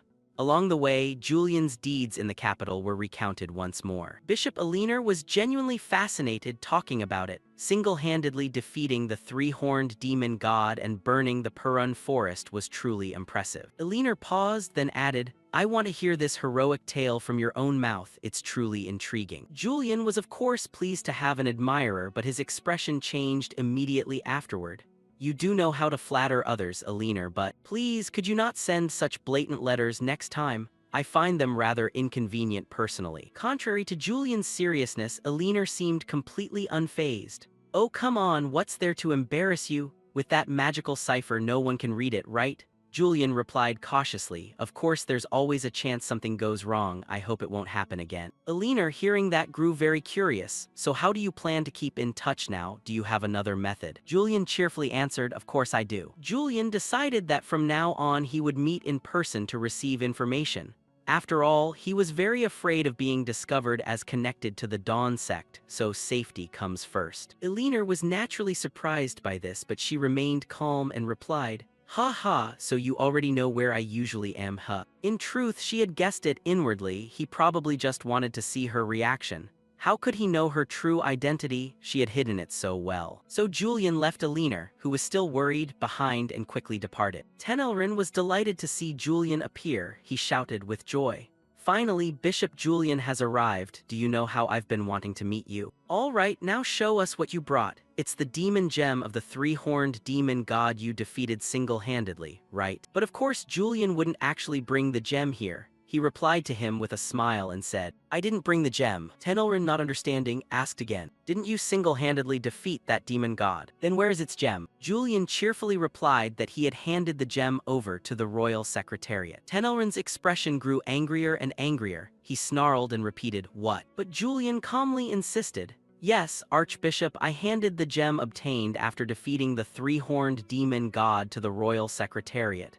The other bishops, trembling, said the archbishop was truly furious. "Are you crazy?" At that moment, a red emerald appeared in Tenelrin's hand. He growled and asked, "Explain quickly why you did that." Although Julian didn't want to, he still had to justify his actions. "I once said I'd retreat one step to advance three." Not only Tenelrin was angry, the people in the sect were equally upset. They considered this a betrayal and demanded immediate punishment. Hearing that, Julian turned to mock them. "As I predicted, your thinking is too shallow." The other bishops angrily shouted back at him, "What?" He had to explain to them, "If I truly wanted to betray you, I certainly wouldn't show up here again. The reason I deliberately gave the gem to those people was to use their intelligence network.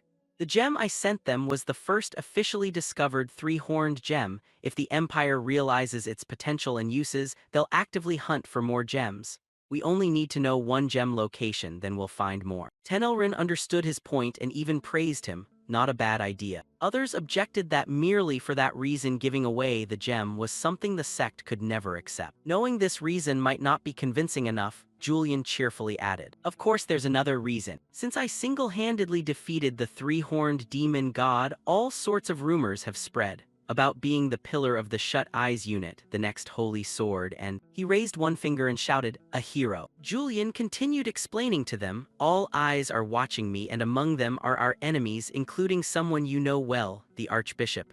Don't you want to know who is plotting against us?" Those in the Dawn sect recoiled at this. He was just babbling nonsense. "Archbishop, haul him out quickly." Seeing them prepare to attack, he was ready to respond. His hand rested on his sword as he shouted, "Planning to face me? How amusing. Then come at me," and a blue power began to envelop his blade. Tenelrin, seeing conflict about to erupt, shouted, "Wait, who intervened in this matter?" At that moment, a deathless bishop lunged forward to strike Julian, but Julian blocked the blow. Julian then tossed him aside and counterattacked, rushing forward, and drove his blade into the man's abdomen. The bishop took that hit and spat blood on the spot. After felling the bishop, Julian stood there imposingly and smiled. He looked down at the body lying on the ground. After ending the bishop, he calmly told them, "If you want to know, I will tell you. It was my former master, the holy swordsman Hayden Wright." That name should sound very familiar, right? Rage erupted fiercely. The archbishop gritted his teeth. A blazing red aura surrounded him. It seemed Urian's words had truly struck his limit. Meanwhile, Urian kept his trademark fox-like smile.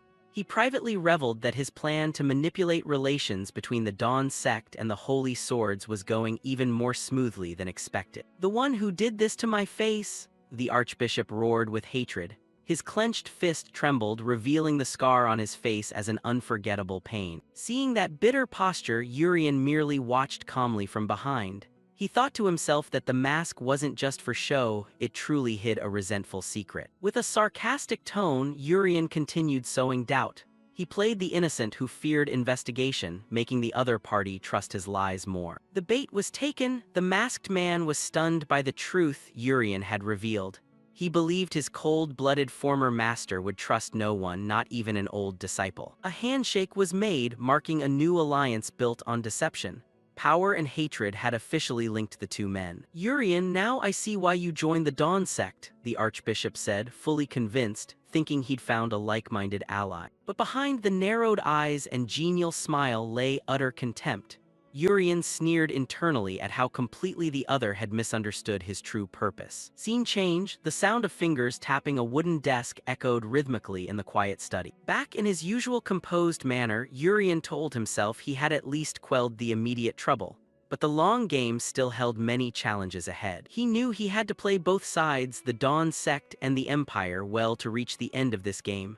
But first, there was a small matter to handle. Urian sensed a shadowy presence constantly lurking around him. It seemed someone was watching his every move without realizing they'd been exposed. At first, he intended to ignore it, but the watcher left more and more sloppy traces, like a novice spy trying too hard. A cold smile appeared in the darkness. Urian had guessed the identity of the one secretly tailing him, and that was. The door burst open, cutting through Urian's thoughts. A figure appeared, bringing an atmosphere completely opposite to the tension from earlier. It was Lazrot, the apprentice with an ever-cheerful face. He ran in to report a new directive from the Secretariat, completely unaware he was about to step into a verbal trap. Urian kept up a polite facade, telling Lazrot to set the scroll on the table. Inwardly, he watched the boy's smallest movements. As Lazrot's hand set the directive down, Urian readied himself for the interrogation. He wanted to see how long that innocent mask would hold. Trying to sneak off early, Lazrot had turned to leave when Urian's voice held him back. He broke into a cold sweat, sensing something amiss awaited him. Urian propped his chin and gave an extremely friendly smile while his eyes remained icy.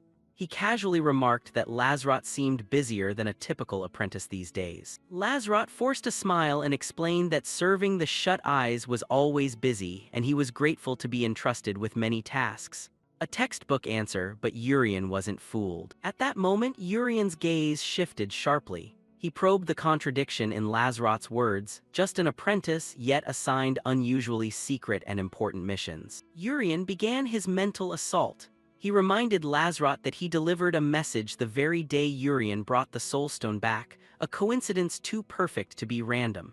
His eyes drilled into the boy as if to strip away his abnormal curiosity about the relic. Lazrot fumbled and hastily patched things up, saying the Soulstone was simply so important he was curious. But that slip completed Urian's verbal trap. The young spy, unaware, had just cornered himself. Urian's smile turned more triumphant than ever. He had laid a perfect snare, and now the prey had fallen into it. "Oh ho!" His quiet chuckle rang like a death knell for the other's mask. Lazrot's pupils contracted in sheer terror. Urian struck with a direct psychological blow. "You're just an apprentice, and yet you knew about the Soulstone?" A top-secret fact someone of his rank should never have touched. Lazrot staggered back, cold sweat pouring down. Urian leisurely dissected his fatal mistake. "I only said Soulstone in front of you for the first time, yet you reacted so naturally, didn't you?" Urian's acuity had exposed the truth from the smallest reflex. Urian listed who truly knew about the Soulstone: himself, the Empire, and the Dawn sect. "Unless you stand with the Dawn sect, you shouldn't know about it." His words, sharp as razors, cut off every escape for Lazrot. "And no, Lazrot stammered, eyes full of despair.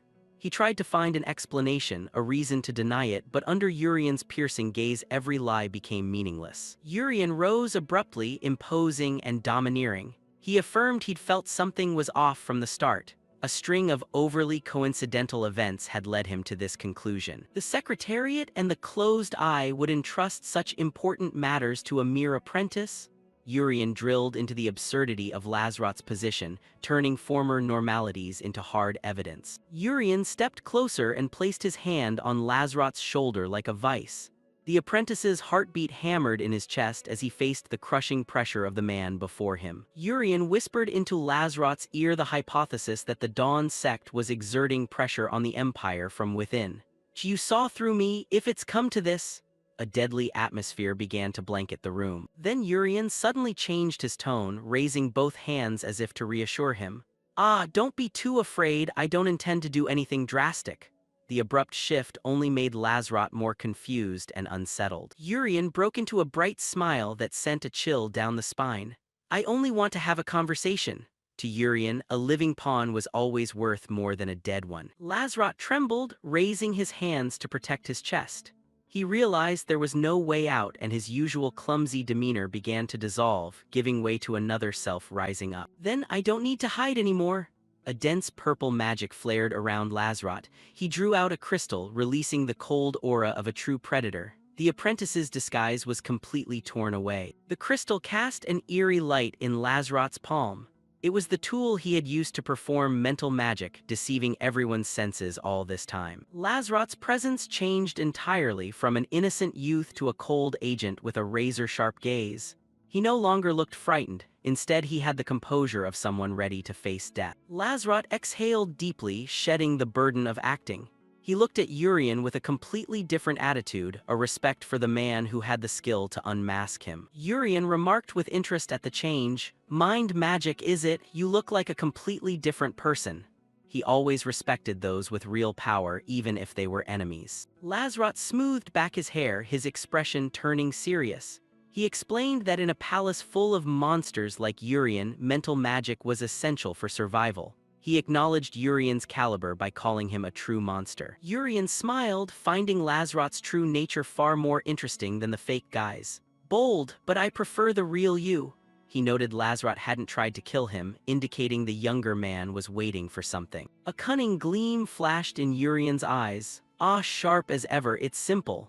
He began to get to the point, the true purpose of this interrogation. An offer that could not be refused was presented. "How about serving under me, Lazarot?" Urian didn't want to eliminate a talented spy, he wanted to possess him. Lazarot froze, narrowing his eyes in suspicion. He couldn't believe what he heard. "What are you saying?" A loyal Dawn sect agent being courted by his target. Urian laughed loudly, making his intent clear. "Exactly what you heard, be my spy." "You mean double agent, a bold plan to turn the opponent's pawn into our own weapon." Lazarot stood stunned, his mind reeling at Urian's audacious proposal. He couldn't understand why this man dared act so independently.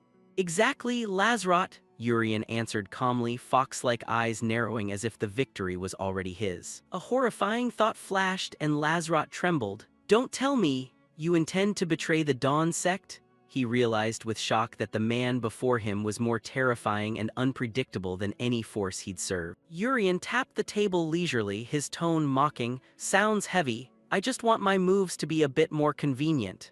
His nonchalance at the accusation of betrayal made the atmosphere even tenser. Lazarot squinted in suspicion, realizing he was being drawn into a dangerous mind game. "Playing words? Do you really think I'll obey you just because of a few words?" A professional spy like him wasn't easily subdued. Urian laughed, flipping through a stack of documents as if holding the other's fate. "Of course not. I'm not shameless enough to ask for help without offering proper compensation." Behind the pleasant smile lay a sophisticated extortion scheme. Urian's eyes flashed dangerously as he mentioned a name. "You've been donating diligently to that orphanage, haven't you?" This was the trump card he'd carefully prepared to crush Lazarot's will. Lazarot's pupils widened in utter horror. He couldn't believe his deepest secret had been exposed so easily. That sum was impressive, especially for someone called an apprentice. Urian's praise now sounded like a death sentence. Urian calmly watched the praise reaction, knowing he'd struck the nerve. "It seems that place means a lot to you, doesn't it, Lazarot?" The spy's silence was the clearest answer. "If anything unfortunate happens there," Urian left the sentence hanging with a cold smile. He didn't need to state the threat outright, the other's imagination would fill in the brutal remainder. Lazarot ground his teeth, fury visible in every muscle of his face. He felt helpless as his greatest weakness was used as a lever for manipulation by this sly, fox-eyed man. Seeing the tension was high enough, Urian suddenly laughed and waved the stack of papers in his hand. "Haha, I'm joking, don't give me that scary look." His constant psychological shifts left the other completely off balance. Urian placed his hand on the table, once more emphasizing cooperation. "Just help me a little." His offer now carried a different tone, coercion wrapped in negotiation. He narrowed his violet, cunning eyes and offered a sardonic promise. "I'll send a generous gift to that orphanage." That gift could be patronage or destruction, everything was in Urian's hands. Lazarot exclaimed in shock, "A gift!" He realized he had no choice but to become a double agent, serving the very man he was supposed to be watching. Urian laced his fingers together, his smile growing more pleased. "Indeed, I've recently taken an interest in charity, you see." A perfect villain always knows how to cloak schemes in noble actions. Lazarot's final look showed bitter acceptance. He had been completely subdued by Urian's wit and ruthlessness. The Dawn Sex game now had a crucial double agent under the Foxeyed heir's command. A few days after those tense events, the story continued at an old manor where dark plots still quietly unfolded. Inside, Bishop Aiden, eyes sharp, was grilling his subordinate. He pressed to know whether Lazarot had brought back what he'd requested. Lazarot respectfully presented a scroll, confirming his presence before Bishop Aiden with absolute deference. He reported that this was indeed Swordmaster Haydn Reich's next route, as Bishop Aiden had requested.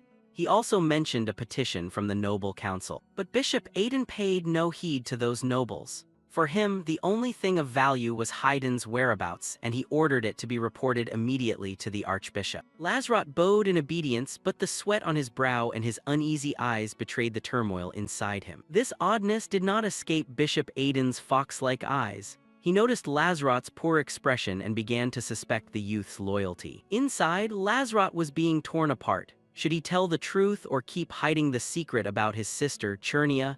Even if the Dawn sect protected him, her future lay in someone else's hands. The memory of meeting Urian returned. The heir had promised to write a recommendation so that Chernia and the orphan children could enter the prestigious Bayer Academy, a life-changing opportunity like no other. Facing the difficult choice, Lazarot clenched his fist and hung his head in silence. Urian's kindness had become an invisible chain binding his mind. In the end, he chose to lie. He forced a smile and said nothing had happened, trying to dispel Bishop Aiden's suspicion. Meanwhile, elsewhere, Urian's footsteps rang steadily on the stone. The heir walked with a composed, carefree air. The maids greeted his return with reverence. Urian was no longer the hated noble he once was, but someone everyone respected. Urian smiled gently, saying he had just been lost in thought as the maids moved to attend his coat. A perfect exterior hid deep inner thoughts. Yet deep inside, Lee Siwoo was struggling. He realized the scariest thing wasn't manipulating others, but that he no longer felt any guilt about doing so. He recalled the moment he realized Lazarot was a spy. Urian's instinct immediately found the youth's weakness to exploit without hesitation. Urian told himself that if Lazarot had been a bit calmer then, he might have seen the truth behind his promises. He had been so worried about the orphans that he didn't notice the paper Urian held had nothing to do with the orphanage. A perfectly executed psychological move. Urian pondered. He realized the old Lee Siwoo would never have acquired such judgment and ruthlessness. His humanity was fatting with each plotted scheme. Just then, Angelica, the housekeeper, approached to report an urgent message from the main family for him today. Urian felt a flash of surprise mixed with annoyance. The main family never liked him, why would they suddenly reach out now? It turned out to be an invitation to the wedding of Lady Renia Cryofart, Urian's sister. An official invitation from the Cryofart patriarch. Urian's first reaction was to decline. He told the housekeeper to reply that he was too busy with work to attend. As Angelica was about to turn away, Urian suddenly called her back. A calculation had just sparked in his mind that made him change his decision on the spot. Smiling mysteriously, he declared he would attend the wedding, having realized the Cryofart family held something extremely valuable. However, before he left, he needed to craft a truly classy appearance. Back with Urian, after deciding to attend the wedding, he ordered preparations for his outfit, but Angelica's reply made him pause. Angelica reminded him of the pink suit the old Urian treasured. Seeing the housekeeper's earnest face, Siwoo nearly fainted at his predecessor's terrible taste. He tried to hint at something more formal and refined, but Angelica insisted it had been his favorite formal attire. Inside, Siwoo screamed, "Urian, you bastard, why did you leave me this mess?" Unable to tolerate that disaster of an outfit, Urian decided to find new clothes worthy of his status. He scanned the luxurious designs on display. Magnificent ceremonial garments glittered under the lights, but choosing one he liked among so many options was anything but easy. Finally, he stopped at BQE Boutique, the Empire's most upscale fashion shop. Staff quickly came out to greet him warmly, though they couldn't hide their embarrassment at Urian's visit. Urian strolled in, glancing over the expensive clothes. He thought to himself that with his terrible taste, he'd certainly need the staff's strong support. He offered a benevolent smile, but on a true villain's face that smile read like a threat. He wondered whether to ask them politely for help. "Can someone here help me choose an outfit?" Urian asked with his signature smile, but his voice seemed to have the opposite effect. The shop staff were so frightened they frantically apologized and avoided his gaze. Urian's nasty reputation had them assuming he was here to cause trouble. Standing alone in the hall, Urian tore at his hair. He hadn't expected buying clothes to be this difficult, especially when everyone who saw him wanted to run away. Meanwhile, in another corner of the shop, a new figure appeared, Aileen, a female professor with dark hair and passionate violet eyes. She was being warmly welcomed by the staff. The shop owner recognized Aileen and asked about her research work. It seemed it had been a long time since the workaholic professor had stepped out of the lab. Aileen gave an embarrassed smile. She explained that's the nature of professors, always submerged in endless theory and experiments. Suddenly, Aileen grew dramatic. She lamented that someone had bought up all the moonstones, nearly ruining her cherished thesis. In her heart, she cursed the culprit with bitter resentment. Fortunately, the Empire recently requested a new study on a substance called Hansuk. It was the lifeline that would allow her to continue her research career. Aileen was fired up, asserting she could now write a thesis even better than before.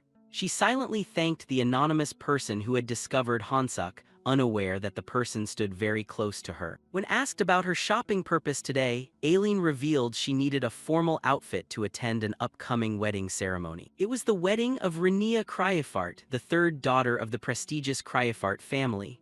The shop owner couldn't help but marvel at the name of such an influential house. Seeing this, the owner offered to take Aileen to see some of the most formal evening gowns. Aileen nodded, happy to be advised by an expert. Sighing with relief, Aileen felt wonderful to finally have a day away from dry research to indulge herself a little. She excitedly wandered the shop, impressed by the variety and splendor of the designs. BQE Boutique truly lived up to its reputation as a top tailor. But the joy was short-lived. Aileen's violet eyes widened in shock when she saw a familiar figure standing in the main hall. "Why, Urian?" Aileen froze as she saw the man inspecting a deep red coat. She couldn't believe her bad luck to run into this notorious noble in such an upscale shop. Sensing someone watching, Urian turned his head slightly.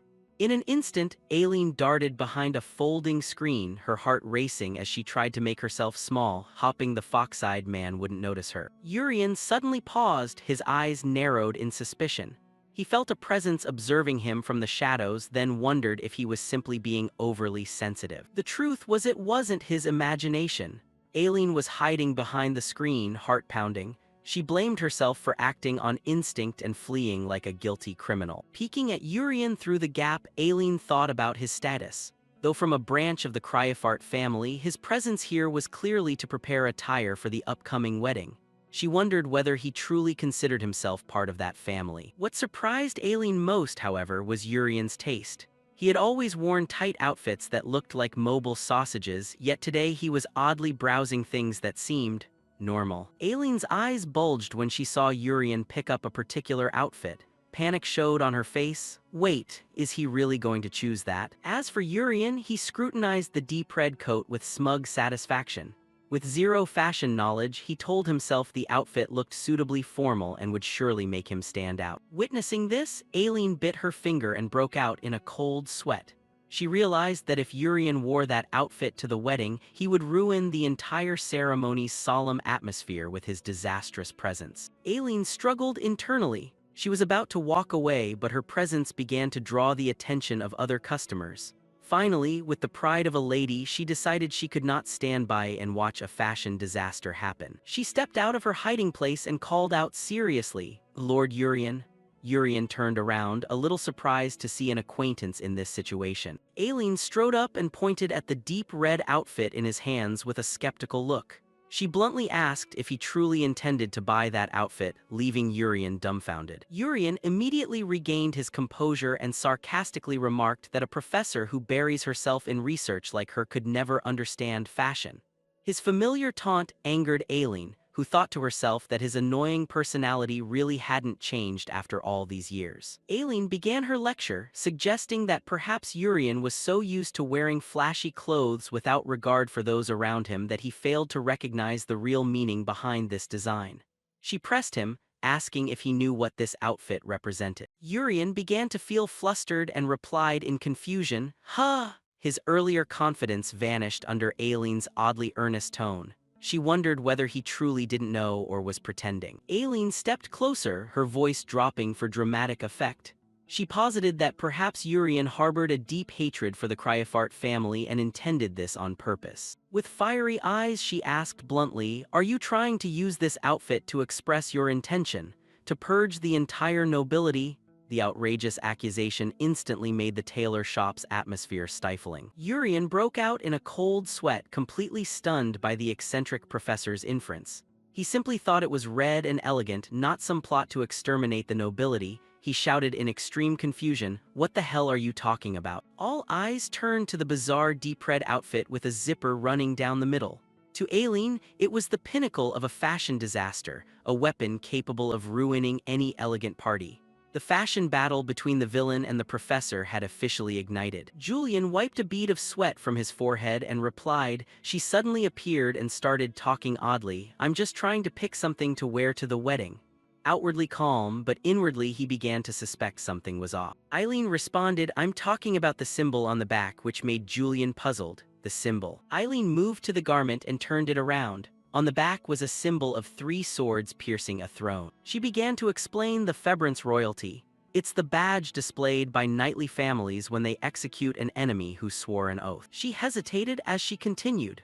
Nowadays its original meaning is lost and it's merely a fashion trend, but for a notorious man like you to wear that symbol to a wedding. Julian's face darkened and he stroked his chin, replying, "I understand," though inside he was in chaos. "I've never played the role of Julian, how would I know?" He tried to appear cheerful but began grumbling inwardly. After all, flipping through all these clothes is tiring, and by Julian's instinct his eyes kept gravitating toward pinks and neons. Julian started weighing whether to ask Eileen for help. He answered there was no other way. Eileen exhaled in relief, glad he finally understood. He put on a sly look and with his smile lifted the hideous neon vest and said, "I'll buy the outfit I like." Eileen stared at the suit, eyes wide in shocked disbelief, and asked if that one. Seeing her reaction, Julian smiled inwardly. Knowing Eileen, if I keep choosing strange clothes, she won't be able to ignore it. Julian forced a calm, fake smile and replied, "That's right, and the trousers must match perfectly."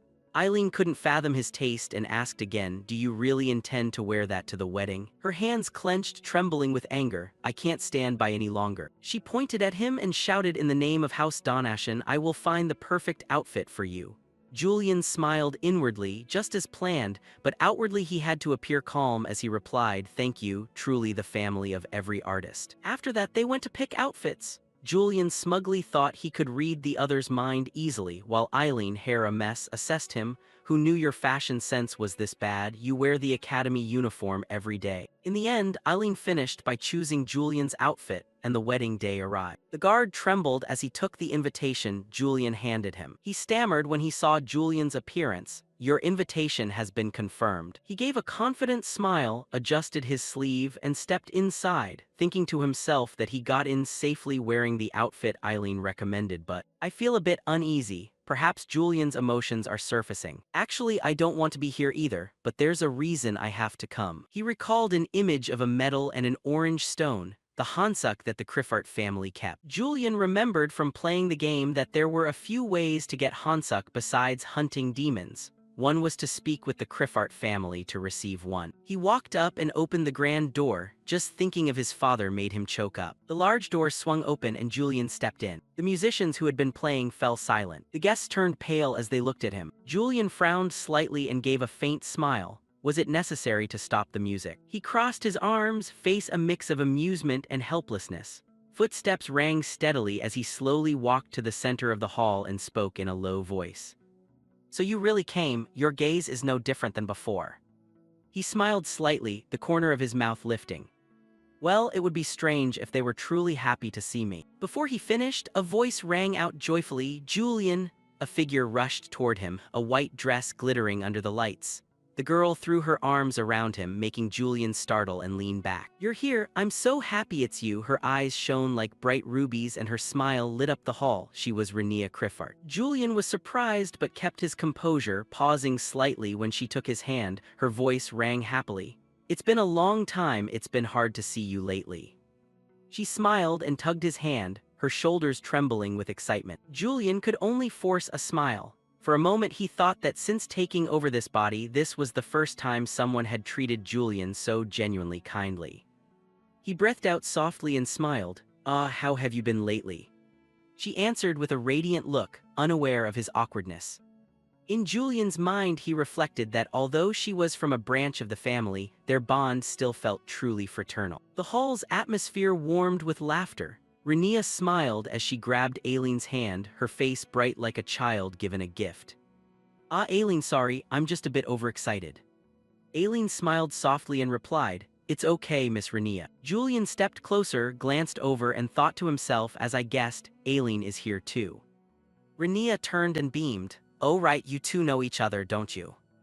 Aileen answered, "Yes, we were seniors and juniors at the academy." Julian raised an eyebrow in surprise internally. "Seniors and juniors, I never knew that." Renia looked at him mischievously and said, "Anyway, you look good today, Julian, not like the other times when you looked like a clown. Did you pick this outfit yourself?"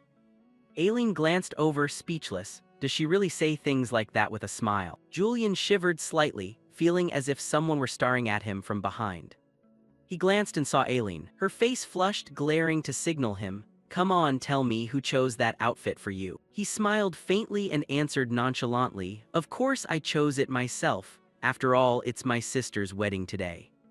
The remark left Aileen stunned, eyes wide. What? Renia laughed innocently. "Haha, classic Julian. Oh, Aileen, what's with you? Your face is so red."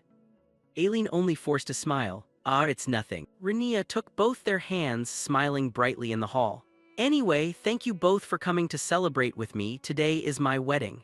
Julian nodded lightly and smiled. "The atmosphere here is nice. I didn't expect it to be so pleasant." No sooner had he finished than a cold voice rang out from afar, cutting through the laughter in the hall. "Sister Renia!" The atmosphere fell silent. Julian narrowed his eyes toward the voice and Renia flinched as she turned. Renia gave a small smile. "Oh my, Joshua." He stepped closer, his cold eyes sweeping over everyone. Renia warmly took his hand. "You must be busy with your studies. Thank you for coming to celebrate with me." But Joshua remained silent, his gaze fixed on the hand she held. A moment later there was a sharp grab. He seized her wrist tightly, making Renia startle. "What do you think you're doing?" His voice was so cold it froze the air in the hall. Renia opened her eyes wide in surprise. "What's wrong with you, Joshua?" Before she could say more, he barked, "What do you think you're doing talking to two branch scions at such an important gathering?" The hall's atmosphere immediately turned heavy as everyone around turned to look. Renia pulled her hand away, her tone slightly sharp though she tried to stay calm. "I was just happy to see her again. It's been a long time since I've seen Julian's brother. Why didn't you say hello?" Joshua sneered with contempt, his face twisting, eyes full of disdain. "Ha, who would bother calling that thing a brother?" The entire hall fell silent except for heavy breathing. Julian tilted his head and gave a cold smile. "Yes, just as I expected." Joshua wasn't finished. He pointed straight at Julian, each word strained. "Hey, branch brat, I don't know what you're doing sneaking in here, but don't think showing up makes you one of this family." Julian smirked, produced the invitation, and replied nonchalantly, "I only came because I was invited." Joshua, furious, raised the invitation high in his hand. There was a ripping sound, paper shreds fluttering down across the floor. The hall fell as if struck dumb. Joshua threw the remaining pieces to the ground, his voice low and strained as he said, "As for being a member of the family, let me make one thing clear." He leaned in, breath heavy, eyes blazing with hatred. "Get out of here." A long silence followed. Julian let out a small, contemptuous half-smile. "And what if I don't want to?" Joshua ground his teeth, his hand tightening on the sword hilt. "Oh, really? Then I'll make everyone here know." He pointed the sword at Julian and continued, "The fate of a branch that dares oppose the main line." Introducing Joshua Criffart, the notorious troublemaker of Bayer Academy. He always formed cliques and specialized in bullying common-born students. Not content with that, Joshua disrupted the classes of lower-ranking professors. In class, he would laugh loudly, throw papers, and interrupt lectures, leaving instructors trembling and speechless. His arrogance had crossed every line, but because of the Cryofart name, no one dared touch him. Joshua laughed loudly, drew his sword, the light reflecting on his proud face. "Come here, Imperial Dog." The words shook the entire hall. Julian stood still amid the crowd, eyes cold as ice, his voice low. "Do you truly feel no fear, or are you just stupid?" The hall's atmosphere dropped, leaving people breathless. With a quick rise onto his toes, Julian lunged forward. In the blink of an eye, he was standing before Joshua. Joshua's eyes widened as fear crept in. He realized that the opponent before him was completely different from the victims he had bullied. A loud bang rang out. Julian appeared right in front of him, his hand gripping Joshua's sword midair. The metal screeched, cold enough to chill the heart. Joshua gaped, unable to believe the sight before him. Julian tightened his grip, causing Joshua's arm holding the sword to tremble with each pulse. Sweat streamed down Joshua's face as he shook, staring at his opponent in growing dread and panic. How is he this strong? Julian still held his wrist tightly, his hand squeezed until the bones cracked. Grabbing your sister's wrist like that, no one in the family would dare. His voice was low and cold, each word a blade to Joshua's pride. Joshua recoiled in despair and the sword clattered to the floor with a cold clang. The entire banquet hall fell silent, no one dared breathe heavily. Julian stepped closer and leaned near Joshua's ear, his voice soft but resonant across the space. You should be ashamed. His breath brushed Joshua, who shuddered, his face flushing with anger and fear. A voice called from behind. Stop it, Julian. Harand appeared, stepping out from the crowd, his gaze worried as he looked at the two facing off. Julian turned slightly, the corner of his mouth lifting. Brother Harand. Julian smiled coldly, glancing at the still cowering Joshua. Do you want me to stand by while he insults my sister? Harand lowered his voice, trying to calm the situation. I understand, but you can't make a scene here, everyone's watching. Joshua tried to muster courage, wrenching his arm free from Julian's grip and shouting, Yeah, know your place, you rude brat. Harand shouted loudly, Stop it, Joshua, you're the one who made Rania and Julian angry in the first place. Joshua froze, his eyes wide. He had no rebuttal left. The tension eased, Julian lowered his hand and straightened his collar. Harand continued to reprimand his brother. I'm here today on behalf of father, so don't act rashly anymore. Julian lightly touched his chin, his gaze thoughtful. Representing Father Huh. A figure in black appeared and a deep voice rang out. So the head of the Criffart family isn't coming? Julian slightly furrowed his brow as his thoughts shifted rapidly. He sighed softly, then it will be hard to obtain the Hansuk. Julian's expression darkened and a sharp glint flashed in his eyes amid the quiet. If my objective is lost, then. He turned toward Rania. Sister, are you all right? His voice was calm and full of concern. Sorry for causing this trouble. Rania smiled gently, her eyes warm. It's okay, Julian, I did it for you. Julian thought to himself, in a place full of hypocrites, she's the only one so genuinely ordinary that her composure is almost intimidating. Rania waved her hand softly. I'm fine, don't worry about it. Julian bowed his head slightly. If you say so. Julian stepped back. Then I will take my leave. His voice rang calm and decisive across the hall. People were surprised. What, leaving this early? Julian smiled faintly, confident. I know when to appear and when to disappear. He paused, his gaze fixed on a black-haired woman standing nearby. One more thing. He approached Eileen and bowed slightly. Miss Eileen, thank you. Eileen froze. Huh, thank me. Julian smiled gently. I really like the outfit you chose for me. Light fell on him, making that polished appearance even more complete. It showcased the discernment of a true Donashan. Eileen's face flushed with embarrassment at Julian's words. She recalled something and stammered. What was that remark? A memory surfaced. It was that image again, Julian appearing with praise as if the compliment contained an entire starry sky. Indeed a Donashan, her magic was beautiful. At that time, a naive Eileen had been slightly moved by this man. Back in the present, recalling that memory made her tear at her hair in furious embarrassment. Rania, a bit surprised, turned to look at her. Eileen screamed inwardly, why am I remembering this? Rania saw it and tried to reassure her. Eileen, calm down. Meanwhile, Julian had already turned and left the room. As he was stepping out, a call came from afar. Julian, hearing someone call him, he involuntarily turned back. He asked in surprise, Sister Rania. She gasped, having hurried to catch up, and said, You walk so fast I almost didn't have time to give this to you. It's a keepsake. Actually, you came to this wedding to see your father, right? She offered a small box. Rania continued, To return this item, the keepsake of your mother. Julian grew a bit curious at that. Rania's next words shocked him even more. I've argued with father about this many times. Only then did he realize there had been family conflict, but he merely replied, Yeah, that's right. The image of a hardworking woman appeared, Julian's mother's keepsake, meaning his mother had passed away. Rania smiled and said, I secretly brought it to return to you. Julian silently thanked her. How did he have such a warm sister? Since it was awkward to refuse, he took it and said a quick thank you. He opened the box and what he saw inside surprised Julian. It was a stone shimmering with blue light nestled in the box, a Hansa. His sweat-streaked face was reflected in the stone. It seemed crafted with magic and he couldn't sense any mana from it.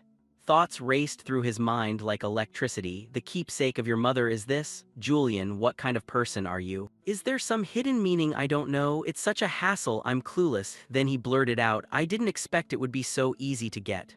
Rania, puzzled, asked, what? Realizing he'd spoken carelessly, he backtracked, it's nothing, sister, I was just mumbling. Thank you for returning my mother's keepsake. She replied with something that puzzled Julian. I knew giving it to you was right. Seeing the apparently happy look on Julian's face, she added, it's the first time I've seen that expression on you. He teased back, sister, you're mistaken. She covered her mouth and smiled softly, is that so? After chatting a while, Julian prepared to leave. Rania waved goodbye and reminded him, be careful returning home and drop by hours sometimes. He bowed politely and replied, see you later, sister. In the end, he was left standing there alone. Staring at the stone before him, he thought, the Hansuk that the Criffarts have kept all this time turns out to be my mother's keepsake. A sharp pang stabbed his chest. Though considered the coldest man in the Empire, tears inexplicably fell. He wondered to himself, Julian, do you have these feelings too? A luxurious carriage rolled along the dirt road, carrying Julian home. He even shed a tear, wondering if it was a sign that some of Julian's humanity still remained.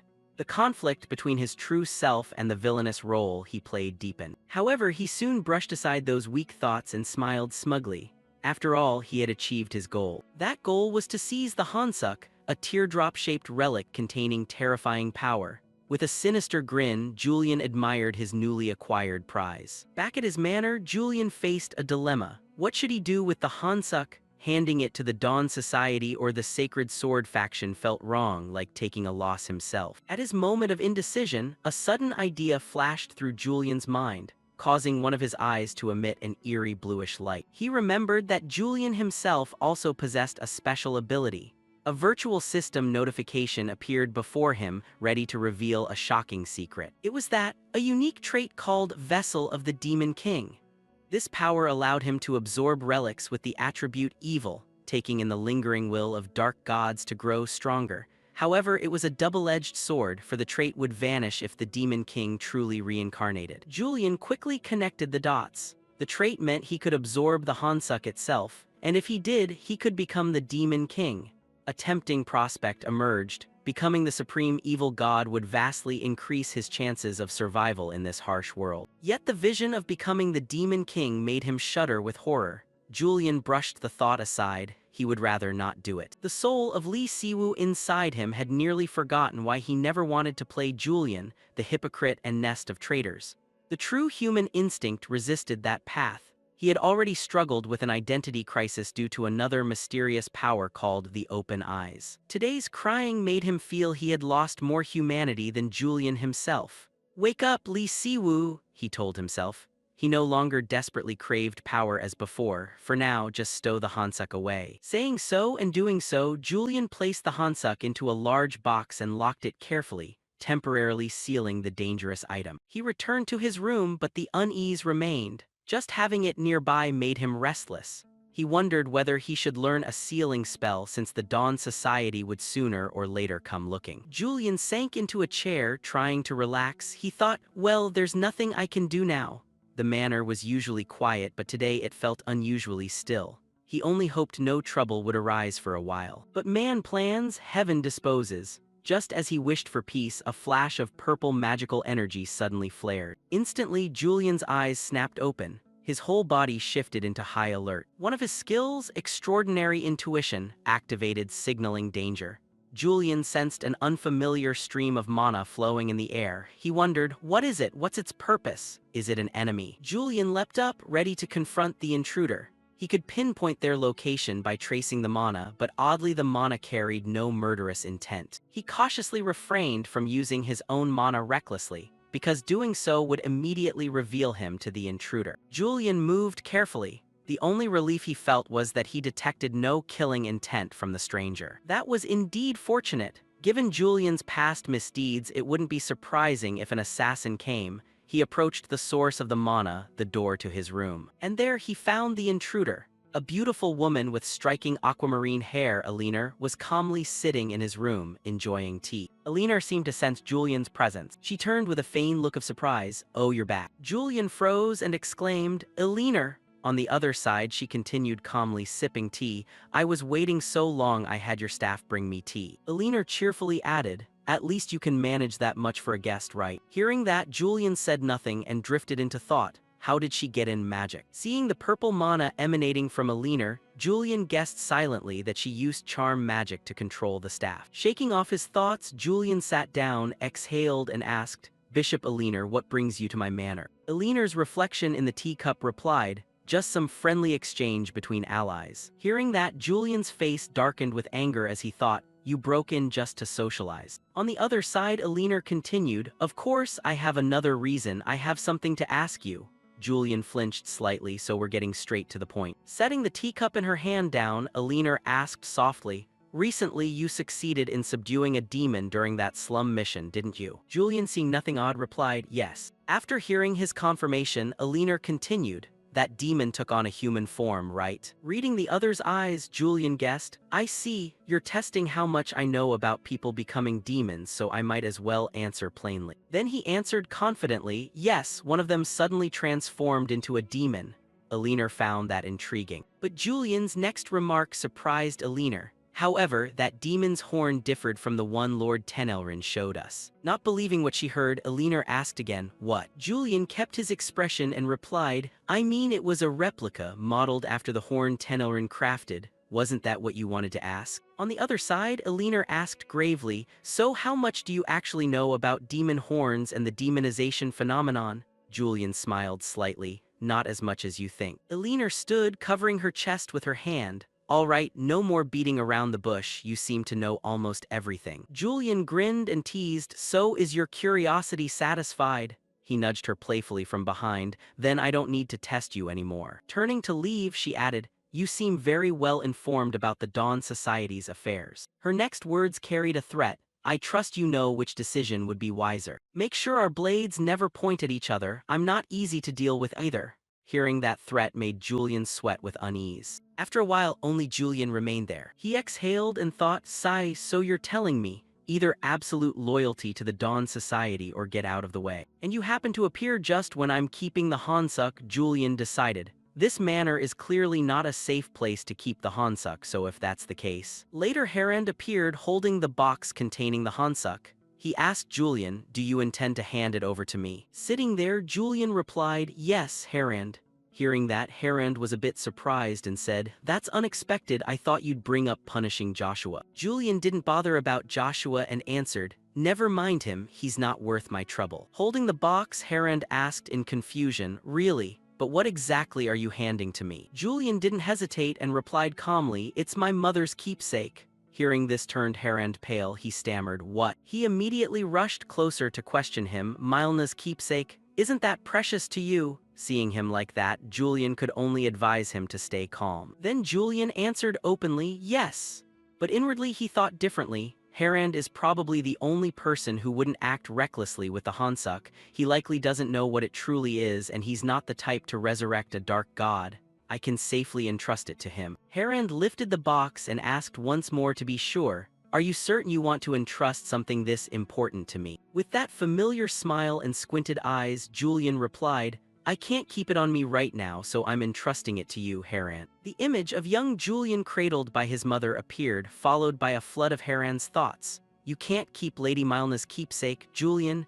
Even notorious Julian turns gentle before Lady Mylna. She represents the last fragment of humanity left in him. To have him hand over Lady Mylna's keepsake to someone else, isn't that a declaration that he will live entirely as the Empire's hunting dog? A monster with no way back. Harand looked at Julian in horror. How could he be so ruthless? Seeing that expression, Julian immediately knew there'd been another misunderstanding. Handing the Hansuk to him should be fine, right? Scene shift to Joshua, sitting on the bed with a sullen expression, teeth clenched. Anger was etched across his face. Close-up of Joshua's wrist, marked with bruises. He was pressing a white cloth to the wound. A maid with short black hair entered the room and announced she had come to change the cloth.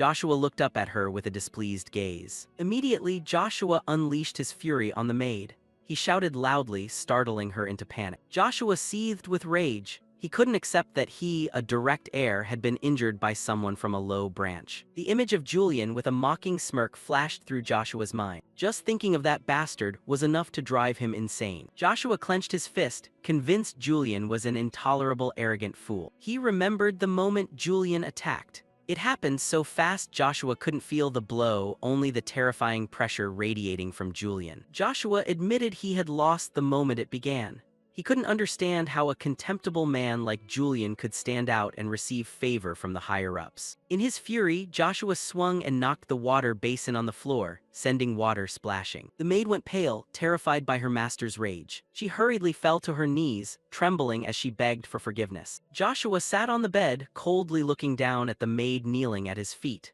The room was steeped in a heavy, frightening atmosphere. Suddenly Joshua sprang to his feet, his anger far from spent. He turned, his face showing pure fury, ready to erupt at any moment. Joshua ground his teeth and called out in a harsh voice for a man named Alphys. Shortly after, a tall man with black hair and a composed expression appeared. He was Alphys Mayend, Joshua's guard and former vice-captain of the Azure Lion. Joshua waved the maid away. She fled in haste, grateful to have escaped harm. Once only the two remained, Joshua called Alphys over and pointed to his bruised wrist. Alphys calmly replied that he had seen the wound, but that only provoked Joshua further. He yelled, demanding to know where Alphys had been when it happened. When Alphys tried to explain he had been following the Lord's orders, Joshua cut him off, shouting that he didn't want to hear that. Joshua emphasized that Alphys's duty was to protect the Krifart direct line. He asked if anything could be more important than his safety. Joshua continued to scold Alphys, reminding him of his sordid past and that everything he had was thanks to Joshua.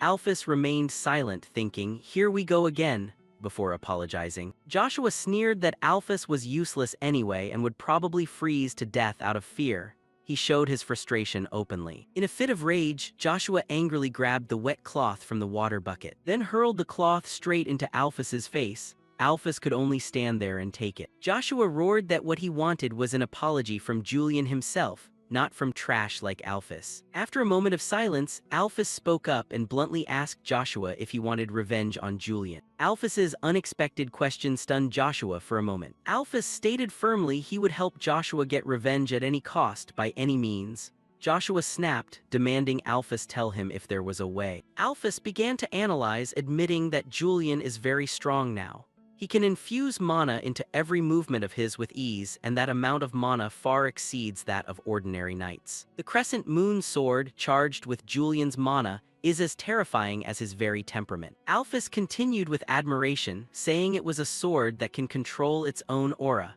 a weapon any knight would dream of. Joshua lost his patience. He couldn't stand Alphys seemingly praising his enemy and shouted for him to get to the point. Alphys's expression changed as he made a bold proposal. "What if we create an environment where he can't use his aura?" The suggestion stunned Joshua. Before Joshua could recover, Alphys produced something from his coat. Alphys revealed it was a defective resonant stone.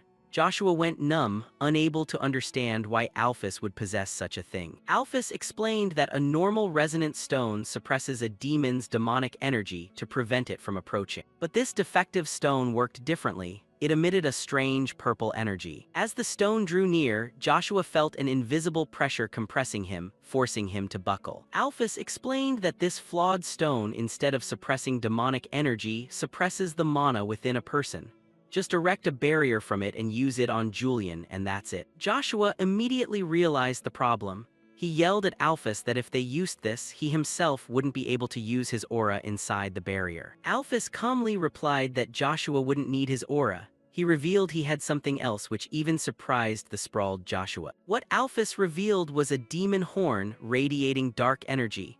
Joshua was astonished to recognize it as a horn. The scene shifted elsewhere to Julian, leisurely tending an orchid pot in the sunlight. Julian smiled with satisfaction, thinking privately that the recent peaceful life caring for orchids made living in Julian's body not so bad after all. The peace was quickly broken.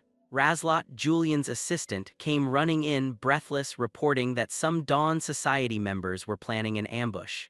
Julian thought to himself he needed to take back his earlier words immediately. Julian showed annoyance gripping an orchid leaf. He was irritated that Razlot's panic had disturbed his poor orchid. Julian turned and told Razlot that next time he should not panic when delivering news. He worried that at this rate people would uncover his secret. Razlot obediently complied. Regaining his composure, Julian asked about the ambush, particularly whether any bishops were involved. When Razlot said no, Julian scoffed, finding their plan ridiculous. Razlot remained worried and suggested preparing some countermeasures. But Julian nonchalantly replied that since they hadn't acted yet, they'd wait and see. Razlot couldn't believe his ears. He was baffled, unable to understand how Julian could ignore a potential ambush like that. Julian noticed the suspicion on Razlot's face. He thought perhaps the doubt came from the broken orchid branch and then muttered, "Strange bedfellows." Julian decided to reassure Razlot. He asked if Razlot knew a little trick, leaving the assistant bewildered and puzzled. Holding the orchid pot, Julian explained a life hack for orchid enthusiasts. The leaf of a healthy orchid won't wrinkle easily unless there's a problem with its roots. To illustrate, Julian pulled the orchid from its pot, exposing the roots. He grinned triumphantly, saying as he expected the roots were rotting, but fortunately only the outer roots were affected. Julian elaborated that the orchid had itself devised an excellent strategy. Those outer roots acted as bait, preventing the rot from spreading into the whole plant. The implied remark about bait made Razlot shudder as he tried to guess what Julian meant. Julian moved on from the orchid topic and asked if Razlot had any other news. Razlot reported that the Secretariat was requesting personnel for the upcoming Victory Commemoration mission, a task he would also take part in as the Academy's swordsmanship instructor. Julian calculated that if it was the victory celebration, Saint Sword Haydn would surely attend. He didn't want to meet him because that sharp-eyed Saint Sword had once questioned him about Hansa. Razlot asked if Julian would take the victory assignment. Julian declined, saying he wanted something simpler this time and would accept a duty related to the Academy. Razlot was stunned. Julian, someone obsessed with success, had refused a prestigious assignment. He suddenly realized Julian was using himself as bait to lure the Dawn Society. Razlot's thoughts raced. During the victory celebration, the Academy guards would be sent to the palace. If Julian stayed at the Academy, Dawn Society spies would see it as the perfect chance to strike. And Julian, forewarned about the ambush, could easily wipe them out. Razlot finally understood everything. The strange bait remark earlier was an hint toward this plan. Julian was turning himself into bait, making the enemy's ambush part of his own stage. Razlot shuddered to the conclusion that a bloodstorm was about to sweep the Academy. Meanwhile, Julian still smiled serenely, unaware that he had become a true strategist. At Veal Academy, an elderly professor smiled awkwardly, sweat beading down his face. In contrast to the professor's anxiety, Julian, an important figure from Shut Eyes, appeared extremely self-satisfied with a mysterious smile. The professor hurried over to greet Julian. He hadn't expected Julian to come in person. He added that, with the victory celebration approaching, he had assumed Julian wouldn't have free time. Realizing he might have spoken out of turn, the professor quickly corrected himself, feigning delight at Julian's presence. Julian, meanwhile, quietly enjoyed the man's fear. The professor believed the students were also eagerly awaiting Julian's special lecture. Hearing special lecture, Julian looked surprised and asked for clarification. The professor stammered that it was a lecture for students preparing for practical exams and asked, "Don't tell me you didn't know about this." Julian narrowed his eyes and broke into a sweat at the thought of this. Julian laughed and reassured the professor that he had only asked because he was looking forward to it.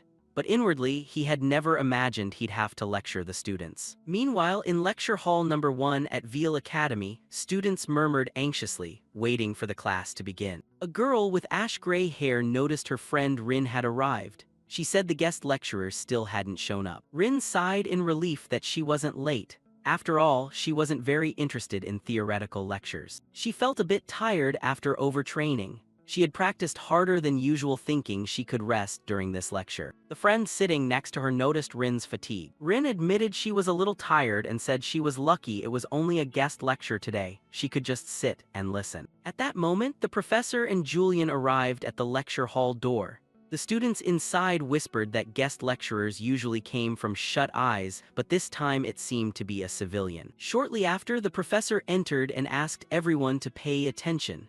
He announced the guest lecturer had arrived and requested a warm welcome. Julian's appearance caused an uproar in the lecture hall. The students were surprised and whispered among themselves. A student exclaimed in astonishment upon recognizing Julian as someone from Shut Eyes.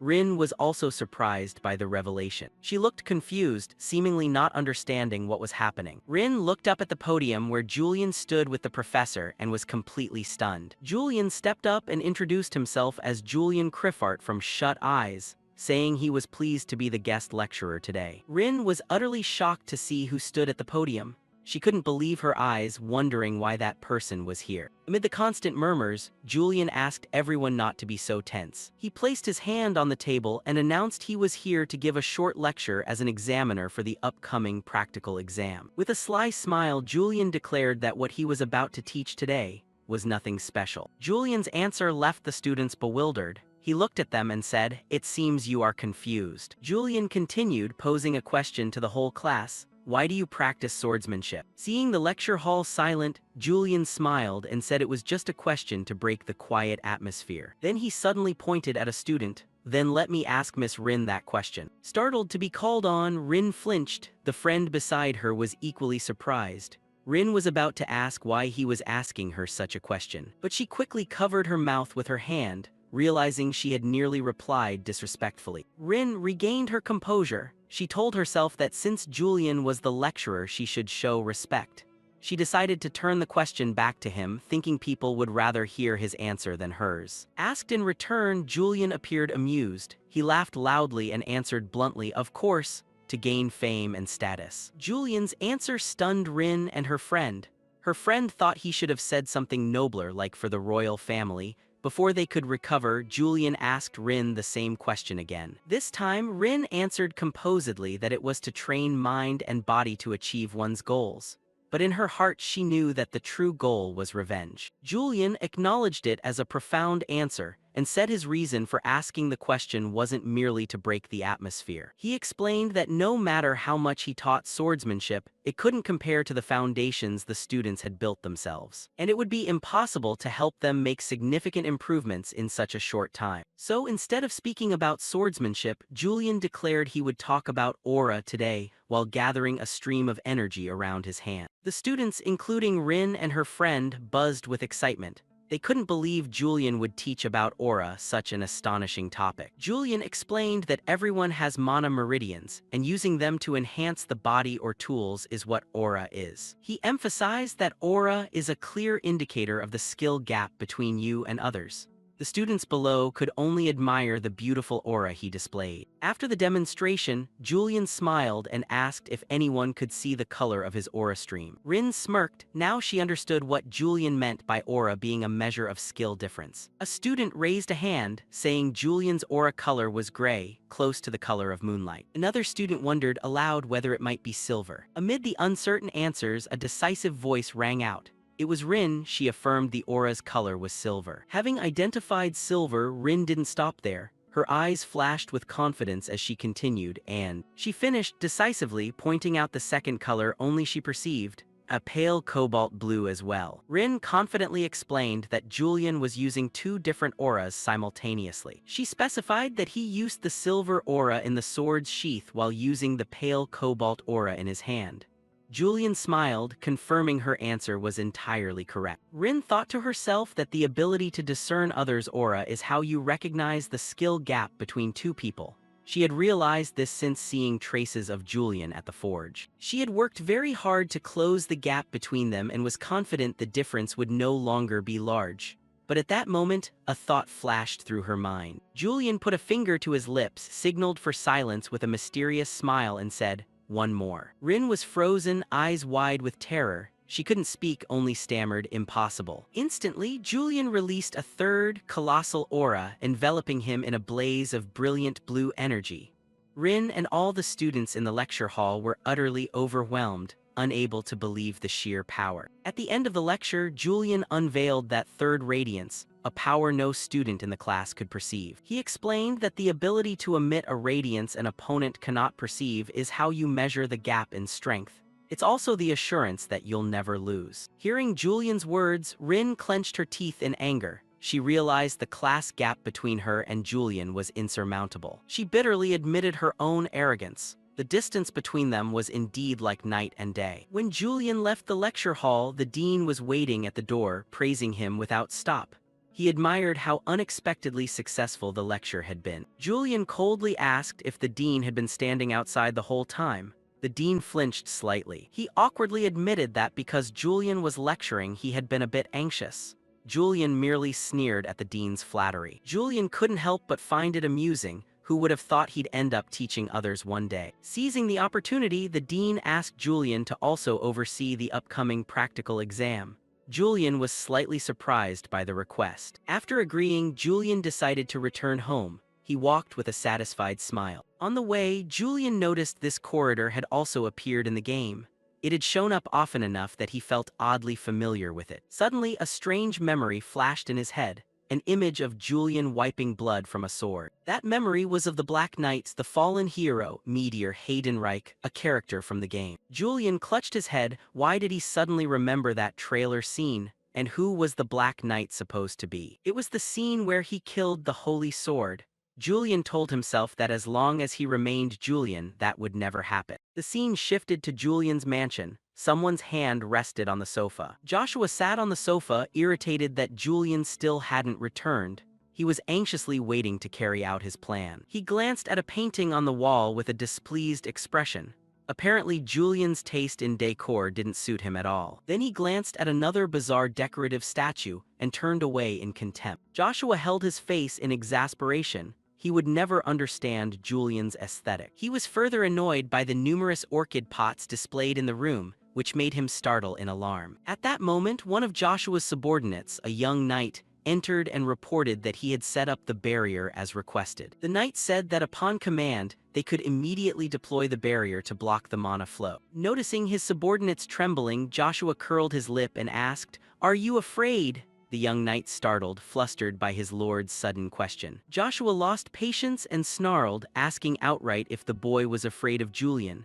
His eyes were full of anger and disdain at the cowardice. Joshua showed contempt. He couldn't understand why his subordinate was so frightened. He boasted that their force in Julian's mansion currently included 2 veteran two-horned demon hunters and 6 loyal soldiers of the Crapat family. There was also a high-ranking mage and a mana-blocking barrier, an overwhelmingly excessive force to take down a single person. The frightened knight replied that if it were Julian, everything would be different. He trembled, recalling Julian's overwhelming power, and said that even with such a force, it still wouldn't be enough to deal with him. Seeing this, Joshua merely curled his lip in challenge and ordered him to continue speaking. The knight reported another oddity. The atmosphere inside the mansion was strange. Although it was late, there wasn't a single servant in sight. Joshua brushed it off, assuming they had gone home early. But the knight remained worried. Could Julian have anticipated their arrival? The subordinate's anxiety angered Joshua. He clenched his hand on the arm of the chair. Unable to contain himself, Joshua landed a crushing punch on the knight's face. He shouted, cursing his subordinate as a coward. Joshua roared, demanding to know why he was so afraid and whether he still deserved to be a knight of the Crapat family. Taken aback by the sudden strike, the knight could only bow his head and apologize to his young master. Joshua ordered his men they didn't need to fight, just activate the barrier at the right moment. He muttered that the knights were truly cowardly. But once the barrier was activated, Julian wouldn't even be able to use his radiance properly. Thinking that, Joshua split into an evil, confident smile. He believed that once Julian's power was neutralized, he would easily overpower him. At that moment, a soldier ran in to report someone approaching.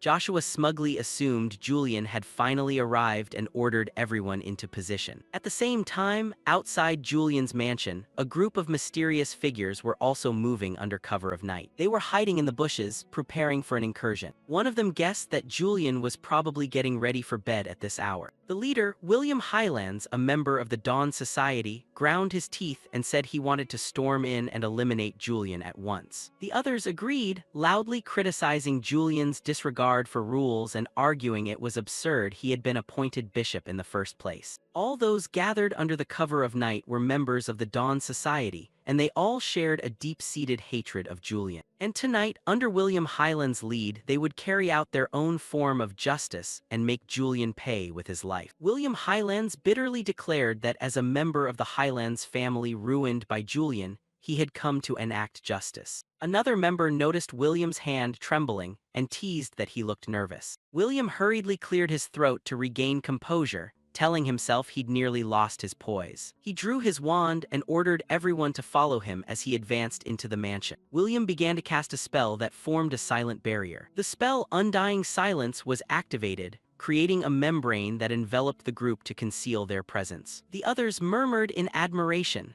William was confident the barrier would block most sound and presence, preventing Julian from waking. He ordered everyone to proceed. They were confident the plan would succeed. Prior investigation showed all the servants had left before sunset, meaning Julian was completely alone in the mansion. However, as the group slipped inside, William's wand suddenly flickered. He abruptly halted. A teammate anxiously asked, "Is something wrong, Sir William?" William sensed something amiss. He stammered that the mana flow here was very strange, as if someone had deliberately blocked it. Meanwhile, on Joshua's side, the knight panicked and reported that Julian was not alone. There were other signs in the mansion besides them. Joshua was stunned. The knight added that they weren't servants but skilled warriors. Joshua began to realize his plan might have been discovered. Joshua gritted his teeth in anger, wondering if someone had leaked the information. Back with William, his members were also in panic. William feared, could Julian have anticipated the ambush and set up a barrier in advance? Both Joshua and William simultaneously realized a terrifying truth. Julian had not only anticipated the attack but had laid a deadly trap for both groups. A subordinate with pink hair trembled as he asked his master Joshua about their next move. Joshua, scowling and teeth clenched, angrily decided the coward should be dismissed as soon as they returned. Joshua turned his back and let out a complacent smile. He was unconcerned even if it was a trap. With a determined, almost manic look, Joshua declared that today would be the day he finished Julian. Joshua said that thanks to the barrier, Julian had been weakened.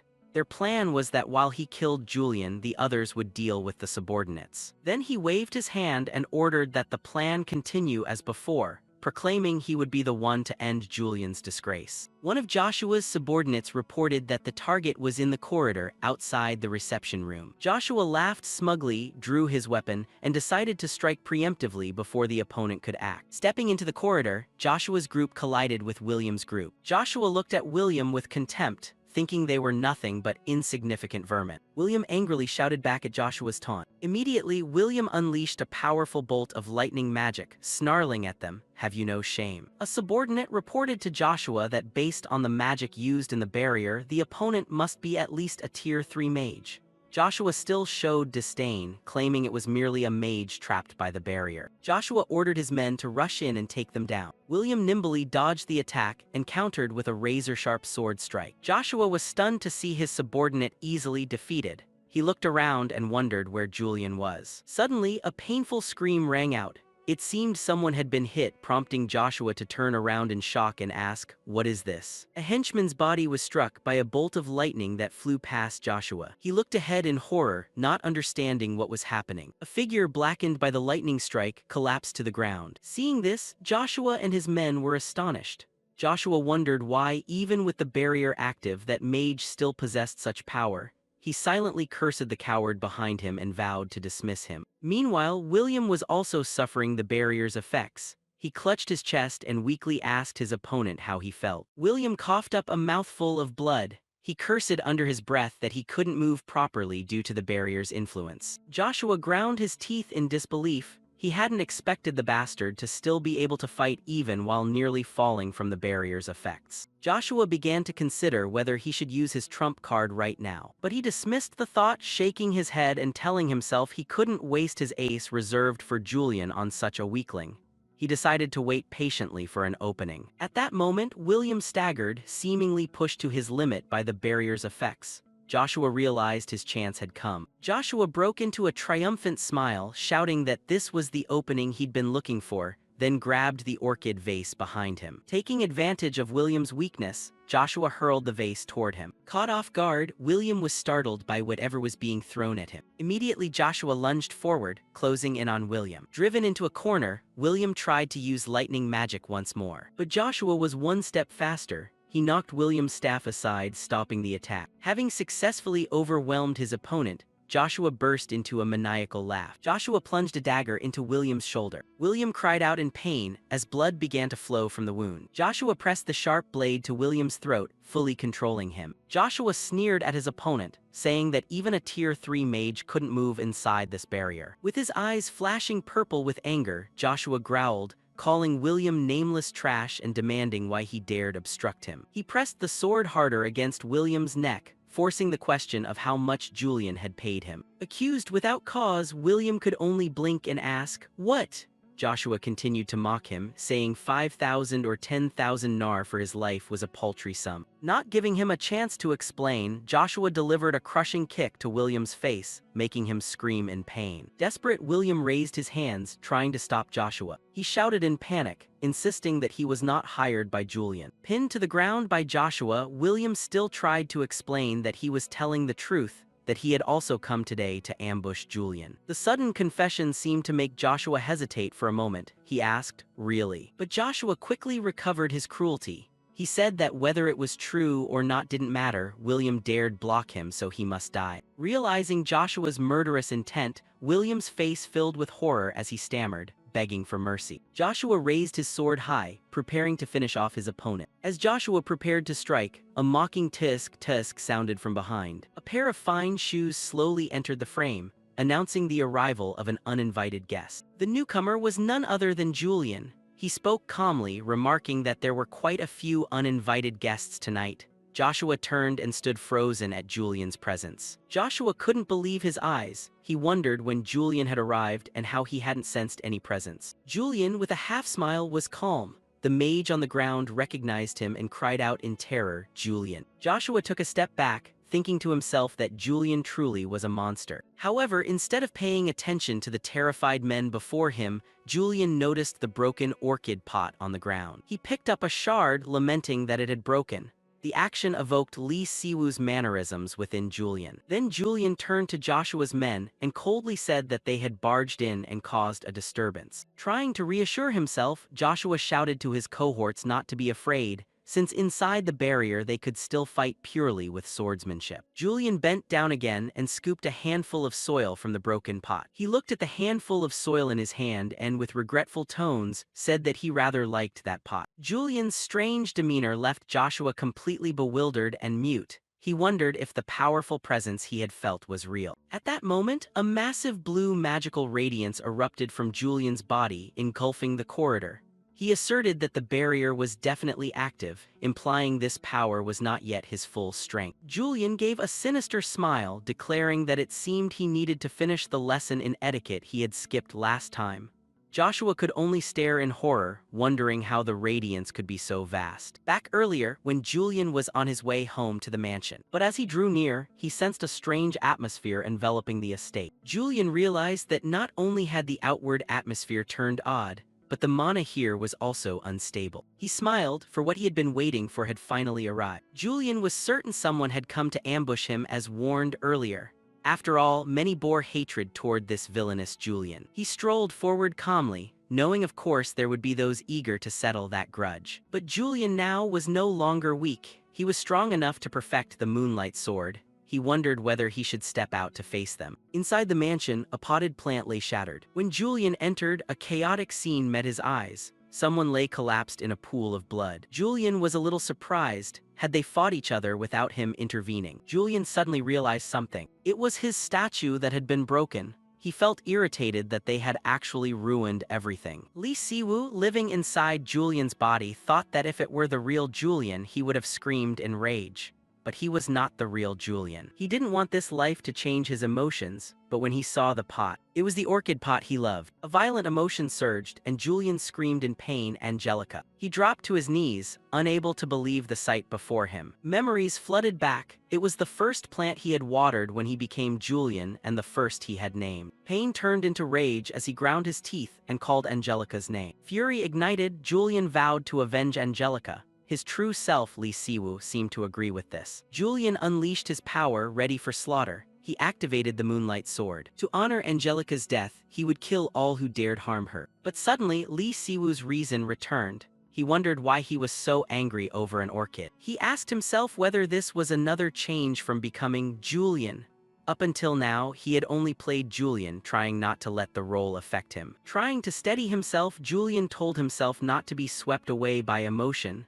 It's just a small orchid, yet Angelica's image returned in his mind. Julian's memories returned to the days he cared for Angelica. He had watered the plant every day, taken it to the window to catch the sunlight, wiped its leaves before going to sleep, and even gave it a little fertilizer as a special treat. And yet they had the audacity to do that to Angelica. The more he thought about it, the angrier Julian became. At this rate, he really would kill them. The scene snapped back to the present, with Julian now standing opposite Joshua and William. Julian tried to regain his composure and decided to change the subject. He said he hadn't hired anyone. Julian asked the two assassins what they planned to do now. Joshua and William stayed on guard. Julian taunted them, asking if they had any other plan now that the nighttime ambush had failed. Joshua fell silent. Julian silently assessed the situation. He could easily deal with Joshua, but the problem was that mage. He didn't know what kind of magic the man used, so he wouldn't be easy to handle. Alone, Julian could easily overpower either of them, but if both attacked at once, it would be troublesome. Julian bluntly told the two assassins that they should know they couldn't defeat him even if they cooperated. And Julian never spared an enemy who bared fangs at him. He believed they were aware of that. But out of mercy, Julian decided to give them both a chance. He ordered the two assassins to fight each other. Both froze. Julian declared that whoever won would be allowed to live. Joshua was furious, believing Julian was mocking them. He shouted that even if they had snuck into Julian's mansion, they were nothing but minnows in his eyes, weren't they? But inwardly, Joshua thought differently. With that foolish mage and the power of the horn, maybe he could crush Julian. Suddenly, the mage showed strange signs. He trembled and cried out in pain. Joshua, surprised, asked if he was all right. William screamed wildly. Joshua panicked, urging the mage to calm down and cooperate so they could fight Julian together. William screamed frantically, knowing Joshua intended to stab him in the back to be the sole survivor. Meanwhile, Julian just stood there with an enigmatic smile, enjoying the staged internal conflict he had orchestrated. Blinded by fear, William yelled that he'd kill Joshua to survive. Joshua called William an idiot and reminded him that someone like Julian, the grinning executioner, would never let the victor live. But William didn't hear a word. He cast a fire blast spell at Joshua. On this side, Joshua struggled to brace himself and fight back. Then he regained the initiative, leaping up to slash at William. He swung his sword, aiming straight for William's body. The razor-sharp blade pierced through William. Blood spurted and William collapsed in stunned disbelief. Joshua panted. He had indeed attacked without fear. He had taken down the mage, but now it was his turn to be killed by Julian. Joshua trembled. He knew the grinning executioner would never spare anyone hostile toward him. Death was imminent, and now it was right before his eyes. After the battle ended, Julian looked down at Joshua gasping on the ground and sneered that he must have had quite a bloody and painful fight. Cornered, Joshua desperately searched for a way out of his perilous situation. In that life-or-death moment, he suddenly remembered the demon horn Alpha had given him. It was an item said to grant the inherent power of demons. Joshua thought that if he used it, he might kill Julian or at least escape. About to pull out the horn, Joshua panicked when he realized his trousers had been burned through by earlier magic. A voice suddenly rang out, startling Joshua as he turned. "This is the demon horn." William, as if struck by an idea, spoke up. "Wait." He had nothing left to lose. He thought he had no hope left. Clutching the horn to his chest, William's will to live surged more fiercely than ever, and he screamed in desperation. Knowing he was about to commit an unforgivable sin, William cried out for the Archbishop's forgiveness and then swallowed the horn whole. Immediately, a wave of dark energy enveloped William. He howled in excruciating pain as the transformation began. A loud sound echoed as the transformation completed. Joshua stood nearby, horrified at the sight. In his mind, Joshua recalled Alpha's face and let out a furious roar. cursing the one who had deceived him. Joshua now understood. Alpha had said he would gain the power of demons, not that he would become a demon himself. Meanwhile, Julian turned to the trembling Joshua and asked if he was the one who brought the horn. Joshua stammered that it had been brought by a knight named Alphas. Julian curled his lip. He had understood everything.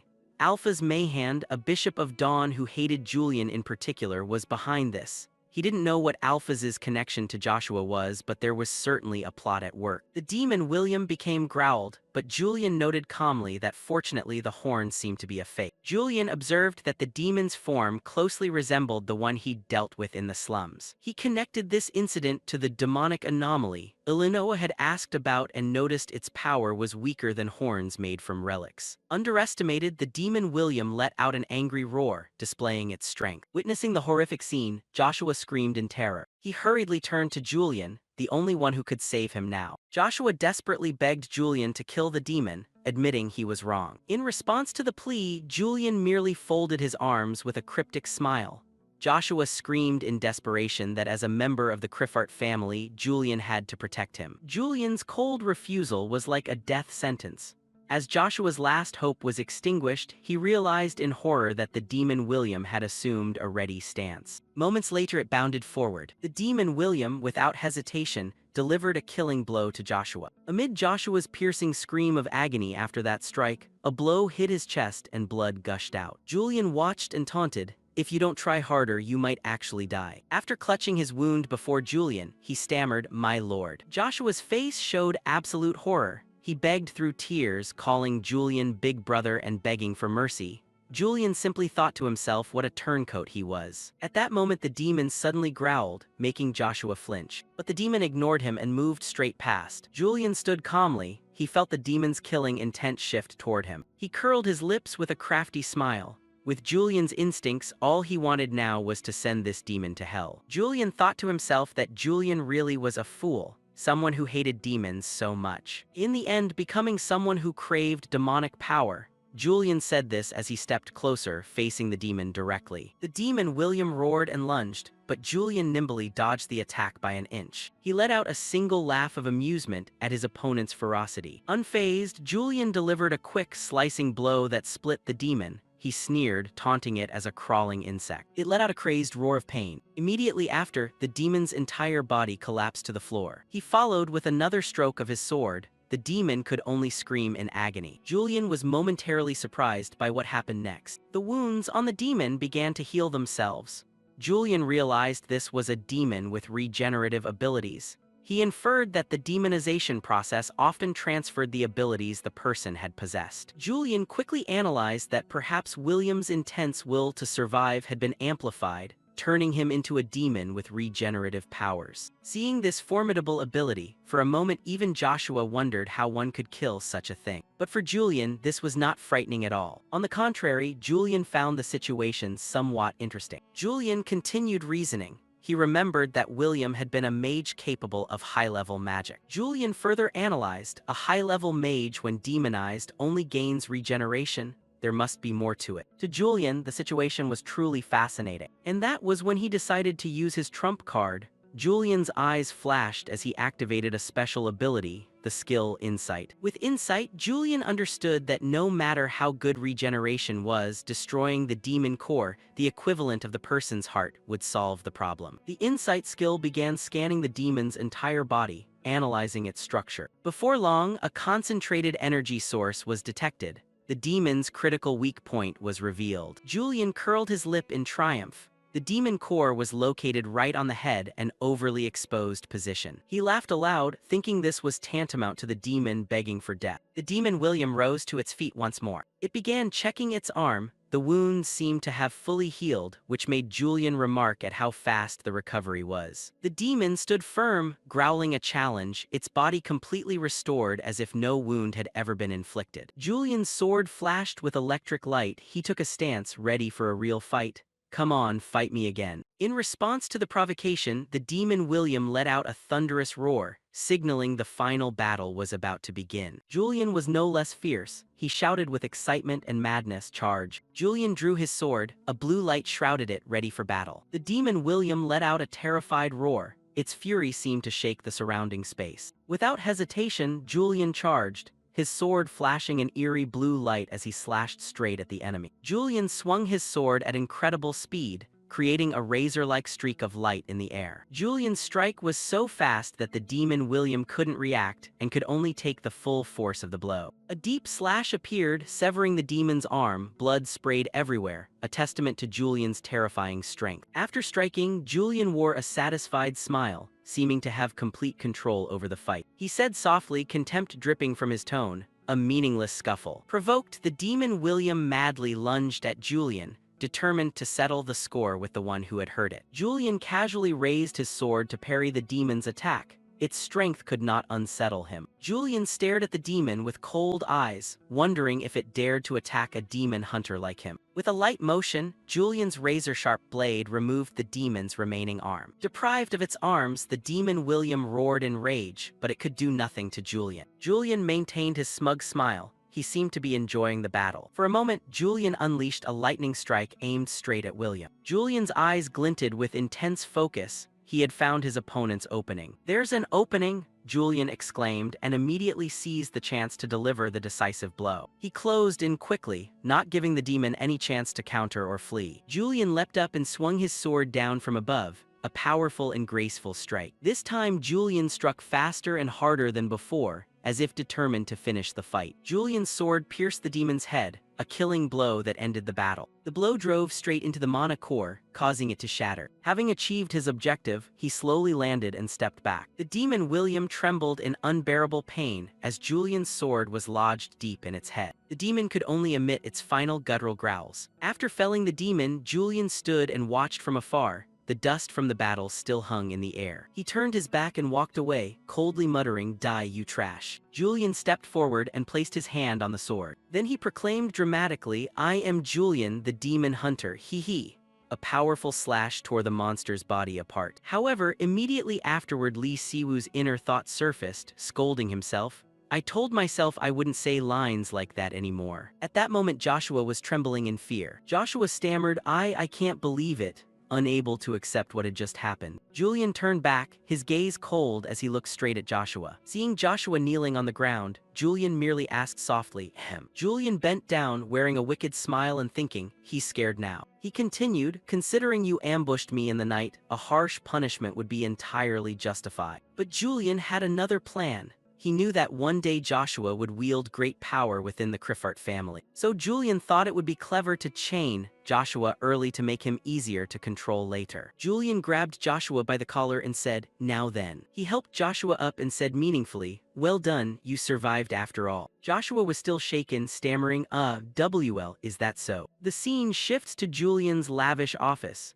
He sits pensively at his desk holding a purple crystal and thinking, "An artificial horn, huh?" Julian continued, "I didn't expect to find another replica from the slums right here in the capital." Julian recalled that in the original story, the Dawn Society's influence reached the capital, and these replicas caused all kinds of problems. Julian realized a worrying fact: this is happening too fast. According to the original, this wouldn't occur until Lin Ronbell graduated from the academy. Julian remembered that Lin had harbored intentions of avenging those who created the replicas. And then he remembered the one who had stopped the development of those artificial horns was the Black Knight. The Black Knight was a mysterious figure operating in the capital, always hiding his true identity behind a black mask. In the original, the Black Knight secretly suppressed the Dawn Society with overwhelming power, his image submerged in a sea of flames. His true identity was the Sword Saint Hayden Reich, the original story's protagonist living a double life. Julian reasoned that if the Black Knight had appeared, the artificial horns couldn't have surfaced so quickly.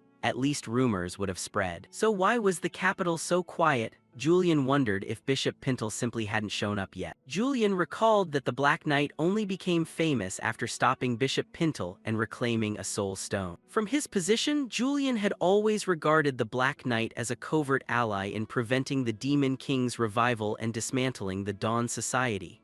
Yet that ally took no action. Julian brushed away the negative thought. No, impossible. Sword Saint Hayden Reich would never ignore a threat to the people. This belief went beyond the story. It stemmed from his personal faith in Hayden Reich, because he was the protagonist, a true hero. Julian returned to the present. He looked at the fragment of artificial horn on the table and thought, anyway, what's important now is. With a determined expression, Julian concluded, it seems a demonstration is necessary. He decided to act himself to regain control of the situation. Julian drew his sword, a blue light shrouded it, ready for battle. The demon William let out a terrified roar. Its fury seemed to shake the surrounding space. Without hesitation, Julian charged, his sword flashing an eerie blue light as he slashed straight at the enemy. Julian swung his sword at incredible speed, creating a razor-like streak of light in the air. Julian's strike was so fast that the demon William couldn't react and could only take the full force of the blow. A deep slash appeared, severing the demon's arm. Blood sprayed everywhere, a testament to Julian's terrifying strength. After striking, Julian wore a satisfied smile, seeming to have complete control over the fight. He said softly, contempt dripping from his tone, a meaningless scuffle. Provoked, the demon William madly lunged at Julian, determined to settle the score with the one who had heard it. Julian casually raised his sword to parry the demon's attack. Its strength could not unsettle him. Julian stared at the demon with cold eyes, wondering if it dared to attack a demon hunter like him. With a light motion, Julian's razor-sharp blade removed the demon's remaining arm. Deprived of its arms, the demon William roared in rage, but it could do nothing to Julian. Julian maintained his smug smile. He seemed to be enjoying the battle. For a moment, Julian unleashed a lightning strike aimed straight at William. Julian's eyes glinted with intense focus. He had found his opponent's opening. "There's an opening," Julian exclaimed, and immediately seized the chance to deliver the decisive blow. He closed in quickly, not giving the demon any chance to counter or flee. Julian leapt up and swung his sword down from above, a powerful and graceful strike. This time, Julian struck faster and harder than before, as if determined to finish the fight. Julian's sword pierced the demon's head, a killing blow that ended the battle. The blow drove straight into the mana core, causing it to shatter. Having achieved his objective, he slowly landed and stepped back. The demon William trembled in unbearable pain as Julian's sword was lodged deep in its head. The demon could only emit its final guttural growls. After felling the demon, Julian stood and watched from afar. The dust from the battle still hung in the air. He turned his back and walked away, coldly muttering, "Die, you trash." Julian stepped forward and placed his hand on the sword. Then he proclaimed dramatically, "I am Julian, the demon hunter, hee." A powerful slash tore the monster's body apart. However, immediately afterward, Lee Siwoo's inner thought surfaced, scolding himself. "I told myself I wouldn't say lines like that anymore." At that moment, Joshua was trembling in fear. Joshua stammered, I can't believe it," unable to accept what had just happened. Julian turned back, his gaze cold as he looked straight at Joshua. Seeing Joshua kneeling on the ground, Julian merely asked softly, "Ahem." Julian bent down, wearing a wicked smile and thinking, he's scared now. He continued, "Considering you ambushed me in the night, a harsh punishment would be entirely justified." But Julian had another plan. He knew that one day Joshua would wield great power within the Criffart family. So Julian thought it would be clever to chain Joshua early to make him easier to control later. Julian grabbed Joshua by the collar and said, "Now then." He helped Joshua up and said meaningfully, "Well done, you survived after all." Joshua was still shaken, stammering, "WL, is that so?" The scene shifts to Julian's lavish office. He sits pensively at his desk holding a purple crystal and thinking, an artificial horn, huh? Julian continued, "I didn't expect to find another replica from the slums right here in the capital." Julian recalled that in the original story, the Dawn Society's influence reached the capital, and these replicas caused all kinds of problems. Julian realized a worrying fact: this is happening too fast. According to the original, this wouldn't occur until Lin Ronbell graduated from the academy. Julian remembered that Lin had harbored intentions of avenging those who created the replicas. And then he remembered the one who had stopped the development of those artificial horns was the Black Knight. The Black Knight was a mysterious figure operating in the capital, always hiding his true identity behind a black mask. In the original, the Black Knight secretly suppressed the Dawn Society with overwhelming power, his image submerged in a sea of flames. His true identity was the Sword Saint Hayden Reich, the original story's protagonist living a double life. Julian reasoned that if the Black Knight had appeared, the artificial horns couldn't have surfaced so quickly, at least rumors would have spread. So why was the capital so quiet? Julian wondered if Bishop Pintle simply hadn't shown up yet. Julian recalled that the Black Knight only became famous after stopping Bishop Pintle and reclaiming a soul stone. From his position, Julian had always regarded the Black Knight as a covert ally in preventing the Demon King's revival and dismantling the Dawn Society. Yet that ally took no action. Julian brushed away the negative thought. No, impossible. Sword Saint Haydenreich would never ignore a threat to the people. This belief went beyond the story. It stemmed from his personal faith in Haydenreich, because he was the protagonist, a true hero. Julian returned to the present. He looked at the fragment of artificial horn on the table and thought, anyway, what's important now is. With a determined expression, Julian concluded, it seems a demonstration is necessary. He decided to act himself to regain control of the situation. After the intrusion, Julian's manor was thrown into chaos. The maids and butlers stared in shock at the scene. One maid cried out in horror, "What the hell happened here?" The sight was gruesome, shards and blood scattered across the floor. An eerie silence enveloped the manor, leaving only the servants' fear. The servants began whispering. They recalled that when they first arrived, the manor was already a mess and the amount of blood was terrifying. Amid that scene, Julian appeared with a composed face. A servant asked in surprise if he had truly slept through a night in such a chaotic manner. The astonished servants whispered among themselves, unable to believe Julian had handled more than a dozen intruders alone.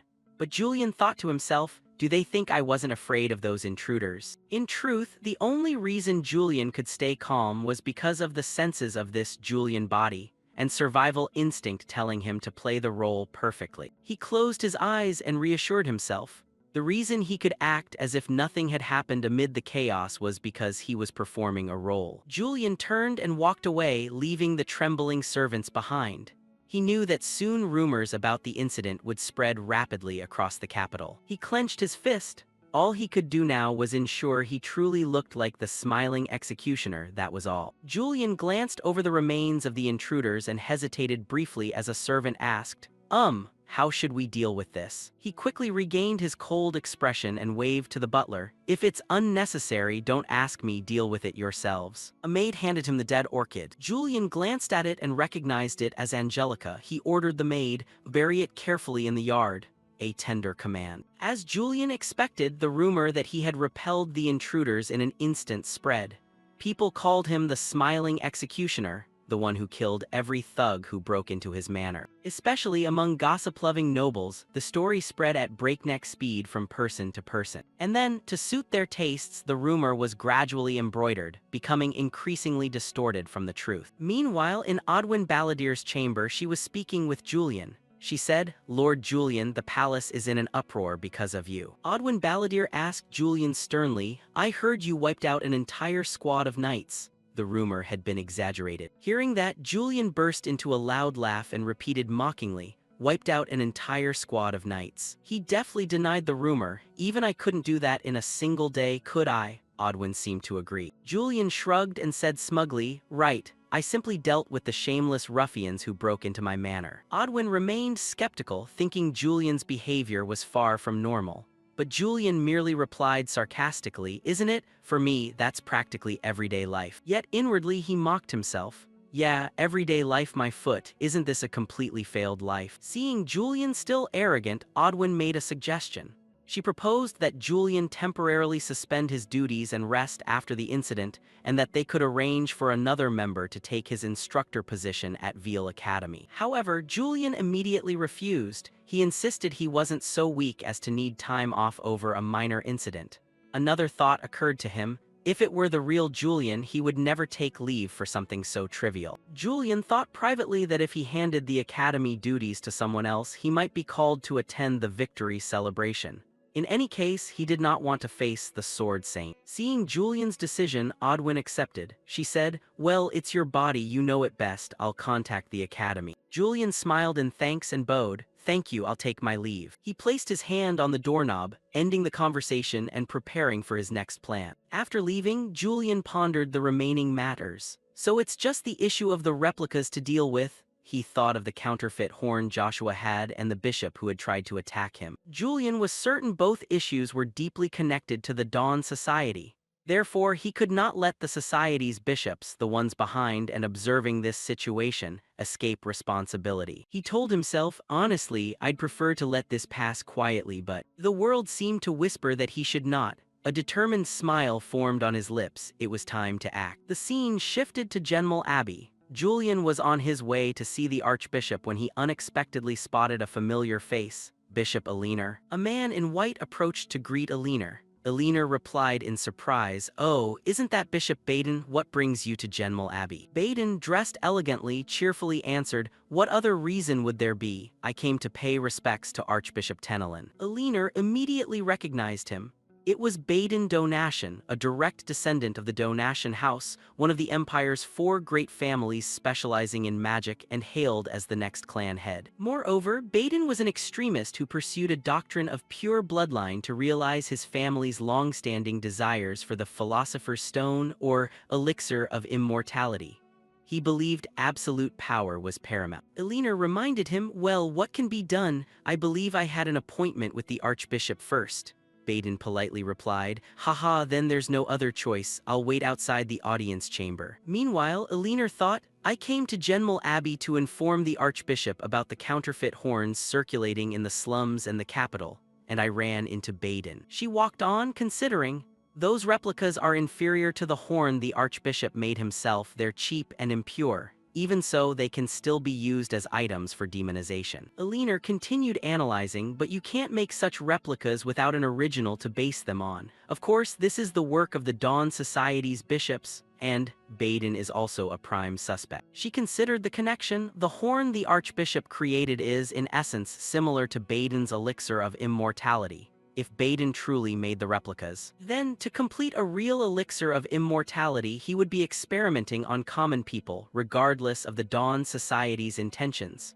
Images of demons flashed through Aliner's mind. Aliner stood outside the Archbishop's chamber. She shook her head. "That's what I want to think, but I can't be certain without evidence." She paused, thinking, "What worries me is whether even if I report this, Archbishop Tenelin would truly grieve over the replica horn incident and punish those responsible." A malicious image of Archbishop Tenelin appeared in her mind. Aliner even considered the worst-case scenario. What if he ordered the production of replicas to eliminate the Sword Saint Hayden Reich, whom he hates, to hasten the Empire's collapse? Moreover, once Aliner's audience ended, it would be Baden's turn to see him. She worried, "I don't know what Tenelin will say to him after hearing my report. That could ruin everything." As Aliner entered and politely greeted the Archbishop, she seemed to reach a difficult decision. "Perhaps I have no choice but to postpone the replica horn issue." Inside the room, Archbishop Tenelin, masked, welcomed Bishop Aliner. "Yes, Bishop Aliner, are you well?" Aliner bowed respectfully and replied, "Yes, by your grace." But at that moment, the audience chamber door suddenly burst open. Julian stood there, blocking the light, causing Aliner to turn in shock. Both Aliner and the Archbishop froze at the unexpected appearance. Aliner stammered, "J. Julian." A guard rushed over trying to stop him. "Bishop Julian, there's another bishop who went into the audience chamber first." Julian said nothing. He pressed his sword to the guard's throat with a cold look, frightening him into a single stammered cry, "Here." Archbishop Tenelin, though obscured by his mask, remained calm and asked, "Bishop Julian, what is the meaning of this?" Julian smiled with self-satisfaction, completely ignoring the panicked guard. He had succeeded in creating the chaotic scene he wanted. He casually dropped a small, dark object from his hand. The object fell to the floor, right in front of Archbishop Tenelin. The Archbishop looked down and asked, "What is that?" Julian stared directly at Tenelin, eyes like knives, and said, "Your Grace, Archbishop." With a forced smile, Julian delivered the decisive blow. "Are you aware that low-quality replicas of the horn items that could only have been made by your own hand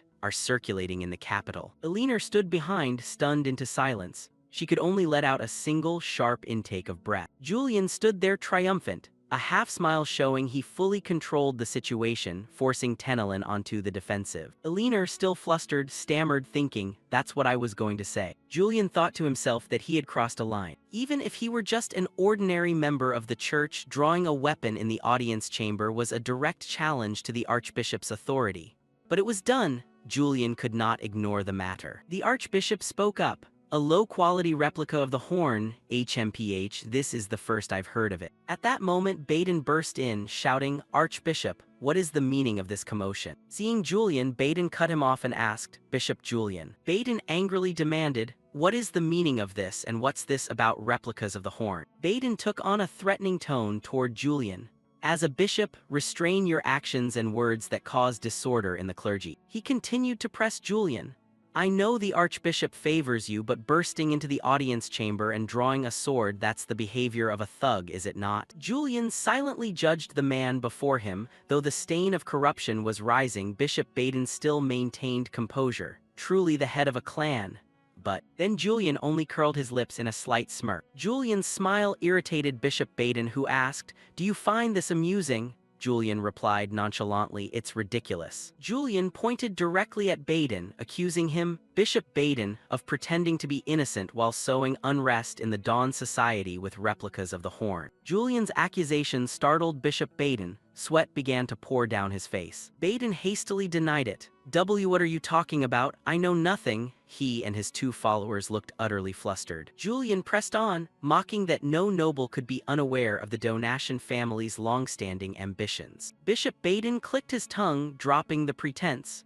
Julian continued, saying desire was a powerful motivator, a sustaining force for an organization called the Dawn Society. However, Julian raised a hand in warning, if that greed exposes our larger plan. Bishop Baden feigned ignorance again, asking, Bishop Julian, I don't understand. How does my family's ambition relate to replicas of this horn? Julian asserted firmly that they were deeply connected. For a moment, images of powerful artifacts flashed before him, the alchemist's stone, the elixir of immortality, and the demon horn. Bishop Baden sneered mockingly, oh, so you've researched my family thoroughly, have you? This time Julian snapped. He couldn't hold back, growling, are you mocking me? Baden continued with a loud, sarcastic tone, on the contrary. I didn't expect to be given so much attention. Julian clicked his tongue. The others' evasions were infuriating. Li Siwu cried out in despair. He thought to himself, I'm really trying to save you all. A vision appeared in his mind. If mass production of these horn replicas continued, the Sword Saint or the court would soon notice. Worse, the true nature of the Dawn Society would be exposed. And then everyone would know I belong to the Dawn Society.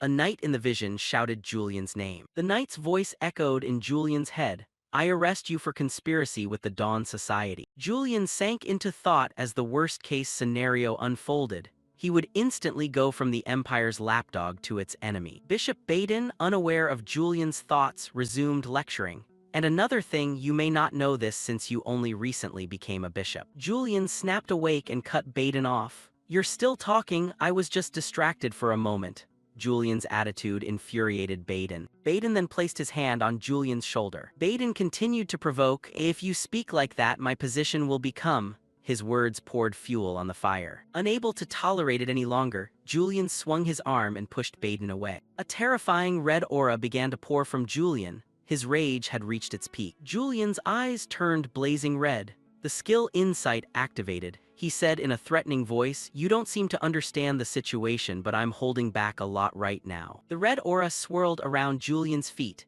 an immense pressure radiating through the room. The other Dawn Society members, the ones in purple cloaks, were horrified at Julian's power. Julian's pressure was so strong it sent Bishop Baden and his followers flying. Elena recalled that horrific past. Is this Julian with his eyes open from that day? She shouted in panic, Julian, calm down, this is the audience chamber. Julian turned his head, trying to control the surging power, veins bulging at his temples. As the momentum gradually subsided, Julian thought to himself, oh dear, I've lost control of my emotions and opened my eyes again, haven't I? Tenelin smiled, clearly impressed. Indeed, impressive, overpowering all the bishops and clergy here with nothing but the pressure of your aura. Archbishop Tenelin sat on his throne looking at Julian with hungry eyes. Worthy of the Sword Saint's disciple, I very much want you. Tenelin gave an order, Bishop Baden. Under Julian's pressure, Baden fell to his knees, trembling as he replied, why yes, your grace. Tenelin asked Baden directly, are you truly producing replicas of the horn that I created? Tell me the truth. Baden bowed his head and confessed, yes, that's correct. Tenelin expressed displeasure. That's not good, acting on your own without informing me. However, Tenelin immediately changed his tone, but I'm not particularly concerned. Bishop Baden looked up, relief on his face. Archbishop Tenelin laughed madly. Compared to the horns I made, they're still poor quality replicas. If even such replicas can stand against the court, that's a good thing. Julian continued to press, but your grace, he experimented on commoners to improve the replicas. Are you truly okay with that? Archbishop Tenelin sneered. What's the problem? Citizens who obey the Empire's laws are complicit with the Empire's ideology. Tenelin continued his argument. If using them helps strengthen the Dawn Society, what's the issue? The remark shocked Alina. She realized, in the end, I was wrong. She was utterly disillusioned. Rationalization, contradiction, extreme selfishness. This is not the Dawn Society I believed in. Julian, still trying to control his anger, voiced his concern. I'm afraid the subjects will be exposed because of these experiments. The more artificial demons appear, the more attention will attract. Bishop Baden, emboldened by the Archbishop's leniency, mocked Julian. Coming from a lapdog of the Empire, that's credible, is it? Baden continued to provoke. The grinning executioner cares about the death of a commoner. I thought you'd treat them like orchids. How surprising. At the mention of orchids, Julian's hand began to tremble. Alina noticed and thought, you're shaking, Julian. Even the great Julian is affected by provocation or guilt. Julian clenched his teeth. The image of a potted orchid flashed in his mind. Damn, talk of orchids makes me think of Angelica. Archbishop Tenelin waved his hand and ordered, enough, this commotion ends here. Tenelin leaned back in his chair and said, I'm tired, everyone leave. At the order, Bishop Baden bowed and complied, leaving with Julian. Yes. As they walked away, Baden ground his teeth and cursed Julian silently. Julian, that damned bastard. Sitting in the carriage, Baden reassured himself. Luckily, the Archbishop showed mercy, but future experiments cloning the horn must be handled carefully. Baden told himself that using the demon horn to make the elixir could wait. Rash actions always ruin the work. He looked out the window with a calculating gaze. It's time to take decisive measures, so can you withstand the Criffart family's pursuit? Somewhere, a hooded, mysterious figure appeared, his blue eyes glowing in the dark. A name was mentioned, Alpha's Mayhand. Baden sat in the carriage and asked Alpha's Mayhand if he could withstand the Criffart family's intense pursuit. Alpha's affirmed it wasn't a big problem because they were only Joshua's subordinates, and there was a clear hierarchy among knights. Baden looked at Alpha's and retorted, asking if he still owed him a life debt. Alpha's recalled nearly dying at the execution grounds, and that debt would follow him until his last breath. Upon hearing that, Baden faintly curled his lips into a satisfied smile. Immediately after, he ordered Alphas to bring Urian's head back here at all costs. In his office at the Closed Eye building, Urian muttered that the plan to produce artificial demon horns was stalled. He was smug, pleased that he'd broken Baden's will, and believing the man wouldn't act rashly if he still valued his life. Razlot timidly knocked and entered, asking if Urian had any orders. Urian praised his report on the Dawn Society ambush and told him to report immediately if anything happened. Before he left, Urian told Razlot to take something. He produced a mysterious envelope that made Razlot curious. It turned out to be an admission letter to the prestigious Bayer Academy. Urian had kept his promise to help the orphanage children enter the academy if Razlot performed well as a spy. Razlot trembled as he took the letter, stammering to ask if it was a forgery. Urian said even the 4 great houses would struggle to obtain such a letter,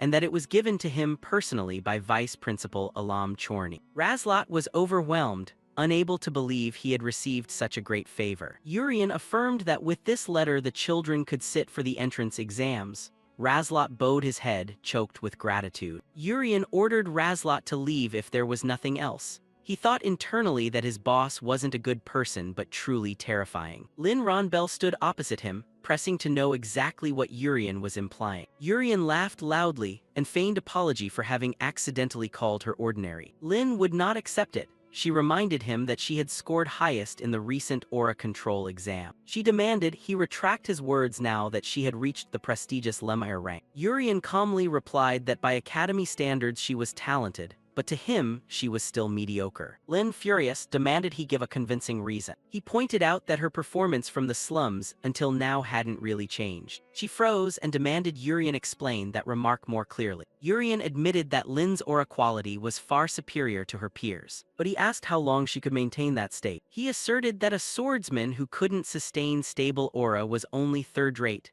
No matter how high the quality, it was useless in prolonged combat. Urian raised his hand glowing with aura as an example, asking what use her unstable power would be. He exposed her weakness as clumsy aura allocation and lack of consistency. Urian recalled how she hesitated before the demon in the slums, making Lin begin to tremble as the wound was touched. He smiled coldly, concluding that this was the reason she would remain merely ordinary. Lin glared at Urian as dark memories started surfacing in her mind. It was the memory of 16-year-old Lin Ronbell. At that small age, she had to witness a horrifying scene right inside her own home. She heard the strangers mention the name Doraine with contempt. A man standing in the doorway looked at her and asked if she thought she had gotten too deeply involved in this. Lin was so terrified that sweat poured down her face, which went pale as death. Before her, her father was bound and kneeling at the soldier's feet. She called out to her father in despair, choking on sobs in the cold night. The killer with the scar on his neck looked down with disdain, saying he had never liked her family from the start. Little Lin stood there, her face smeared with blood, hearing bitter insults about her loved ones. His gaze was icy cold, unmoved by the child's pain. The girl froze in the doorway, stunned by the horrific scene unfolding before her. With his face covered in blood, her father seemed to recognize her, and he quietly signaled to his daughter, "Run." The girl hid behind the door, her whole body trembling, while the killer sneered with smug satisfaction, showing no remorse. As he swung his sword, he shouted that her family should never have left the Dawn Society. Lin covered her face and sobbed uncontrollably. The pain was too great for a 16-year-old. Her legs gave out amid the room filled with the breath of death. A heart-wrenching scream rang through the mansion, marking the family's ruin. A scene of mourning enveloped the aftermath of the massacre,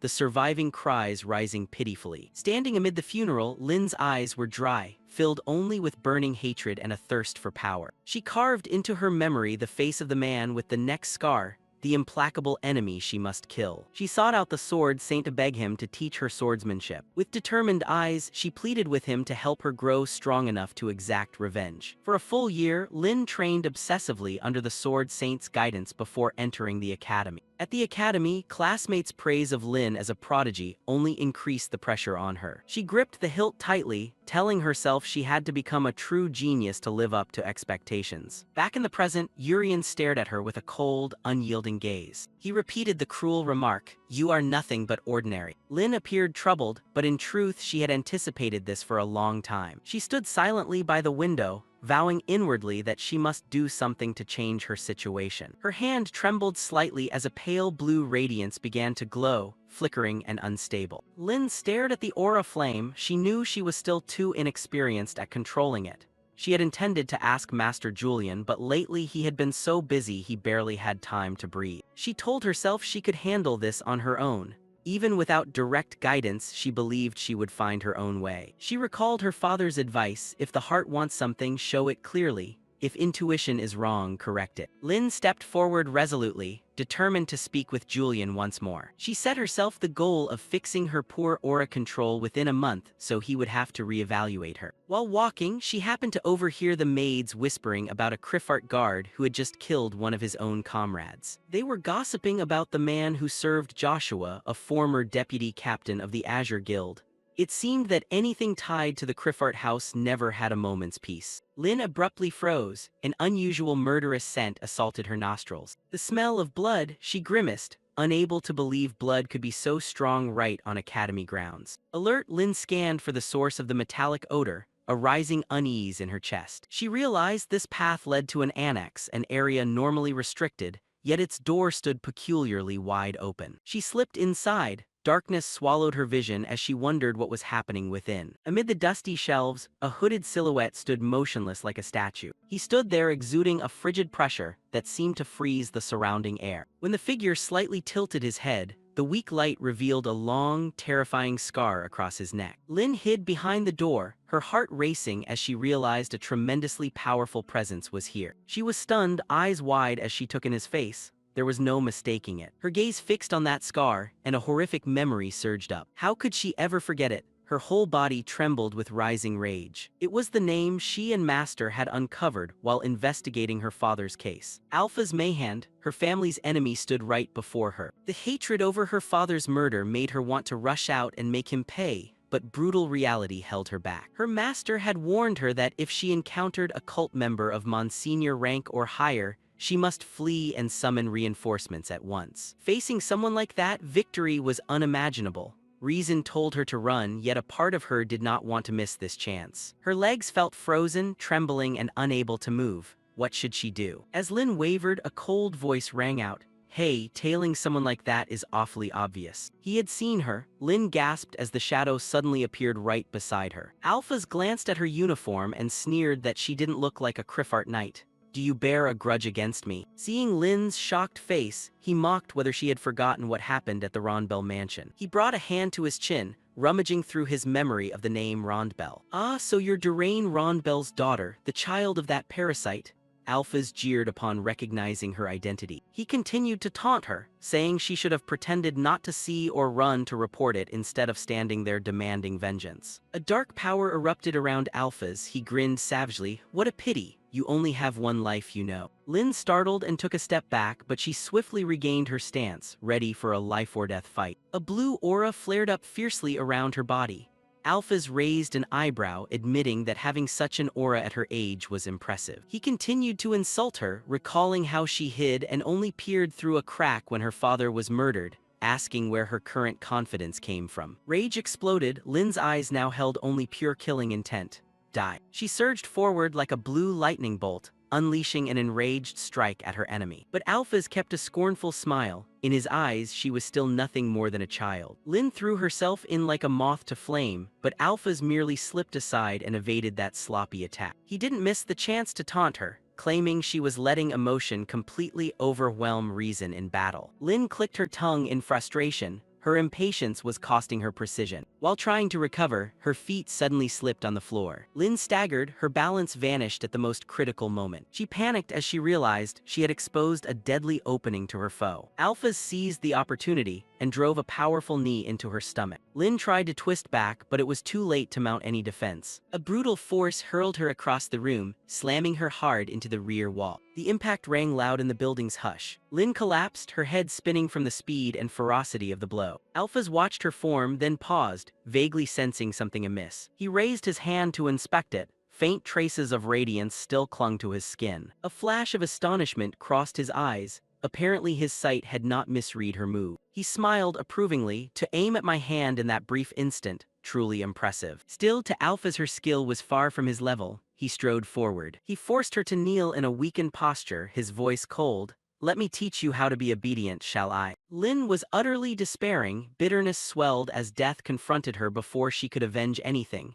She silently prayed someone would come to her rescue. Julian exhaled, his face thoughtful. Walking the corridor, he reflected on what he'd just told the students and found it wasn't wrong at all, even if the word crime had slipped out of his mouth by accident. As for Lin, her swordsmanship had clearly improved in stance and breath, but the key issue remained her aura. She possessed more mana channels than an ordinary person, but if she controlled her aura in the usual way, that inner mana would soon be depleted. Her master should have helped her sort this out, but he was likely busy, so she had to fumble through it herself. Julian decided to set the matter aside for now. A professor approached Julian, thanking him for his hard work supervising. He laughed warmly, saying that since Julian took over supervision, student complaints had noticeably dropped. Julian replied nonchalantly that the students competent enough to complain had already graduated and become full knights. The professor hesitated, asking if Julian had any trouble suddenly taking this duty on the day of the victory anniversary. It seemed some in the royal family were beginning to watch his actions. Julian smiled and asked in return. The man broke into a sweat, adding that people's silence might be due to Julian's connection with Sword Saint Haydenreich as his finest disciple. The professor looked quite worried when mentioning Julian's private affairs. Julian cheerfully affirmed that the rift between him and his master had long been resolved, but inwardly he thought that was a complete lie. Seeing Julian so at ease, the professor breathed a sigh of relief. Julian, however, knew that meeting the Sword Saint again was an enormous risk. Suddenly, he remembered something and asked Julian about Lin Rondbell, the only person who had objected to his evaluation results. He produced a form saying that although Lin had received the highest score, she still demanded Julian revise the assessment in her record. Julian reached for the form, which made the professor a little surprised. Julian took the paper and calmly explained that since this was his duty, he wanted to handle it personally and properly. He gave a charming smile and said he would go find Lin to talk it over with her, aiming to make the exam results flawless. After the professor left, Julian stared at the form. He didn't really care, but if this caused a fuss, the royal family would scrutinize him more closely. To avoid wasting time searching the vast academy, Julian decided to locate where Lin might be. He activated his mana detection skill. A map of energy appeared in his mind. He discovered an odd mana trace near the academy's annex. Arriving there, Julian sensed another mana source present. He had to admit it was quite impressive. Alphas stood there, mocking Lin. He was surprised to see someone her age controlling aura far beyond a normal knight, yet he criticized her stamina as poor. Lin was now smeared with blood. She gritted her teeth as she heard the stranger's insults. She collapsed to her knees, resentful that even this man called her ordinary, the same thing Julian had said earlier. Alphas delivered a powerful kick that sent Lin flying. He stepped toward the girl sprawled on the ground and told her to stay there. He would release her soon. The enemy stood before her and Lin could do nothing. Everything began to blur before Lin's eyes. She wondered if this was the end for her. Suddenly, a voice asked Lin if that was all her power amounted to. In her despair, she thought she had misheard Julian's voice. Julian sneered that this was a pathetic end. Lin wearily looked up. But when she saw the figure approaching, her eyes widened in shock. It wasn't a hallucination, it was real. Julian stepped in with arrogance, asking whether Lin intended to disgrace him as a fellow student by letting herself be beaten like this. He glanced at Alphas and mockingly asked what business this outsider had lurking in the academy. He looked to have no connection to the place. Alphas removed his hat and greeted Julian, asking if this was their first face-to-face meeting since the incident at the monastery. He introduced himself as Alpha's Mayhand. Alphas grinned provocatively, saying he had long awaited the chance to see Julian's face again. Julian gave a cold smile as he remembered. Alphas, the man who once escorted his brother, now bearing a rather handsome scar on his face. Alphas casually spoke of the scar, claiming it resulted from fighting a level 4 mage who pursued him. He ended by saying he fed the mage's corpse to his dogs. Julian responded sarcastically that this was why one shouldn't hand a dangerous thing like that horn to anyone. Alphas snorted that Julian's tongue remained sharp, then dared him to draw his sword and fight. Julian thought to himself that Joshua had mentioned receiving a horn from that man. It turned out Alphas served Bishop Baden and he truly wanted Julian dead. Julian stepped forward, his expression growing cold. He felt fortunate they met here, with it still too early for students to witness the impending tragedy. Julian's true nature, his thirst for killing, began to surface. He forced himself to stay calm because someone here was injured. Alphas watched Julian and thought to himself that the guy was becoming more sensitive because of that girl. He noticed the girl's swordsmanship resembled Julian's. Could they have both trained under the Sword Saint? Julian casually confirmed that Lin was indeed his fellow student, though the revelation was somewhat surprising. Alphas sneered with a knowing laugh at Julian's answer. As swift as lightning, Alphas grabbed Lin and hurled her toward Julian. The unexpected attack left Julian no time to react. Julian cursed under his breath at the sudden turn of events. He knew if a main character like Lin died, the world would be turned upside down. Alphas pressed a relentless assault. Julian realized that if Lin died, his foreknowledge of the game's plot advantage would vanish. Though his instinct told him to abandon Lin to free his hands for battle, Julian couldn't. He moved swiftly to protect her. Julian caught Lin, supporting her as she collapsed from exhaustion. Seeing that, Alphas burst into gleeful laughter. He remarked that Julian Criffart had changed far too much from before, no longer the cold man he once knew. Julian looked down at the girl in his arms, his expression darkened with tension. Alphas mocked that if it were the old Julian, instead of protecting her, he would have driven his blade through her to kill the other man. Julian rested his hand on his sword's pommel and coldly replied that it's always easy to say such things. He calculated inwardly that if Lin died, the Sword Saint would surely raise the entire Dawn Society. And if then his ties to the organization were exposed, his career would be ruined. Just imagining that scenario made Julian break out in a cold sweat from the pressure. He set Lin aside and declared that the joke was over. Mana power flared around Julian. He smiled dangerously, ready for a real fight with Alphas. In the silent palace library, Julian and Alphas Mayhand faced off in a tense duel. Alphas drew his sword, grinning provocatively, and remarking that Julian's murderous aura hadn't changed. Julian took a defensive stance and coldly replied that it wasn't murderous intent,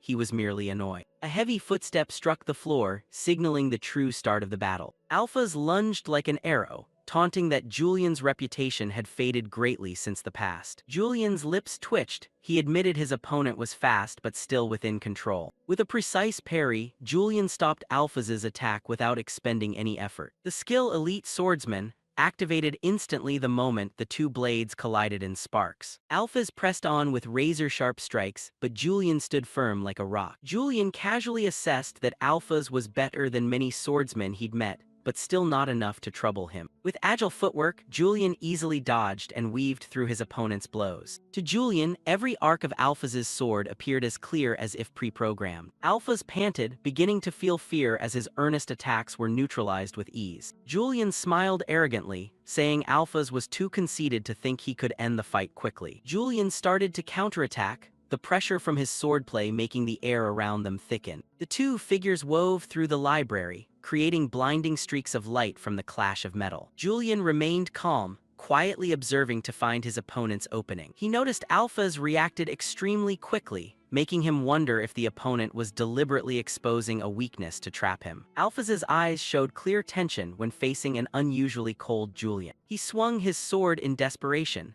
a rising unease as if he were the one falling into a trap. Julian smiled faintly, as if every development in the fight was part of his calculation. A golden opportunity appeared. Julian knew a single stab to the abdomen could finish Alphaz instantly. But his hand froze at a thought. If he drove that blade in, he would officially become a murderer. Hesitation showed on Julian's face. He recalled that those he had slain before were demons, not humans. He realized his fatal mistake. Despite being detestable, Alphaz was still a flesh-and-blood human. Seizing Julian's momentary distraction, Alphaz roared in anger and launched a direct sword strike. Julian flinched in shock, but that brief hesitation cost him the initiative. A cold blade ripped across Julian's shoulder, leaving a deep wound. He staggered back in pain, silently cursing the habit of inner monologue from the game that had made him pay in real life. Blood spurted everywhere. Julian reeled as the pain began to shred his mind. Dizziness from blood loss hit him. Julian forced himself to keep his trembling legs steady. Alphaz seized the chance, lunging like a beast and calling Julian foolish for being careless. A powerful sweep sent Julian crashing onto the cold floor. Julian coughed up blood, but instead of fearing for his life, he regretted his favorite coat being ruined. He blamed his own naivety. That needless hesitation had pushed him to the brink. Alphaz stood grinning arrogantly, delighted to have easily defeated the man he hated. Julian bitterly realized Li Sihu's soul was subconsciously restraining this body's fighting instinct. He clenched his fists, understanding that to survive in this brutal world he could no longer keep his hands clean. Alphaz continued to humiliate Julian by bringing up the Banfist Bridge memory, relishing the role reversal. Those words triggered no memories. Julian only found the man before him thoroughly obnoxious. To face the dangers ahead, Julian decided to abandon mercy and play the perfect villain. Alphaz looked down from above with contempt and ordered Julian to crawl between his legs if he wanted to live. Boastingly, Alphaz declared that if Julian humiliated himself by crawling through his legs, he would forgive the Banfist incident and spare his life. Julian coldly replied that he had no memory of that bridge at all. He casually admitted he had lost his memory, a secret he had never revealed to anyone. Alphaz thought Julian had gone mad from fear of death, while Julian knew he spoke the secret to steal his own resolve. Alphaz began to feel puzzled, unable to understand why Julian chose this moment to divulge that story. At that moment, the special skill eye-opening activated, pushing Julian's emotions to their peak. Julian's eyes flared a deadly red, emitting a terrifying killing intent that seemed to freeze the air. Alphaz was stunned to realize the atmosphere around Julian had completely changed, with none of the earlier hesitation remaining. Julian charged with wind-dripping speed, a blackhand red streak tearing through the library's darkness. A razor-sharp blade swung, sending blood spraying through the air. Alphaz could only gasp in shock at Julian's terrifying speed, but any attempt to dodge was already too late. Cold sweat streamed down Alphaz's face as he realized death itself stood before him. Alphaz's sword flew from his hand, along with a severed portion of his arm drifting midair in the library. He froze for a moment, staring blankly at the space where his arm had been taken. A wretched scream tore the air as excruciating pain from the cut began to torture Alphaz. Alphaz's eyes widened in shock.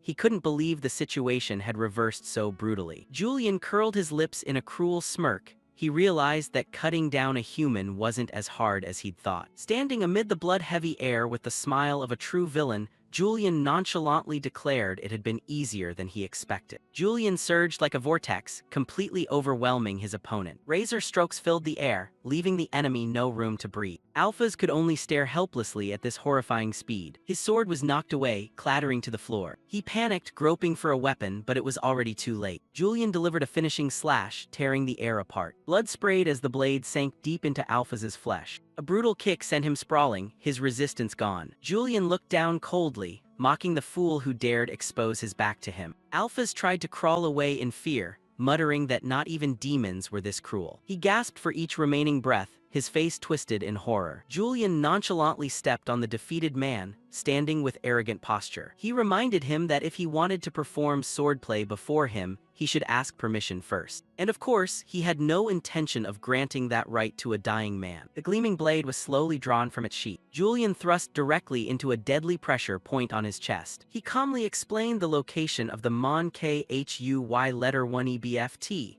a vital meridian that governs life. A deadly smile appeared as Julian declared that his death was only a matter of time. Alphas coughed up blood, his breathing became ragged and painful. Even near death, he still cursed, claiming Julian only relied on the Archbishop's favor. The golden pommel struck down mercilessly once more. He gasped that most high-ranking clerics didn't like Julian either. His vision dimmed. In his eyes, Julian was now no different from a monster. He vowed he would wait for Julian in hell before his body went still. The light in his eyes went out completely. Life had faded. Julian withdrew his sword, leaving a long streak of blood across the cold floor. He told himself the eye-opening skill had made killing this foe as easy as playing with a child. Suddenly, Julian jolted, having accidentally spoken his inner thought aloud. He suddenly realized Lynn Ronbell was lying nearby, her breath extremely weak. It seemed the prior internal injuries had caused her to completely collapse. Julian worriedly wondered whether Lynn had heard the Dawn Society secret or his feigned memory loss. If she were still conscious, everything would become extremely complicated. Julian hesitated. Although he didn't want Lynn to die, the risk was too great now. Darkness covered his face as he stepped closer to the unconscious girl. A cold thought arose. If she truly knew the secret, things would have to end differently. Julian began to regard her as a potential threat that needed to be eliminated. His hand tightened on the hilt, ready to strike, while his other hand held him back. Then Julian froze, wondering what the hell he was doing. He realized he was pursuing a perfect performance, not being assimilated by the character's cruel nature. Rapid footsteps echoed down the library corridor. Those who had rushed in were horrified by the terrible scene before them. They screamed in terror, asking Julian who he was to have caused this. Academy officials trembled at the sight of Julian standing amid the wreckage, wondering if he was the Criffart heir. Julian slowly turned his face, smiling with a mysterious and dangerous grin. He casually greeted the vice principal and announced that a small trouble had just occurred here. Meanwhile, in the infirmary, Lynn Ronbell slowly woke from a long faint. She was shocked to find herself in the academy's sickbed with her wounds bandaged. Memories of Alphas, the man who killed her father, and of being saved by Julian suddenly flooded back. Lynn gritted her teeth and clenched her fist, ashamed of her own weakness. She tormented herself that all her revenge efforts were pointless since she had achieved nothing. At that moment, Julian appeared by the bed and coldly asked if she had regained consciousness. Lynn forced herself up and thanked Julian for saving her life when she was on the brink. Julian looked at her calmly, a faint smile appearing on his lips. He bluntly declared he didn't see it as a debt,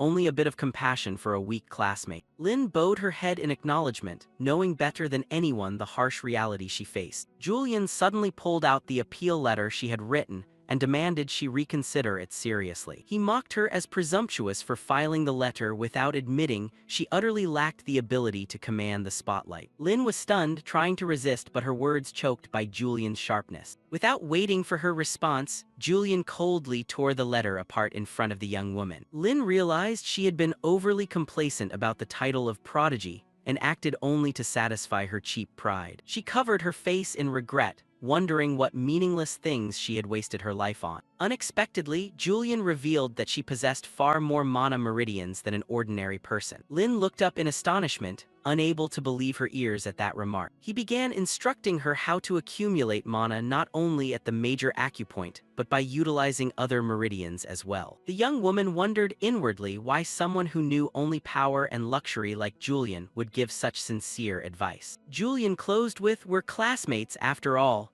but Lin thought he was indirectly warning her not to stain the Sword Saint's reputation. He asked if she had any other questions, and Lin trembled as she asked about the fate of the assassin. Julian's terse reply, "He's dead," left Lin utterly stunned. Julian sneered, saying the scene had been brutal and it was good she fainted and didn't have to watch. Lin unexpectedly revealed she vaguely remembered the conversation between him and Alphas. The air suddenly grew suffocating. Julian began to sweat profusely at this alarming information. He privately feared that after the incident, the name Julian he was impersonating would be considered dead if the secret leaked. Lin recalled his words about losing everything and thought Julian might also have lost loved ones to the Dawn Society. Julian tried to salvage the situation by asking if she would believe it was all a misunderstanding. Lin stared him straight in the eye and called him a liar, leaving Julian momentarily speechless. Before leaving, Julian demanded she absolutely tell no one about this. Alone in her room, Lin pondered Julian's caustic yet veiled words about his concern. Her gaze hardened more than ever.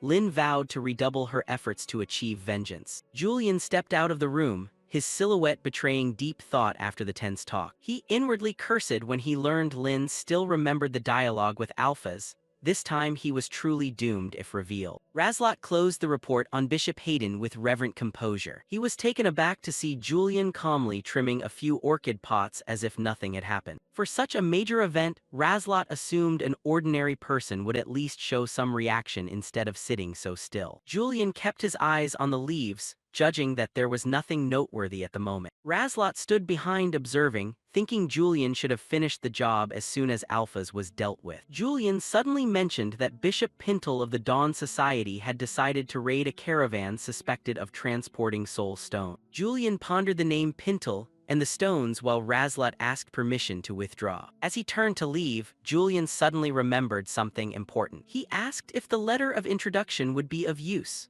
Razlot replied it would and thanked Julian, who nodded in confirmation before allowing him to go. Razlot inwardly realized this was Julian's subtle way of reminding him to be a loyal spy. Left alone, Julian plopped down on the sofa with a pensive expression. He spread his arms wide, wondering why everything was unnaturally quiet. There should have been someone coming to settle scores with him by now. Julian thought perhaps Rin hadn't noticed anything unusual because she wasn't fully conscious then. Baden's side was also strangely quiet, despite having sent Alphas to kill him earlier. Julian pictured Hayden Reich as the Black Knight ending Bishop Baden, so he didn't need to intervene. That was the secret identity Hayden Reich used whenever he didn't want to reveal the Sword Saint persona. All he had to do was prevent old Baden from doing anything rash until the Black Knight's name spread across the capital. Thinking of the reduced workload, Julian couldn't help but grin wickedly. But immediately after, he grabbed his head and sighed wearily. This suffocating feeling was surely due to the memories from the trailer of the future he had seen. In that vision, the original Julian had killed Hayden in an extremely cruel manner.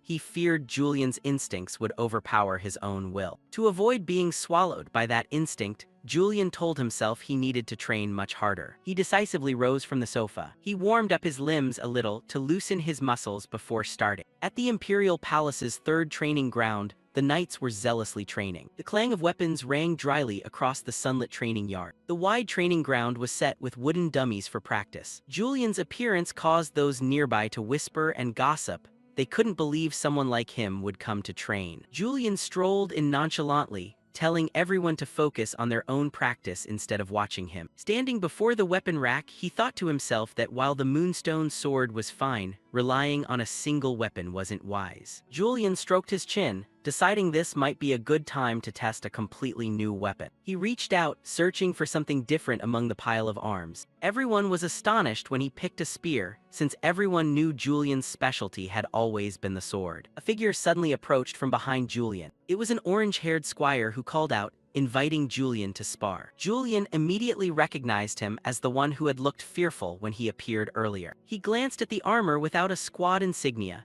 guessing the boy wanted to use him as a springboard to impress the officials around. Clearly, he was targeting Julian's weakness by using a weapon that was awkward for him. Julian smiled and agreed, thinking sparring with a real person was less boring than stabbing a dummy. The crowd watching from afar took his weapon switch as nothing more than a display of Julian's excessive arrogance. Julian held the spear, admitting the feeling was indeed a bit awkward. The spear was twice the length of a normal sword and its balance was completely different, making him uncomfortable. Even wielding an awkward weapon, Julian was confident he couldn't lose. The orange-haired squire shouted and lunged at Julian with all his strength. Basic principles flashed through Julian's mind. The spear's strength is reach, use it to keep distance and disable the opponent. The orange-haired boy swung a powerful strike, but Julian quickly stepped back to dodge. As the opponent charged in his rage, Julian turned, watching for an opening. He drove the spear tip hard into the ground right before the squire's toes, producing a strong shot. Julian curled a sardonic smile, taunting that with such pitiful skill the boy shouldn't dream of joining any knight order. The orange-haired lad went pale with fear, speechless under Julian's immense pressure. He was used to Julian humiliating opponents even in light sparring. Julian added a powerful shove with the spear, sending the squire staggering backward. Julian thought to himself that if the opponent closed the distance, this long, cumbersome spear would lose its advantage against a short sword. He focused intensely, determined not to give the squire any chance to get close. Julian's gaze turned icy. He wouldn't allow his pride to be wounded by an unknown nobody. Julian's hands tightened on the spear shaft. He decided to use greater force to finish the match. The clash of weapons rang with a piercing clang as Julian halted his opponent's strike. The orange-haired squire panicked, realizing the power in Julian's arms was unstoppable. He was completely overwhelmed. Julian's spear sliced through the air with incredible speed. Julian bared his teeth in exhilaration, seemingly carried away by the fight. The orange-haired squire let out a terrified scream. A glancing blow across the chest tore the squire's black tunic open. Fresh blood began to seep out. The squire stood stunned, clutching the wound in his chest, unable to believe what had happened. Julian coldly retorted, asking if the boy really thought he had the right to challenge him with such meager skill. Julian's eyes looked like a predator hunting its prey, terrifying the squire into moans of fear. He was so frightened he ran with all speed, babbling apologies for daring to challenge the wrong person. Onlookers began to whisper. They agreed Julian was indeed a monster no one could stop. Julian watched calmly, reminding himself he wasn't crazy enough to kill a sparring partner. He gave a faint smile, insisting the wound hadn't been inflicted intentionally. From afar, Harand hurried over calling Julian's name, urging him to stop since the victory was already clear. Julian turned and smiled kindly at Harand, explaining he wasn't so quick to kill others as rumors claimed. Harand forced a nervous smile, sweating and unsure whether to believe Julian's words or what he'd just witnessed. Julian sighed slightly, realizing even one training session drained him. Julian encountered Harand in the palace. He greeted him, nodding it had been a while since they'd met here. Harand jumped, hastily explaining he'd just returned from Orn's secretary's office on orders. Julian remained silent, staring at him with a scrutinizing look. Mentioning Orn Criffart, he was the former head and now chairman of the Elder Council, a man who deeply hated Julian. Orn revered pure bloodlines and would act as the royal family's hound. He was irked to see Julian's fame outpacing the four great houses. Julian smiled and told Harand not to worry. Whatever went on in Orn's office probably had nothing to do with him. Just as he was about to leave, Harand called him back to ask about Lady Malna's keepsake. Julian froze. It was the soul stone necklace he had secretly taken and asked Harand to keep. Harand looked quite worried, repeatedly asking if it was really safe for him to hold such an important item. Julian explained that although he wanted to retrieve it, he couldn't yet. If the Dawn Society smelled that he had the soul stone, it would cause big trouble. He asked Harand to keep it a while longer. After speaking, Julian bade farewell to test some other weapons. He didn't forget to ask Harand to convey his regards to the house head. Harand was sweating profusely. He hesitantly suggested that they attend the family meeting together. He tried to persuade Julian that, after all, Julian was still a member of House Criffart. Julian listened and gave a sarcastic smile, reminding his cousin he was only from the cadet branch. Seeing Harand fall silent, Julian added, asking if that derogatory title wasn't bestowed on him by people like them in the first place. A restless feeling began to boil in Julian's chest. He wondered if it was rage rising from deep, instinctive parts of his body. Harand lowered his head. He knew well how much Julian loathed that family. He recalled how Lady Malna's funeral years ago had been conducted perfunctorily. They had even barred Julian, then a child, from attending because they didn't want the nuisance of a child's cries. Harand hastily protested that he did not mean to force Julian to forget that painful past. Julian coldly brushed it off, acknowledging Harand's kindness but firmly refusing to attend that family meeting. From Siwoo's rational perspective, he knew provoking the house now would gain nothing. But Julian's instinct was different. It wouldn't accept a false reconciliation with a family rotten from within. Seeing Julian's resolute stance, Harand dared not press further. He exhaled, his face showing relief but also deep shame. Julian suddenly turned back and brought up Lady Malna's matter. Harand unexpectedly bowed his head deeply to apologize. He knew a belated apology couldn't make amends to Julian. Julian smiled faintly, saying it was in the past so he didn't mind. But inwardly he thought he actually had no memory of it at all. Harand added that Joshua would also be present at this family meeting. Since this was Joshua's first meeting as heir, all the elders would surely focus on him.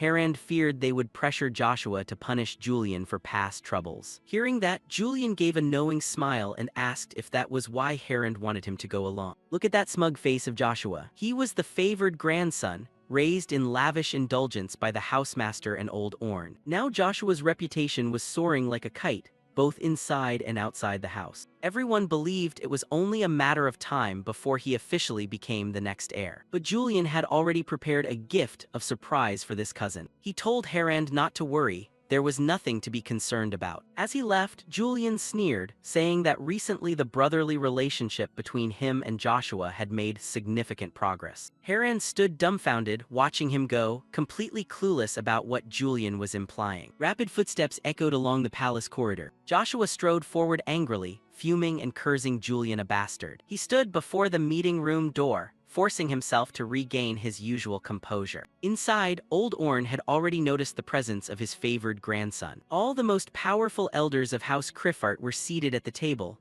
waiting for the drama to begin. Chairman Orn spoke coldly, asking everyone to settle so the meeting could officially begin. He glanced around with a grave expression, his usual displeasure evident. Joshua sat there, sweat beading on his brow. He was under extreme pressure from the elders. He suddenly remembered the earlier warning.